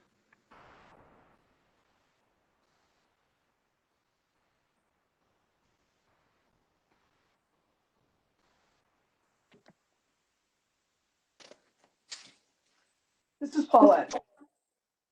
That particular part of Penfield Road, I sold a property, just a piece of property, no house on it, at 624 Penfield, I believe it was. And that closed in January of 2021, but it was under deposit since 2020. It took a long time to close.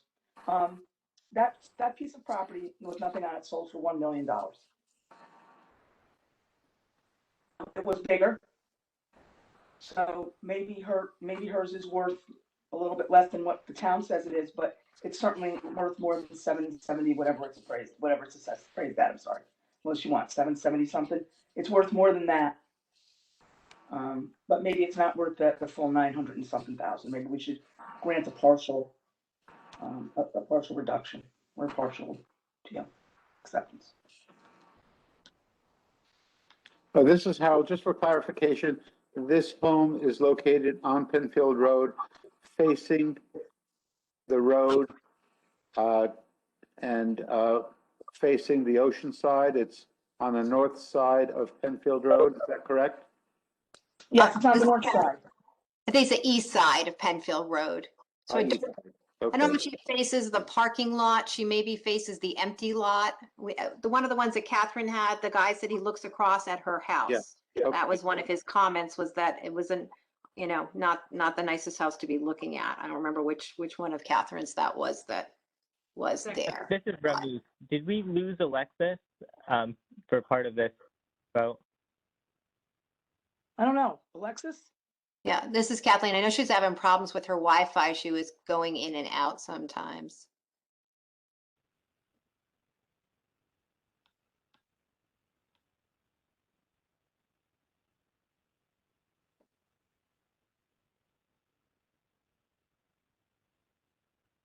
I think we can give her, this is Harold, I think we can give her a few moments to reconnect. Otherwise, we do still have a quorum of 5 members present.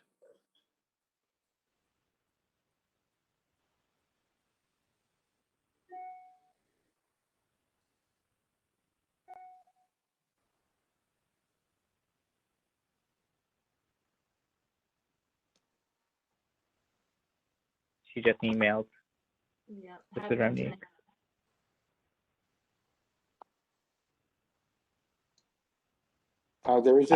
This is Harold. There is an email from Alexis that she is having internet issues.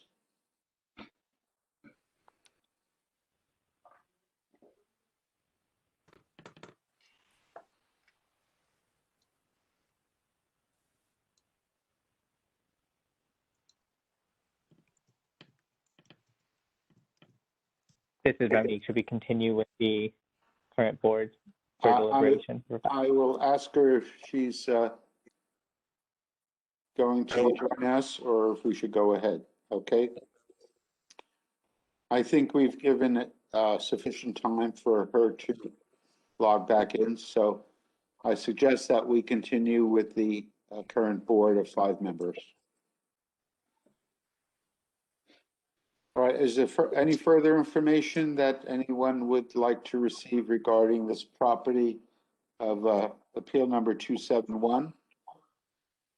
This is Harold again. In summary, the town has the property assessed for $960,900. and the appellant believes that the market value of the property should be reduced to $700,000. Kathleen, as the hearing officer, is that information correct? That is accurate, yes. All right. Is there any further discussion? Does anyone want to make a motion?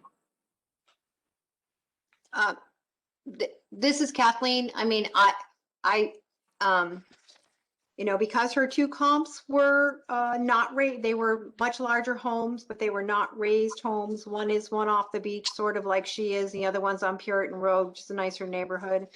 And they are much bigger. She's only 1,400 square feet, which is a very small house. And I don't remember what her lot size was compared to the one that Paulette had. So I do feel like she needs a reduction. I can motion at 700, or if somebody has another number that they think Paulette or someone that might be more, This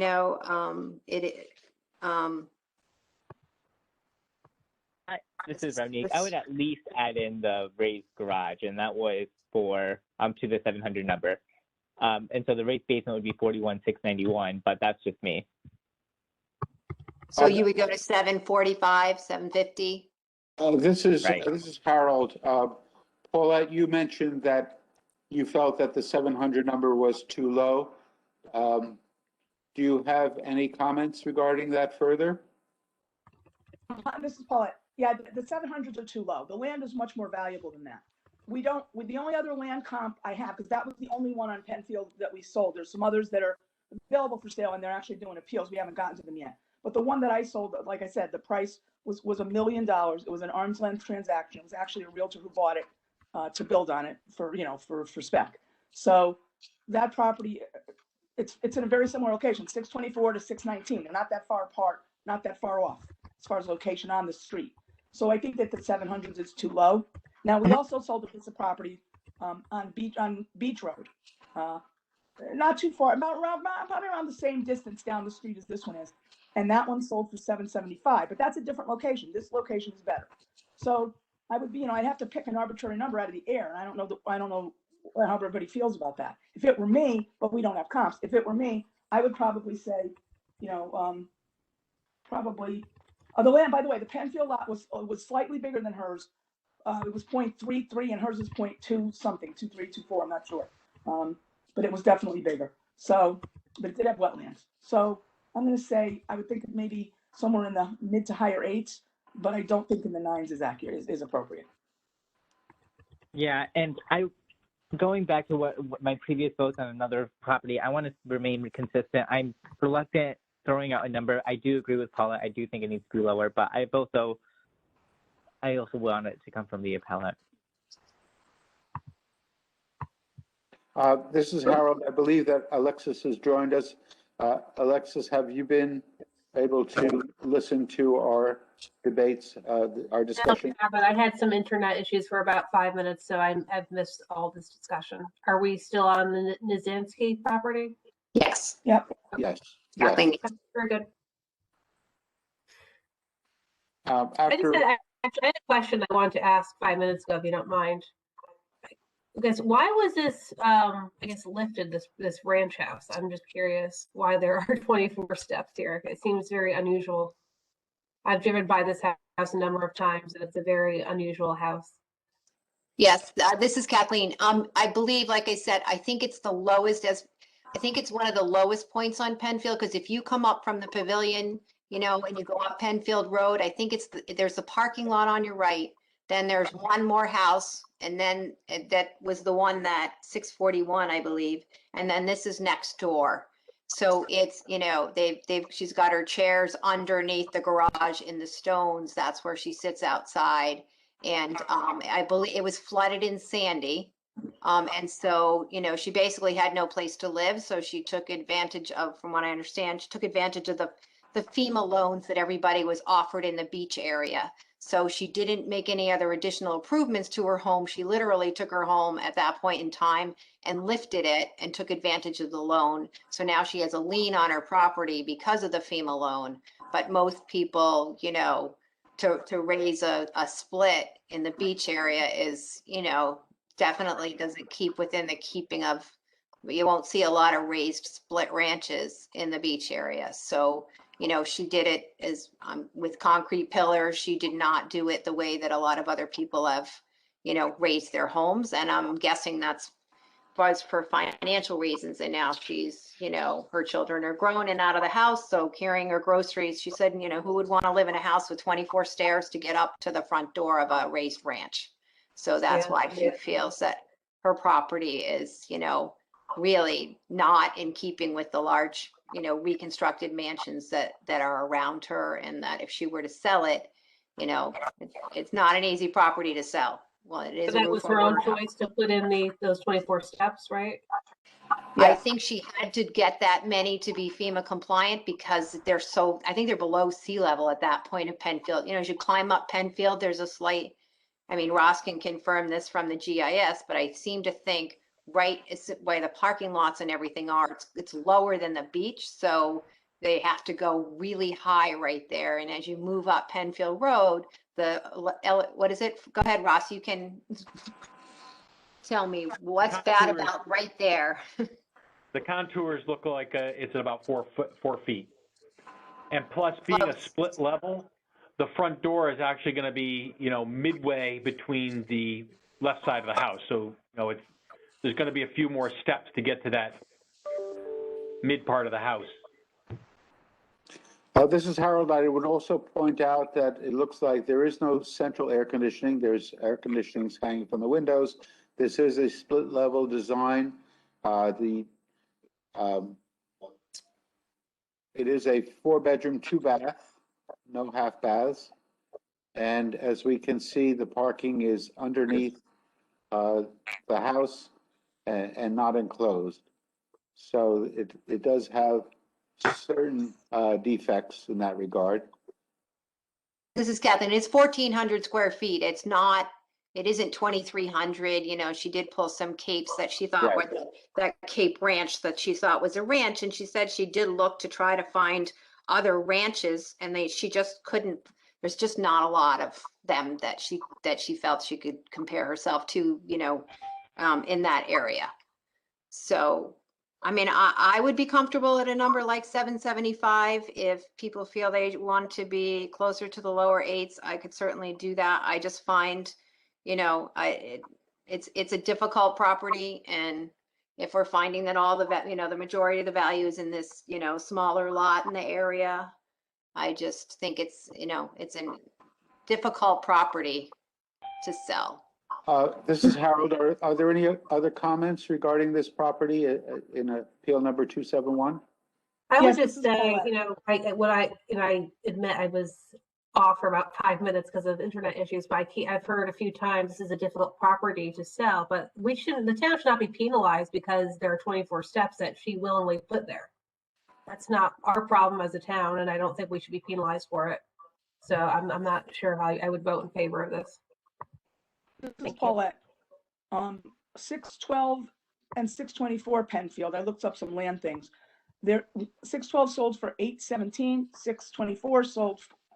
I must have had a different number, but there was one that 624 land was, the value was 817, and I made a mistake. 612 Penfield, the land value was 817 as well. It didn't sell. That's the land value. And then at 669 Penfield, the land value was 835. So maybe the low to mid 8s is a better thing than the high 8s. I'm okay with something like that. But I agree with Alexis. You know, she chose to do that. The smarter thing would have been to get out, sell the house what the land was worth, and move, because it is a difficult house. Well, it is. I'm being honest. I mean, you always look for highest and best use of a property, and the highest and best use for that one was once Sandy came and it was, you know, there was problems with it. I would have said, get rid of it, take the money, and go somewhere else. Or you might have a house with not so many steps, and maybe somewhere in the beach area where you can still walk to the beach. But to put that many steps up there, she's not made it easy for herself to sell that house. Yeah, this is Kathleen. I don't know what the market value of, you know, land sales was right after Sandy. I'm guessing the beach was pretty depressed at that point in time, so she needed a place to live. You know, we didn't get into a lot of that. Yeah, I hear you. We should get to the market value of the property now, I think is where we're trying to go. She gave us 2 comps, you know, the ranch for 775 and the Pine Creek for 535. So she said she had difficulty finding anything else on Vision that was a ranch. And I think she needs some relief. And I would say if 770 is a number that people aren't that comfortable with, I could try an 820 or so. Again, that forces her to court if that doesn't work for her. This is Harold. Looking at the land value and the point that Paulette makes, I had a number in my mind of $810,000. I don't know if anyone agrees or disagrees with that or is in line with that, but that's kind of the number that I had in my mind that would produce a reduction of $150,000 and then some. I agree with Harold. I'm sorry, Okay, who's speaking? This is Paulette. I'm sorry. I agree with Harold. I'm okay with that number. this is Kathleen, and she does have it. I don't know whether it's a deed restriction or not. We don't look at that, but she can't sell it right now until 2022 anyway. So even though the market's great, she cannot sell the home because of the FEMA loan requirements on it. So she's sort of forced to stay there, even if But she that's doesn't. not in our consideration, right? It's part of the value of the property, I guess. I don't know. Yeah, I don't know whether we take deed restrictions like that. There's often not many of those that we come across where people can't sell their homes, because if you have a mortgage, you can still sell your home. If you have these, this is in the deed to her property, so it does affect the property. The saleability of the property is affected by the FEMA that you can't sell it. Anyway, This is Harold. I'm okay with the 810 number. If you want me to make a motion, I can do that. This is Harold. That is your option, Kathleen. Sure. So I will make a motion to reduce the value on the property, appeal number 271 at 619 Penfield Road, from the town's value of $960,900 to a value of $810,000. Is there a second? I'll second. This is Ravneek. I will second. Oh, sorry. Do I have a second? This is Ravneek. I'll second. Sorry, Paulette. That's okay. All right, we have a second from Ronique. All those in favor of reduction to a partial reduction to $810,000, please raise your hand. 1, 2, 3, 4, 5. Approving the reduction to $810,000. All opposed? 1 opposed.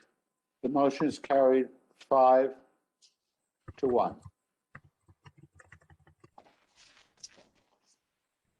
5 in favor, 1 against. The time now is 9:01. I think that we had discussed possibly ending the session at this time. So I would call an adjournment of this meeting, this deliberation session at 9:01 p.m. on Tuesday, March the 9th. Just want to remind everyone that we do have an agenda for further discussions and deliberations on hearings that we have duly heard, and I believe that next session is, excuse me, on Thursday at 4 p.m. Thursday, 4 p.m., March 11th, is our next meeting for deliberations. Thank you all for your time and have a good evening. This meeting is Thank you, Harold. Thanks, Harold. Thank you. Take care, everyone. Good night. Bye. You can end the recording now. This session is no longer being recorded.